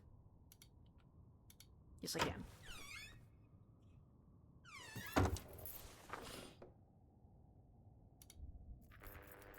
Attention, Julie and all personnel. The high-risk patient has escaped again. He's very violent, more than usual. I believe he's rushing towards the 3rd floor. Proceed with extreme caution. The 3rd floor? I'm on the 3rd floor. The colorful window of a quaint chapel. I don't like how the music or ambient noise keeps cutting out like that. Suddenly I heard a noise, something close to me.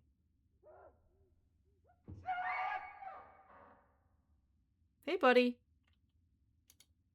This was a bad idea. He seemed like he was about to jump at me at any moment. Bye.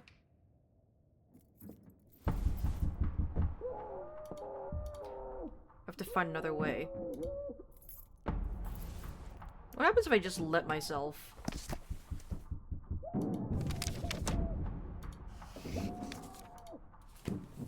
What happens if I just let him catch me? No, it seemed to be a dead end.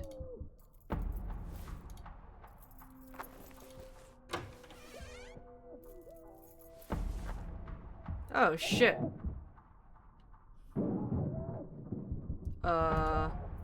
Laters.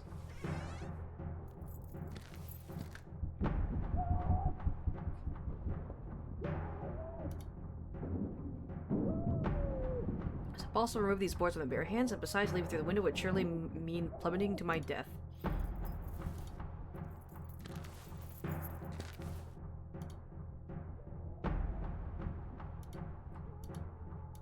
No prayer would help me escape from the madman outside.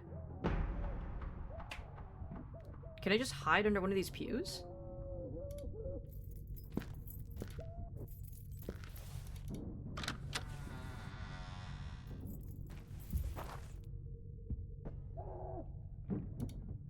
Door was open, but it seemed like a dangerous dead end inside.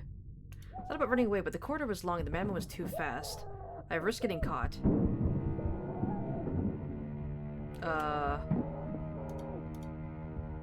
It was crazier than that lunatic for even thinking of going in there.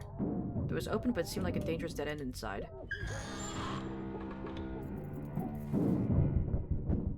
Oh, we're just gonna keep going around in circles. Oh, wait, he actually cleared this way for me. Oh, thanks, buddy. I wasn't sure what was behind this passage. It could have been a dead end. No, it seemed to be a dead end.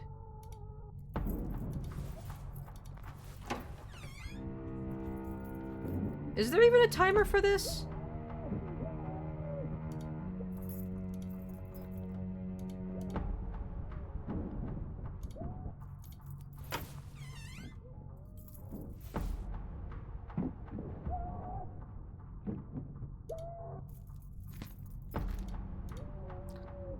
Looking at those torn apart benches, I realized that could have been me. Oh, he's like going in here and like destroying each of the rooms. He's like trashing the rooms.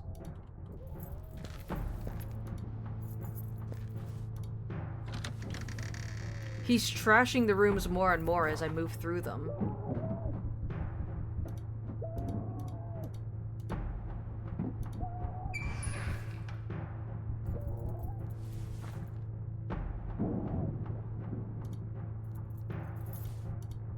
Seems to be a dead end.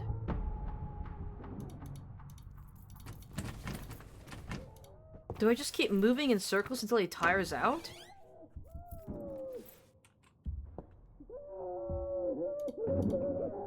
But the madman was right behind that door.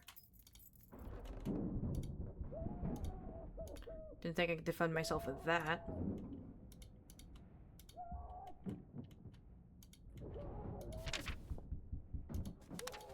I'll read that later.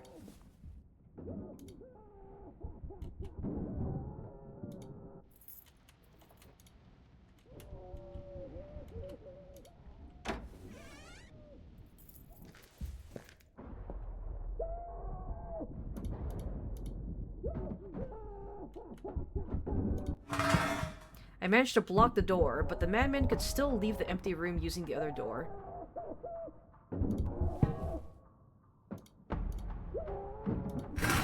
Okay, there we go.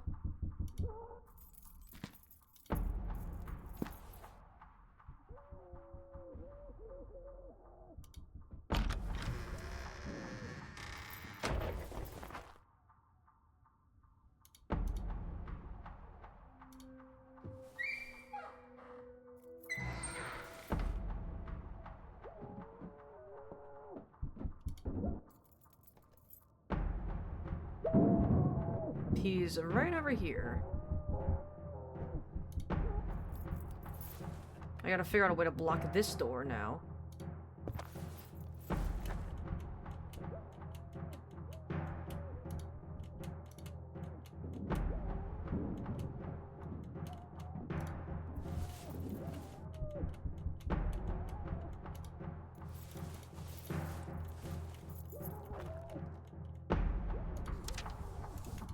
Cool, I'll read that later.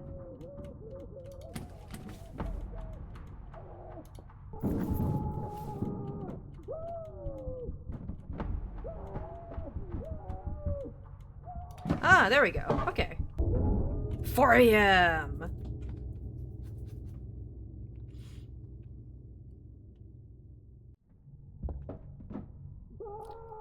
Without the madman chasing me, I readied myself to explore the rest of the topmost floor. Okay, I don't think he actually, like, I don't think that was actually a timed sequence.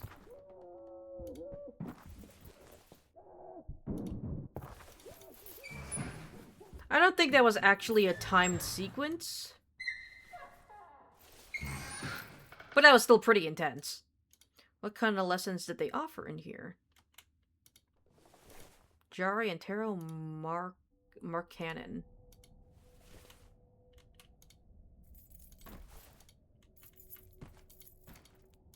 For some reason, many of the windows on the topmost floor were boarded up. Probably lack of glass, or maybe someone didn't want to be seen. No, this door wouldn't open.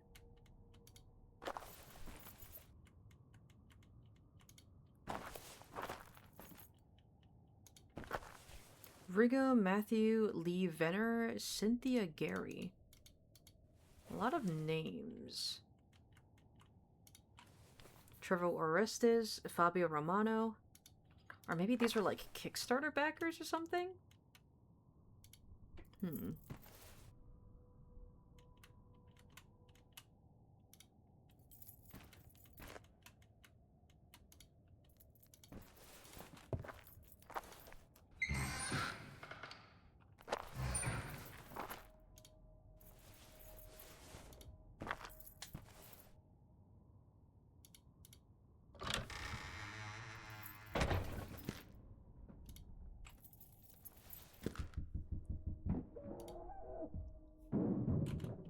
Bro is still having a great time. The cross was now blocking the way to the other room. Damn, I wanted to see if I could take the cross and he would just barge in and fucking kill me.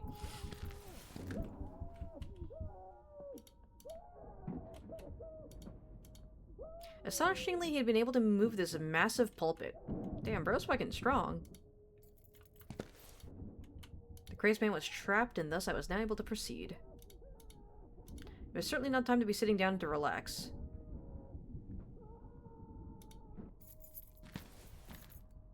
Oh, where'd the rosary go? Well, I was awfully tired by now, and as tempting as his benches seemed, I had to end this. The only way was to proceed.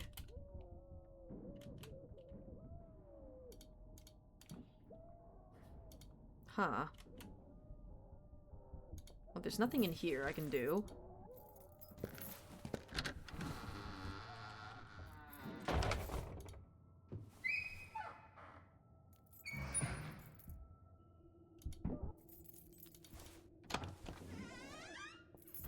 Ooh, what is this room? A scent of rare incense, or perhaps something old and arcane, almost made me stop in my tracks.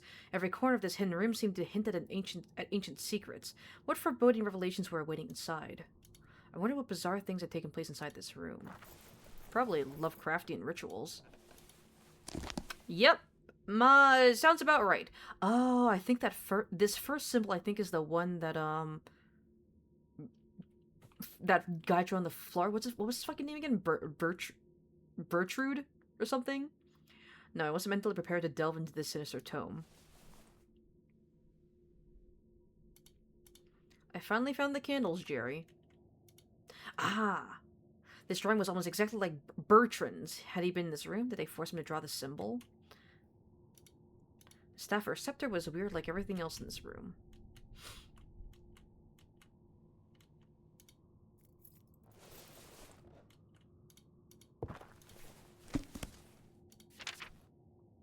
I feel nearly drunk at the prospect of harnessing all that power. We can't stop until its mysteries have been fully unraveled. I'm ready to exhaust all my resources, sacrifice anything and anyone until our goals are met. This is greater than mankind itself, even greater than me. This is the right symbol, I know it. The next step is to translate the logograms, which won't be an easy task. Considering the poor state of the stone slabs, so many millennia, epochs of abandonment. But how? This finding predates any recorded history of scientific research. There's no written account of the servants anywhere else. I'm not even sure that's a proper translation. We're completely on our own. It is imperative that we focus on the task at hand, and Make no compromises if we're to succeed. We may well be the first civilized and sane human beings to ever gaze into the innards of this mountain. If what I suspect is true, what awaits inside grants the means to an ultimate enlightenment. The permanence of actuality are at our disposal. Servants is far from an accurate word, but there's no better way to describe them with the meager information we found. I'm just gonna skim through this.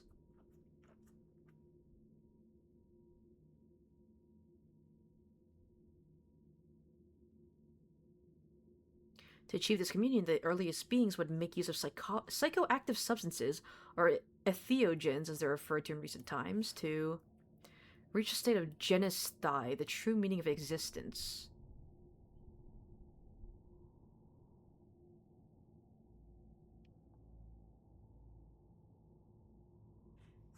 The servants required some sort of mind shield to face the abstruse presence of the entity.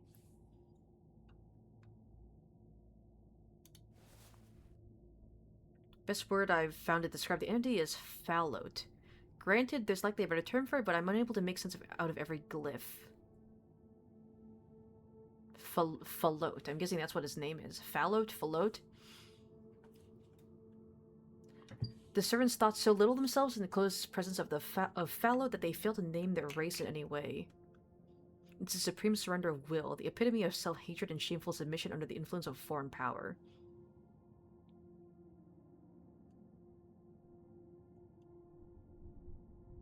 Whatever substances the primitive servants used, they didn't succeed in merging with this otherworldly visitor.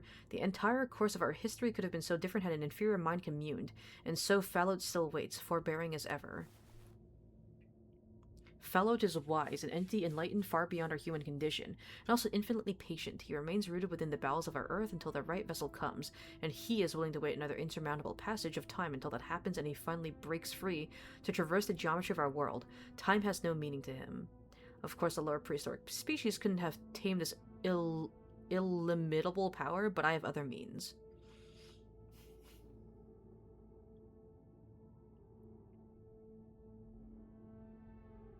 Fallote also makes use of noise, but it's a different kind of disturbance. He delves deep into your mind. Something, an interference, perhaps even a physical change, manifests when you face the horror.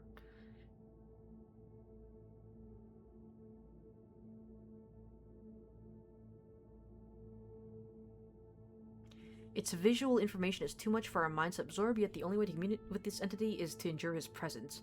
It must be so old, impossible to comprehend with our earthly conception of life. Fallote must have originated from the time in which the very first stars formed. Perhaps he already existed before it all began.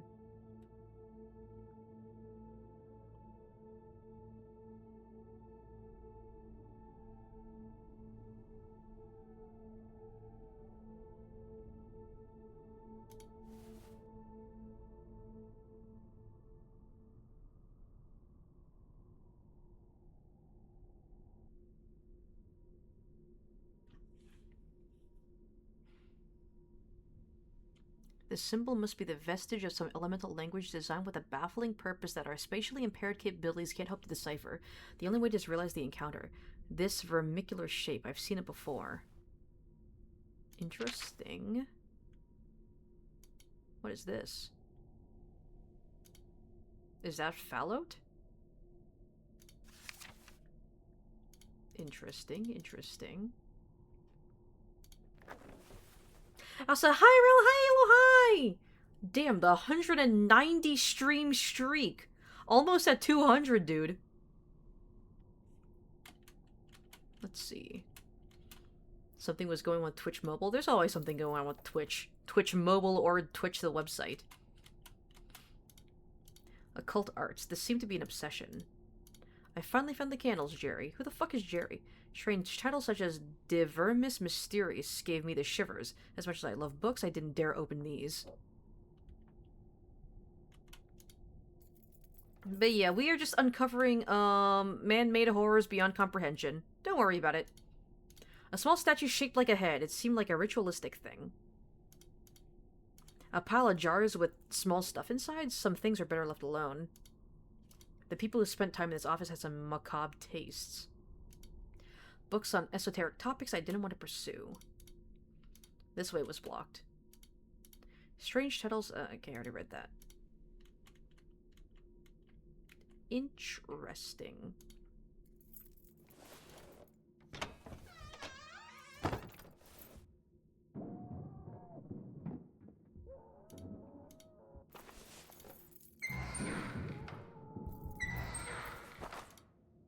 Alright, new area. New things to discover. An unremarkable box that had nothing inside. The buckets were dirty and empty. Uninteresting shelves. It seemed this section had once been used as a sort of storage area. Ooh, a map. I do like maps. Where the fuck am I now?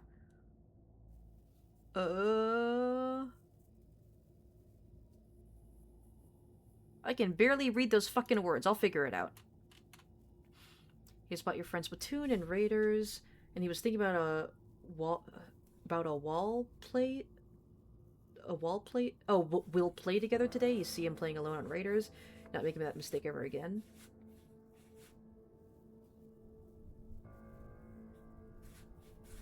I'm trying to like figure out what you're trying to say with your message, because I feel like speech to text messed some of it up. I'm assuming you're saying that like he's just playing raiders alone. Well, I mean, he might still be planning on playing with you. It's just that maybe he wants to play alone for a bit. If he ends up flaking on you later, then yeah, I feel like that'd be reason to be upset. But like, just seeing him playing on his own for a bit, I don't think that really means anything on its own. Basically, he asked you to get the game for him so that the group could play together, and he said at the group chat that we were going to be playing when he gets back home. I mean, like I said, he might still play with you later. I was able to see the whole length of the once beautiful yard from this window. Just because he's playing on his own right now doesn't mean he doesn't plan on still hanging out with you later. Sometimes people just want their alone time for a bit. Like me personally, whenever I get home from work, I kind of want to spend some time to myself just to decompress. It doesn't mean I don't want to hang out with my friends later, it's just that in the moment I'm kind of tired and I want to be on my own. And it might be the same for him. There's no way I can move all this junk on my own. It was necessary to find another way.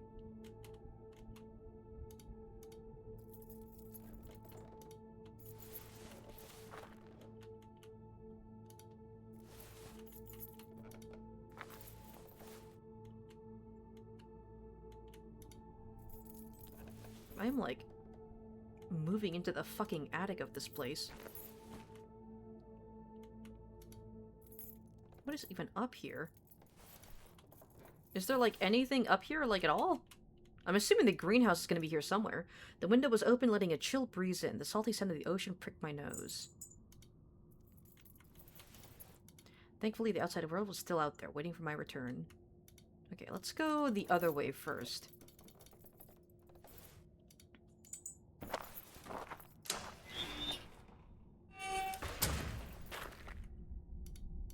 No amount of water could save these plants. The whole state of the greenhouse was quite sad. Oh, this is the greenhouse! Fucking finally! There was no traces of plants, just dried mud. I was looking for this fucking place for the longest time. Nothing of note. That didn't deserve my attention. You know what does deserve my attention, though? Oh, I didn't think this was actually gonna lead outside. Go back in there.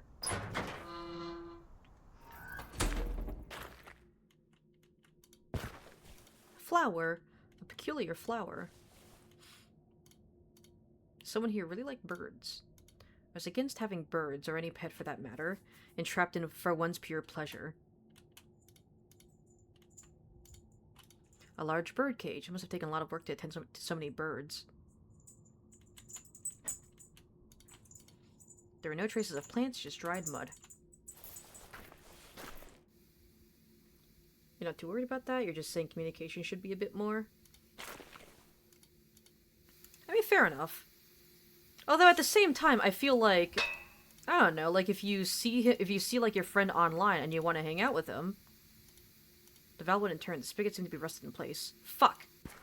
I'll have to deal with that later. Like, there's no harm in just shooting him like a text and asking like, hey, like, do you want to hang out now?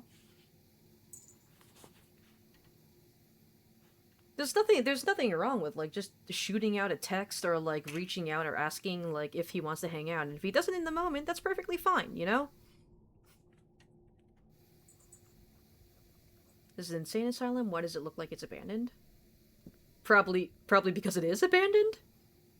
I mean, it's gonna get renovations soon, but, like, right now, this is very much an abandoned insane asylum. Like, shouldn't HOA or some health profession be against this? Well, again, this has been, like, abandoned for years. And just recently, they decided to, like, reinstate it and renovate it the next day. The whole state of the greenhouse was quite sad. You hope you got that association right? I don't think HOA has anything to do with, like, facilities like this. Like, HOA is very much, like, just purely residential areas. I think you might be, like, talking about OSHA. The door didn't even have a knob and seemed completely stuck. I'm gonna have to find a way to de-rust this, this valve first before I can turn it. Usually jump in and they don't mind that, like, we're cool like that. I mean, I'm more so saying, like, if you see them, like, online, and, like, if it's getting to a point where it's, like, upsetting you, when they said that they wanted to, like, hang out with you earlier, I feel like it's better to just shoot out a text and ask if they're open to hanging out before you start getting upset about it. Because, like, I mean, I've had to deal with friends who would, like, just kind of make assumptions like that. Like, they would see me online and just assume that, like, since I didn't ask to hang out with them, that I was, like, avoiding them, when the truth was just, like, I just kind of wanted to spend some time alone. So I'm just saying this so that you don't end up falling into the same pitfalls. Because what ended up happening is that the friend kept making assumptions about me and how I felt, and it ended up getting to a point where I actually got angry at them because they kept assuming things about me that were just not true. And yeah, it's just the whole thing, and I just want to make sure that you're not falling into the same pitfalls. Is there still people in there if it's abandoned? Oh, I mean, yeah, like I said, there are people planning on renovating this place. It's been abandoned for years, but just recently they decided to reinstate the institution, and they're actually planning on renovating the entire building the next morning, which is why the game is happening, because the building is going to get renovated soon, and the main character is like, wait, no, there's still mysteries that I need to solve. So the main character actually arrived here at the asylum to try and solve all those mysteries before it all gets torn down and renovated the next day. I can see the opposite side of the building right here. Yeah, OSHA. No, you don't think that? I just kind of crossed your mind. Yeah. Just make sure that, like, if any sort of, like, worries ever, if any sort of similar worries ever happen in the future, it's always better to just reach out and ask, or just ask to talk first, before you start, like, making, like, assumptions in your mind and catastrophizing. Because, as I mentioned, I had a friend who just kept doing that all the fucking time, and it got to a point where, like, we basically had a falling out. We basically had a falling out where I had to tell them off because they kept making those fucking assumptions and assuming, like, terrible shit about me just because, like, I would be tired every now and then and didn't want to hang out.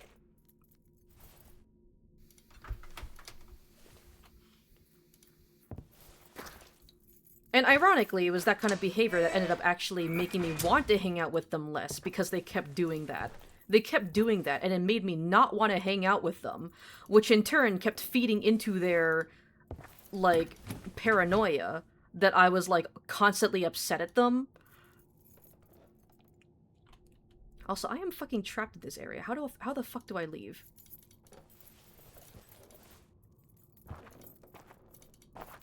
But because they kept refusing to fucking talk to me, and they just kept on assuming, like, what my feelings were about them, and whether or not I wanted to, like, hang out, or if I even liked them at all, it got to a point where it actually led to me not wanting to hang out with them because of that, which led to me blowing up at them because they kept fucking doing it, and it was just pissing me off. Like, crosses your mind when someone sends you a message saying, hey, want to hang out? Or they make a plan of doing something and then you don't get a message from them, but you see them playing a game that y'all are supposed to play grouped up. Yeah, like, I get that. Like, if you made plans already and then they flake out or they, like, never follow up on those plans, like, I get it, you know? But just, like... But again, just, like, him playing alone... Like, I feel like, especially since it's still pretty early in the day, I feel like that's not, like... That's not proof that they don't want to hang out with you. Like, maybe they just want to spend some time alone.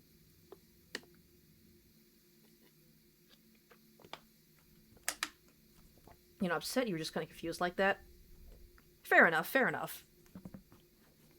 Speaking of which, what did you miss out on the story? We got brain tumors. We got tumors in our brain. In fact, everyone's got tumors in their brain. And in account of the eldritch god that we fucking unearthed beneath the facility.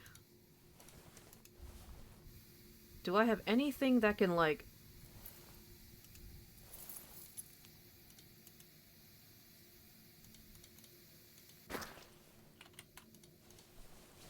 Seem completely stuck. Well, then what do I fucking do here?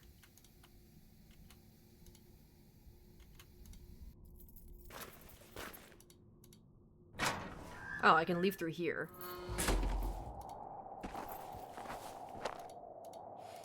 It had been long since anyone took care of these plants. What did I get? What did I grab? What did I get? Dinosaur! Dinosaur lube! Imposing mountains encircled the forest surrounding the Institute. It had been long since anyone took care of these plants. Wood planks. They were everywhere on this floor. Also, it's fucking storming. Nature can be intimidating sometimes. Dude, imagine if you just get struck by lightning and the game just fucking ends right there. A mental hospital lost in a forest with a man inside it, lost among his crippled memories. There's poetic irony there. It had been long since anyone took care of these plants. Oh my fucking god, dude. Dark clouds adorned the sky while the fierce storm presaged more nightmares revelations. The strange rock formation was still on the horizon, a prominent feature of the eternal ocean. I could hear the ocean from afar whistling along with the wind. These plants are fucking dead. I bet that in the old days this gorgeous greenhouse was a sight to behold. Lube. Nothing, it was empty. Nothing, it was empty. Nothing, it was empty. I'm assuming I had to use the lube to, lube up the rusted spigot.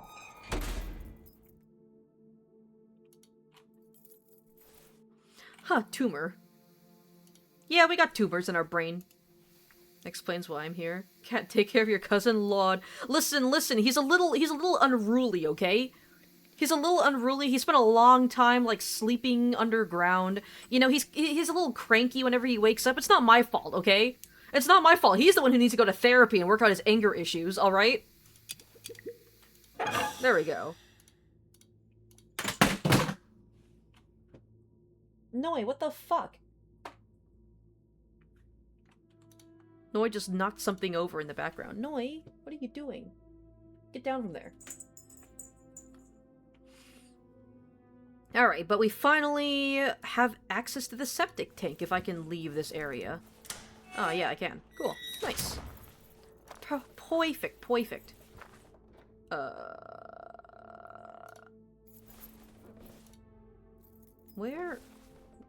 Where does this lead to? Was this always here?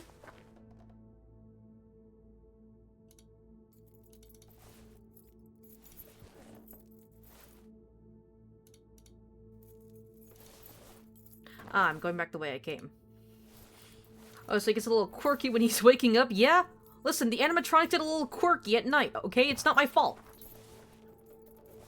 What happened? That was a big thud. It was just Noi jumping over, jumping up over all my furniture and shit. Knocking things off my desks. Okay, that was the greenhouse. And where does this one lead to?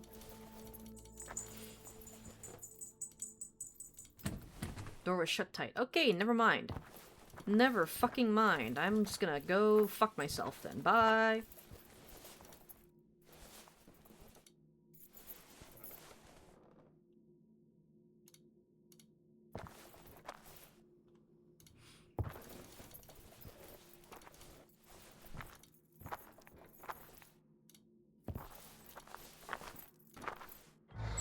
Alright.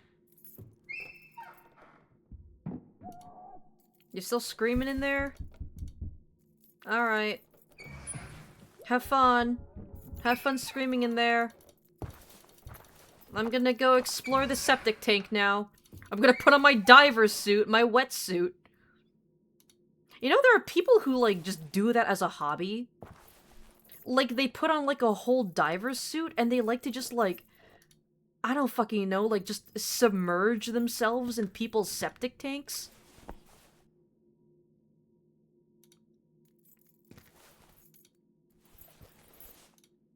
Like, I don't know why. But, like, fucking, I guess there's a hobby for everyone out there. Pets are really good to have if you're streaming or in general because you don't know how much comfort you have until they're actually gone. Oh, yeah. I don't... Man, I can't even imagine, like, what life would be like without Noi. Which is crazy, because, like, I spent, like, the majority of my life, like, without a pet cat. Like, Noi is actually the first cat that I've ever owned. And, like, I've only had her for, like, a small fraction of my life, but, like, the idea of losing her is, like... I mean, I like to think that I've, like, prepared myself for it. Because I don't want to, like... I don't shy away from the idea that, like, Noi is gonna pass away someday. But, like, still, the idea of, like, having to live without her is, like, kind of unfathomable to me. Anyways. Let's-a go! Yippee! Into the shitter! Ugh. Oh, that's a whole-ass dead body. That is a guy. That is a dude. That is a dude, just... Oh. Oh, he was the patient who was, like, thrown in here. Like, yeah, obviously pets could be a bit of a noise, but most of the time they're your comfort animal. Yeah. Noi brings me a lot of comfort. She brings me a lot of pain, too, but I think the comfort outweighs the pain. Oh, it's not diving suits? That looks more like a hazmat suit? No, I'm talking about, like, people will just put on, like, a wetsuit, and they will just, like, go diving in people's septic tanks for fun, I guess? For fun? Because it's their fetish? I don't fucking know. Like, they don't do it because, like, they're a plumber and they're paid to do it. Like, no, they do it for fun. They do it for, like, because, like, they get off on it or something. It's crazy. You never prepare for yourself for it. It's like a scar. All you gotta do is let it heal. And I have a what the fuck? Yeah? Well, here's the artifact. As I grabbed the curious artifact, a sense of impending doom assaulted me. There we go. I got this now. 5 a.m! Oh, a time jump scare! Okay, I do know that this game ends at 6 a.m. It's like Five Nights at Freddy's. I felt my nightmarish journey was nearing its conclusion. This weird key was bound to unlock the final answer. But yeah, this was the patient that was locked under that trapdoor. And I guess they just never let him out? They just let him die down here? What a horrible fate this poor man had suffered.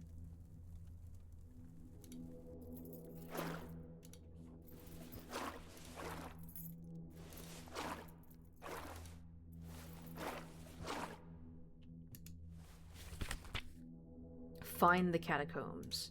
Oh, encounters with the entity. That's all that's left. Just find the catacombs. It seemed like it was time again to descend into madness, both figuratively and quite literally. The answer I was desperately seeking was deep down in the basement. Well, I mean, I'm in the basement. I am, in fact, in the basement. I love bulldogs, basically. Starshire pit bull terriers and those type of dogs are named land seals. I have heard of pit bulls being referred to as velvet hippos. Which I feel like is a very apt descriptor.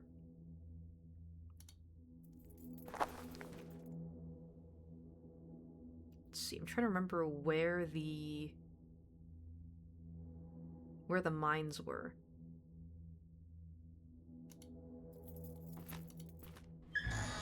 There we go. There we go.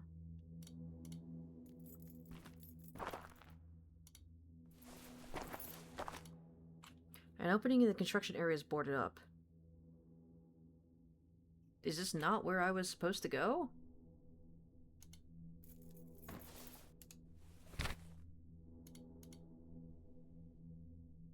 No doubt the fantastical discovery of the Institute's underground passages would provide the ultimate piece of the puzzle, but how? Where was that mystifying tunnel located? The only way to get rid of the grip of the entity was to conclude the communion. The prospect terrified me to no end, but just as well the notion of losing my mind.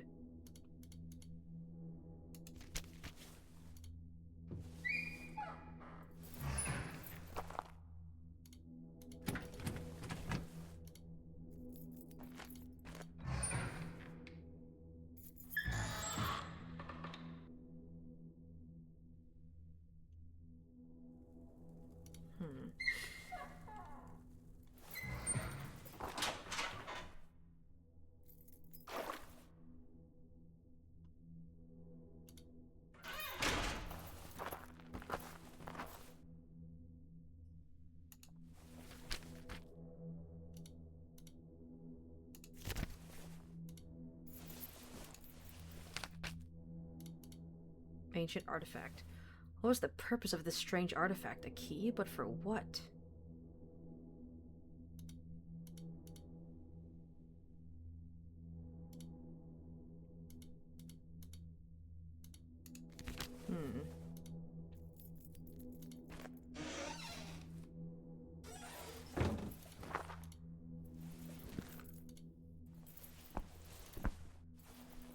Hey, Julia.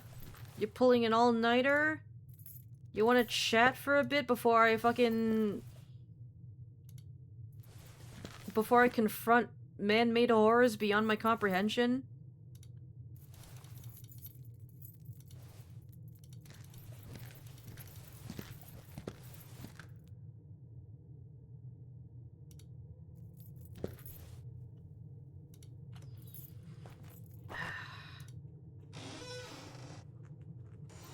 Gotta find the underground catacombs.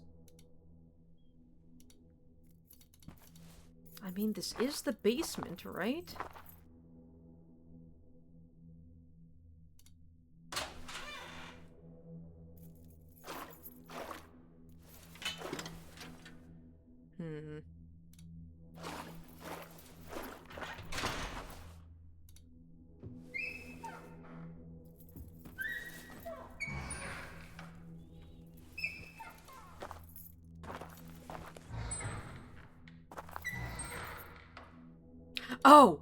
Oh, I remember.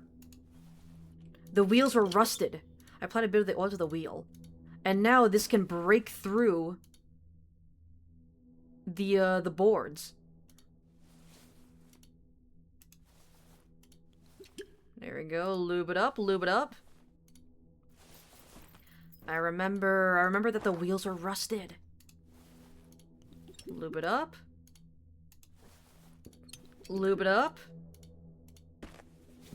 Alright.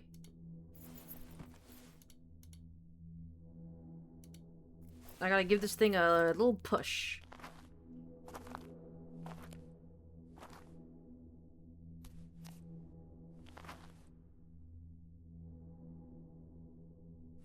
Let her rip.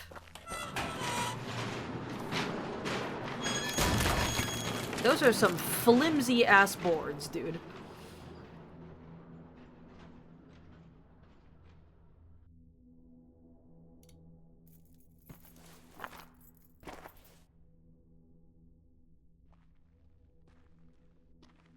What the fuck are you?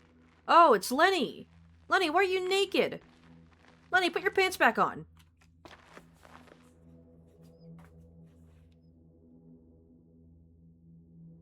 Lenny, what are you doing here? The time has come. But how? This is the place where it all happened. And now you must proceed. Your I don't arms keep clipping understand. through your body. Where have you been all this time? I've always been here. With you. What are you saying? Lenny, please. You're my only friend. He's not real. He was never No real. one here can have friends. What? Lenny, don't make jokes like that. You're scaring me. He's gonna fade Why away. are you doing this? He's Why- gonna fade away because he was never real in the first why am place. I need to understand. I want peace. Oh Then god, the go. Lenny faces. The answer lies at the end of this tunnel. Lenny. I must go now. Bye, Lenny. Bye, Lenny. You are my best friend. Ellis, I'm leaving behind this hasty note in the event you follow my steps. The situation upstairs is untenable. It may have reached a point of no return with that revolting scene in the female wing. They couldn't handle it, Ellis. Their minds are too feeble, but they served our purpose, and I have enough details now to understand what lies in that cave. This is the second incursion of the authorities into the premises, and we won't get away with things too easily this time. My own actions have raised suspicions, putting me under close scrutiny. There will be a thorough investigation. They'll ask more questions, and we can't afford to lose control over our discovery. Never. This is the end of the Institute, so I've made my decision. I'm going in. We've wasted too much valuable time assessing the risks, when we both know that no civilized human being has ever attempted this. Risks? Bah! Between facing the authorities and concluding an encounter postponed by unfathomable eons, the outcome of which is unknown, I choose to feast my eyes on the enrapturing radiance of Fallout. It's ours. We've earned it. Remember that. Should the worst-case scenario present itself after this irrational adventure, I leave my last revelatory finding on these papers. The tumor. It's a mechanism. Ellis, the tumor acts as a sort of fail-safe device. Fallout, in his endless wisdom, honed through vast passages of time that our pathetic minds couldn't grasp, understood the risks of taking control of an inferior organism. What lies beyond the cave? Is the vessel being threatened in some way? How can he know if the organism will survive? So the entity goes so far in the reconfiguration of foreign tissue, he leaves only a part of himself as a test, or maybe as some kind of probe which our biology develops as a tumor. This is the abnormal growth that we observed in the patients. Ironically, it was him observing us this whole time. Interesting.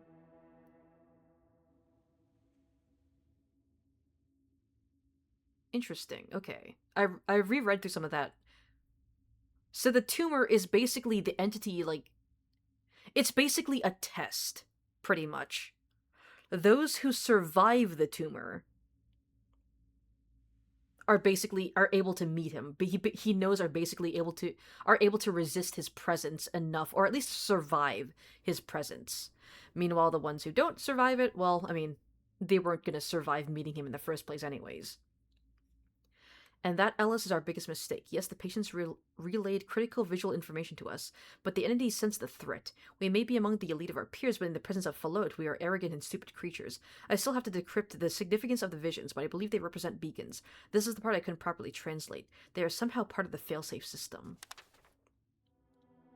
What I do know is that he wants to leave, patiently waiting till an ambitious but strong soul faces him and successfully withstands his powerful gaze.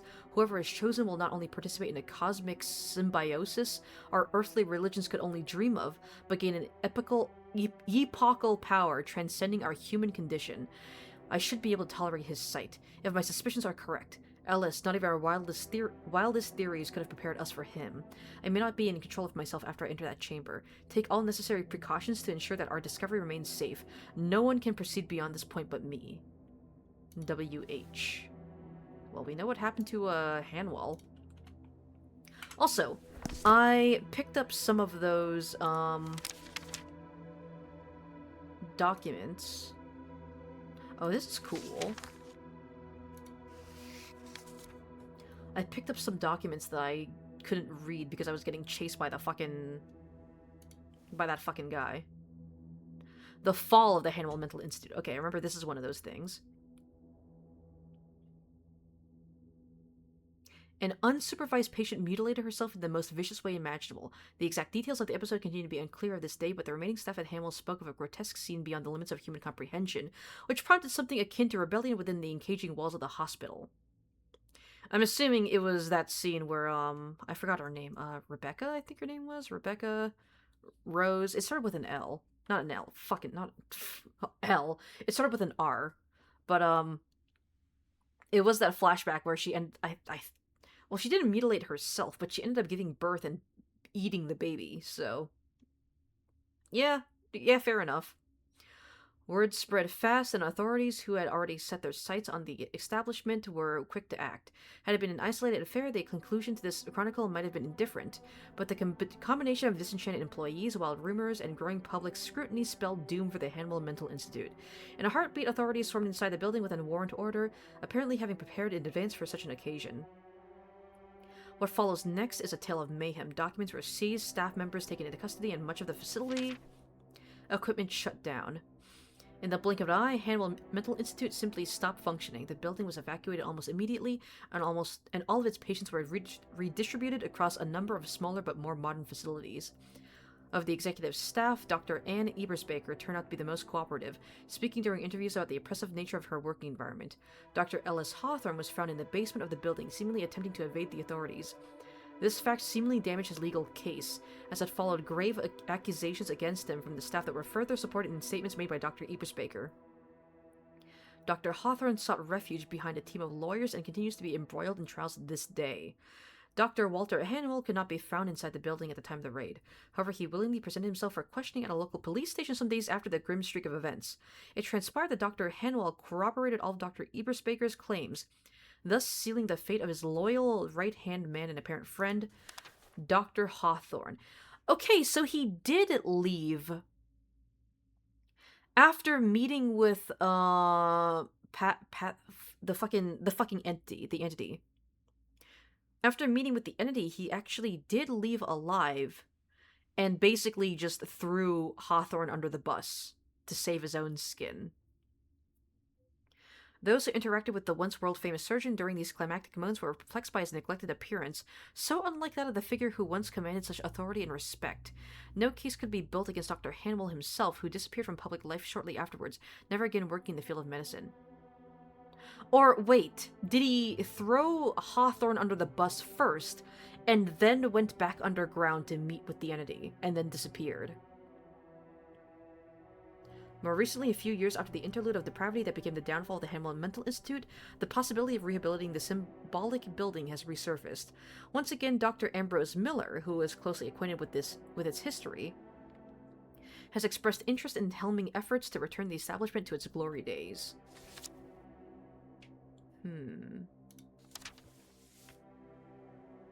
Okay, I already read that. Delicious baby, my belly full. Listen, she was a little hungry, okay? She wanted a snack. She wanted a snack. She can have a little bit of girl dinner, you know? Just a little bite of baby. Just a little bite of baby, you know? A little snack, a little nibble here and there. Some girl dinner.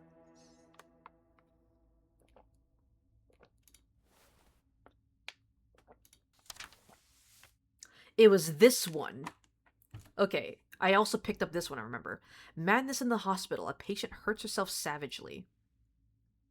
Following troubling rumors of patients being mistreated in already alarming hospital conditions, the overcrowded HANWELL Mental Institute, once a beacon of international respectability, has succumbed to its worst episode yet. Readers are advised to proceed with caution as the following paragraphs present potentially disturbing descriptions.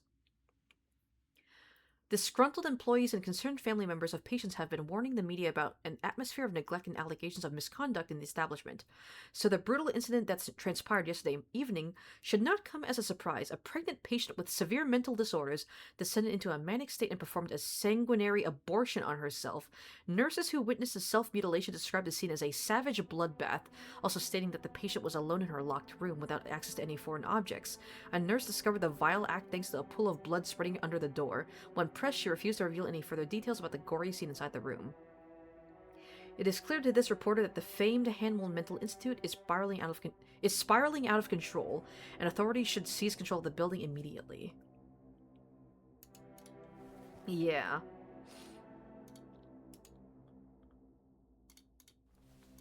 So, yeah, she was not doing well. Why did they have to detail that? Oh, it was worse. We had a whole cutscene. There was a whole cutscene of her, well, having a little snack. We had a whole flashback of that, So yeah, it was pretty graphic. Well, there's nothing else to examine. Nothing else to do but move forward.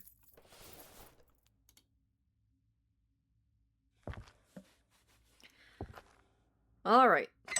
Time to meet our maker. I'm surprised this thing is still operating after all these years. I would not fucking trust this. I would not fucking trust this elevator. I'm gonna be real.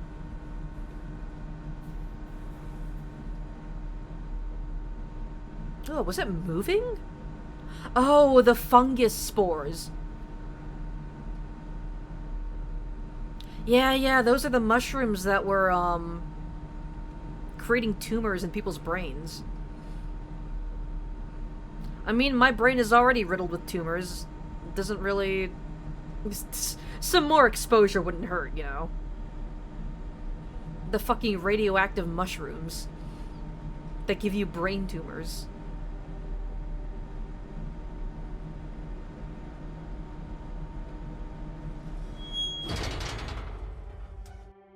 Is that the game or is that your fan? Your fan you're hearing? Probably the game. The elevator was pretty loud.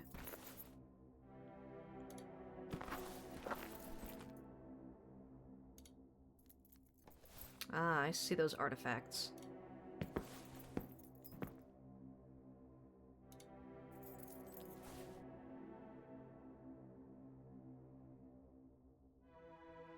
That was the elevator? Yeah, I'm pretty sure it was. Unless you were hearing something else. The sound, right? That was the elevator. And here is the symbol. Alright, that's the key, right?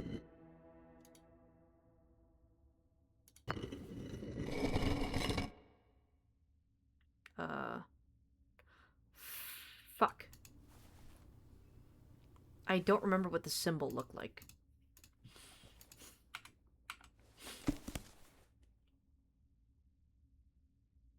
Collections? Hello? Game?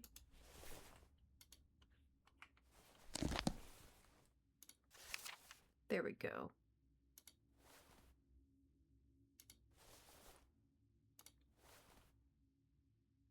Rebecca, yeah, that's what her name was.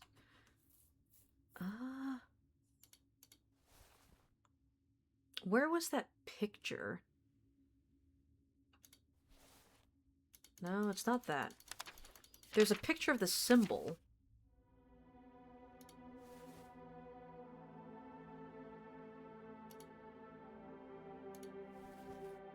There we go. Okay, this is what I was looking for. The strange drawings.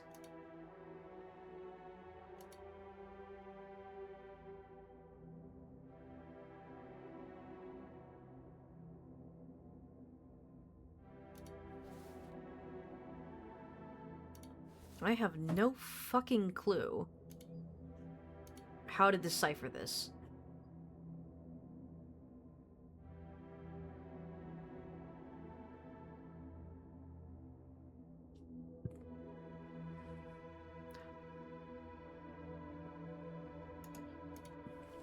Okay.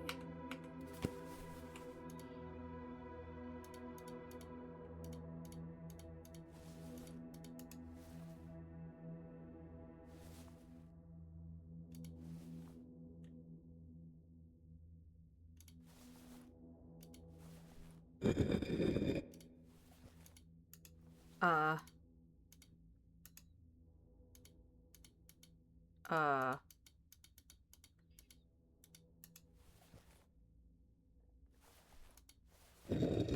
Oh.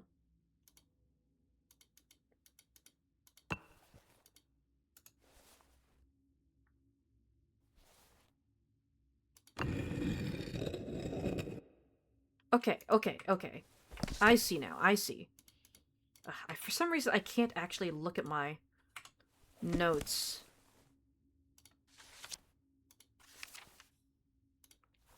On that window.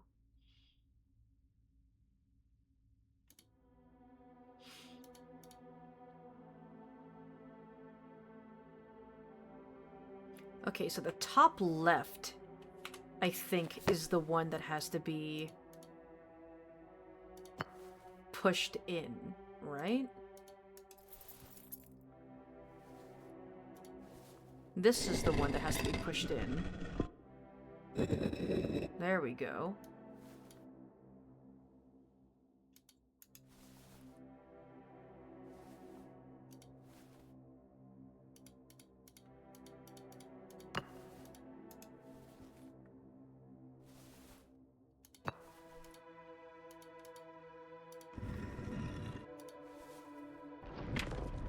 There we go.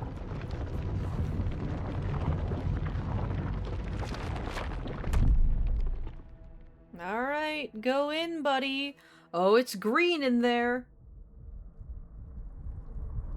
Hi, what the fuck are you? You're pulsating. You're very green. Are we actually gonna get to see it? Oh, hi! Oh, that's a big fucking shaft. I feel like I might have to censor this. Oh, wait, no, it's a giant fetus. 6 a.m. Ah, I see. It was a giant fetus. Spend 10 hours in the asylum. Am I good?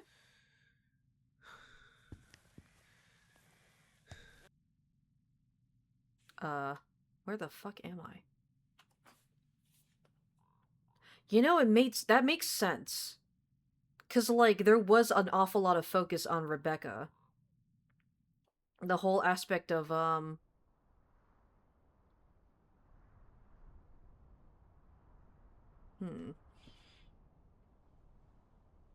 Because I remember reading one of the files about Rebecca saying that, like, she kept referring to the child, well, the rape baby, as the child of the devil. And then you finally see what the Lovecraftian monster looks like, and it's basically just a giant, like, alien fetus.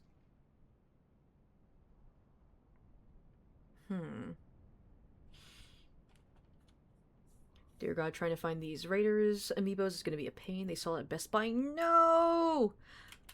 I do actually want to get the Raiders amiibos as well, but I'm planning on getting them as amiibo cards, just because they tend to be cheaper. You know, they're cheaper and a lot easier to, like, actually keep on you. I usually order them from Etsy,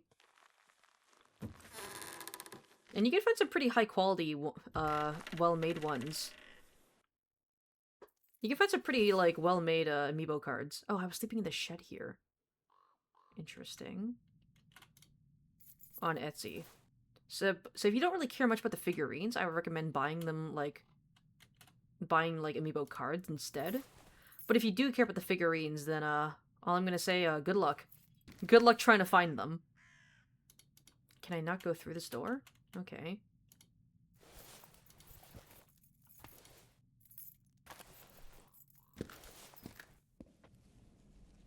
Hi, Julia. Oh.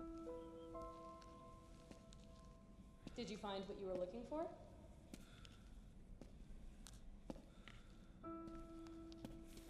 What the fuck? Oh my god. Oh my god. Oh my god, dude. Oh my god. What the fuck, man? What the fuck?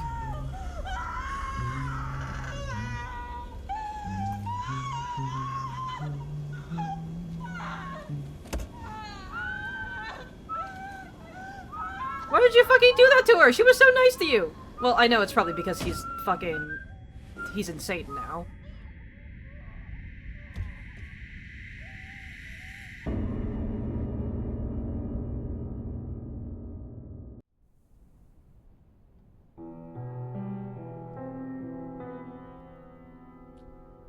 Damn. What a way to end that game. Uh-huh. Interesting. Very interesting. Okay, message and it's a green cards. I'm guessing you're referring to the friend that that you asked to hang out with. I'm assuming they want to hang out now. See, what did I tell you? What did I tell you? I told you that he'd want to hang out with you. Probably just wanted some alone time.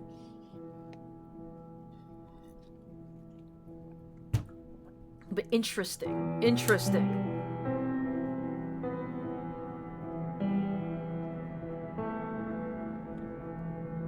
Yeah, there's all the Kickstarter backers. Okay, so I'm like spitballing ideas here. But I'm thinking what happened at the end there is I think we either got possessed by, or like our mind essentially merged with the entity that we saw in the mine shaft there, right?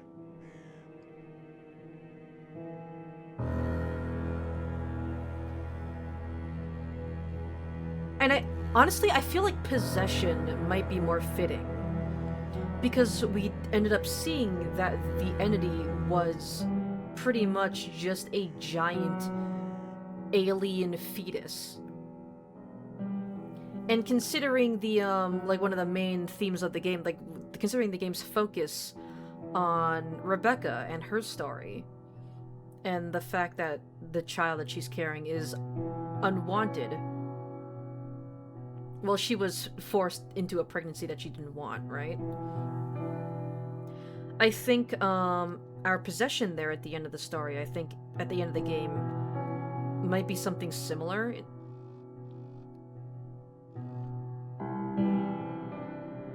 Because, like, think about it. Tumors in our brain.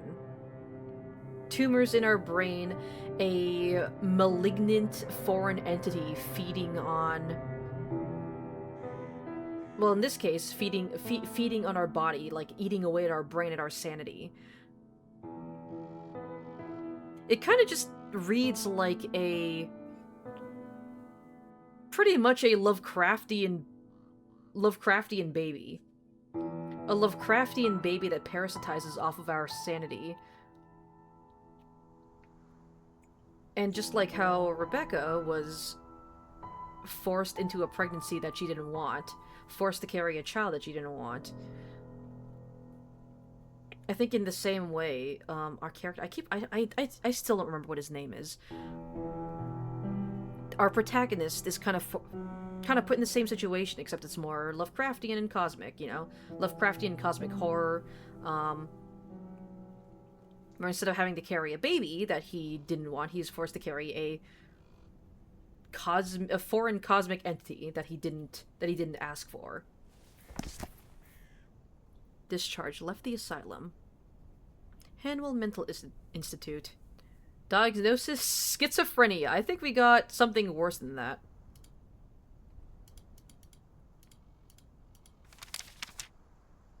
Start a new session. The only thing I can do is start a new session or load a previous one. But yeah, I think that is the end of the game. Yeah, that was pretty good. That was a pretty good game. I miss, like, point-and-click adventure games. I do think that some of the puzzles were a bit obtuse. I think specifically the ones that gave me the most amount of trouble, I think, were, of course, the wind-up key for the music box. The fact that you have to, like, basically chase the key through, like, the drainage systems of the bathrooms, and then find it on, like, a mound of dirt sitting in one of the rooms on the first floor. I think that was just kind of, like... kind of dumb, I guess. Just kind of bullshit. And the other one that gave me a lot of trouble was the, in the previous stream, the previous time, like, the previous stream of this game, the fucking, the puzzle where you have to, like, calm down the patient in the cafeteria. I think the reason why it gave me so much trouble is because I was fixated on the idea of, like, that I had to use the relaxing classical music, record. I assumed the other two records were just red herrings, but no, it just depends on, like... Because apparently that puzzle is, like, kind of random, in which the correct song to play is determined by the instrument that you find in the solitary confinement room. Um, but that puzzle, I think that puzzle was kind of like, it was kind of hard for me to figure out because I was fixated on like, oh, I need to calm the patient down. And logically, the best record to use is the one that's literally named relaxing classical music. So I kind of just ignored the other two records altogether. I think if they made it more like, if they named all three of them something more like, if they named all three of them like relaxing classical music, or like just gave them all just names that didn't point to like one of them being more relaxing than the others, I feel like that puzzle would have been, honestly, it would have been easier for me to solve. Because like the thing with puzzles, the thing with like designing clues for puzzles and like leading the player towards the right path is that honestly a like no hint is better than a bad hint. And I was misled. The reason why that was so difficult for me was because I was misled by a bad hint. Um, in that being that one of the records was literally named relaxing classical music, so I just assumed that the song that I had to play was on that record, and that the other two were red herrings. But other than those two puzzles, overall I found the game like pretty easy to navigate. I didn't find the puzzles too obscure. Like an issue that I have with like point and click puzzle games is that sometimes like the solutions are just so out of left field and so obscure, and so the logic to get to those solutions are so like just esoteric that like at some point you just kind of have to start like clicking on everything and just combining all the items in your inventory. Yeah, it pisses me off when games do stuff like that, because like I think like if you have to guess in a puzzle game, then you just kind of just design a bad puzzle. But this game didn't really have any instances like that. The story? Well, let's go over like the easy stuff first. The animation is of course very janky. The 3D models are very unnerving and uncanny, but I feel like that's kind of the point. It kind of like brings me back to those like PS1 era style, not PS1, PS2 era um horror games.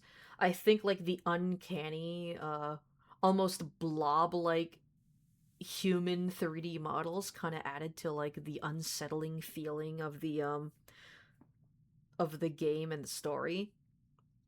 The music was fantastic, I will say. The music and sound design. I'm gonna be real, I think the music carried in terms of the horror aspect. I didn't find the game too scary, honestly. It was more I found it more like depressing and just sad and dark. But it wasn't really there weren't really any like big scares. There wasn't any like huge horror moments in terms of scares.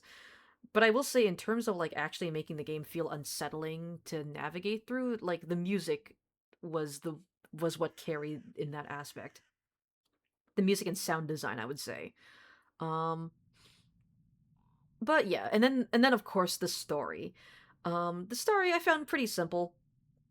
Man wanders into into an old patient of an insane asylum, decides to go back to that insane asylum in search of answers due to having memory issues and hallucinations, and comes out basically confronting cosmic horrors beyond his comprehension and becoming irreversibly changed. Like that aspect of the story is pretty standard. It's pretty bog standard, like cosmic horror, insane asylum storytelling.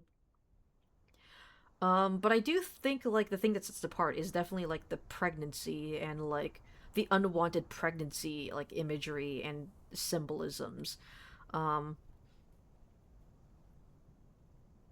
just the whole symbolism behind like Rebecca being a big focus and her being forced to carry an unwanted pregnancy, and then it's revealed at the very end that the eldritch being that you've been uncovering this whole time is basically just a giant alien fetus, a giant monstrous alien fetus. And then the protagonist walks out of the asylum essentially being possessed, or like pretty much like merging with it almost. definitely there's definitely a lot of themes like just surrounding like unwanted pregnancies and cosmic horror, um, that I feel like I will have to ruminate on a bit more. It's not really something that I'm like fully able to unpack right now on the spot, but there's definitely something there in that regard, and I find it a very unique take on this style of horror. But yeah, I really enjoyed this playthrough. Short, sweet little point and click adventure horror game, about 2 streams long, about 8 hours of playtime. I was actually able to finish on like a surprisingly on time, pretty much like in 2 streams at 4 p.m. with some time to give out my thoughts. But yeah, I really enjoyed this game. Would highly recommend people buy it and give it a try themselves. I know that I did do some research on this game on my own time, and I found that apparently it's been in development for a long fucking time, like 10, like I think like 15 years. It's been in development for 15 years. Like this thing was like funded through Kickstarter, um, and it actually came out just like fairly recently. I think it's like about a year ago. But honestly, I like it's not mind blowing. I'll say that it's not a mind blowing game. It's not a masterpiece, I would say. But it's for what it is. It's pretty enjoyable. But yeah, pretty much my thoughts on the game. Uh, Hope you guys enjoyed going through this as much as I did.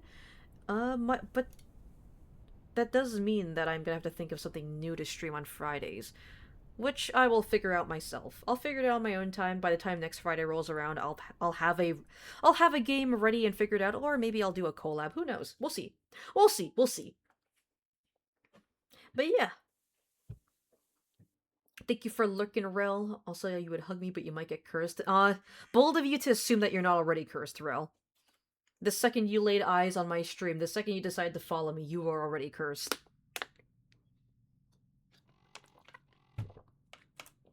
But with all that being said and done, I think we are going to have to end the stream here.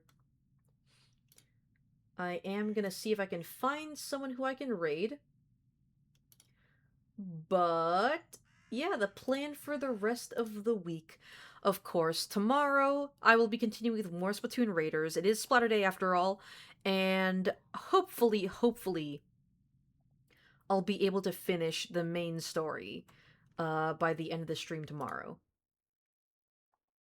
And then Sunday and Tuesday, of course, will be more 100 line and Tomodachi Life. So yeah, if any of that interests you guys, be sure to tune in and say hello. Uh but yeah, it does seem like no one I know right now is live. So unless you have any suggestions, Rel, I'm probably just gonna go ahead and end the stream right here.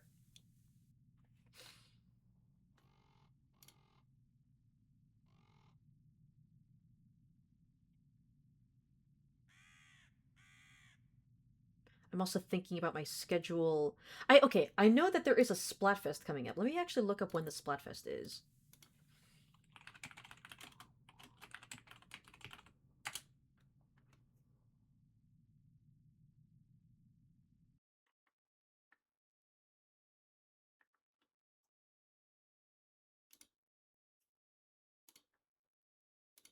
When is the Splatfest? Because I am gonna have to rearrange my schedule around that.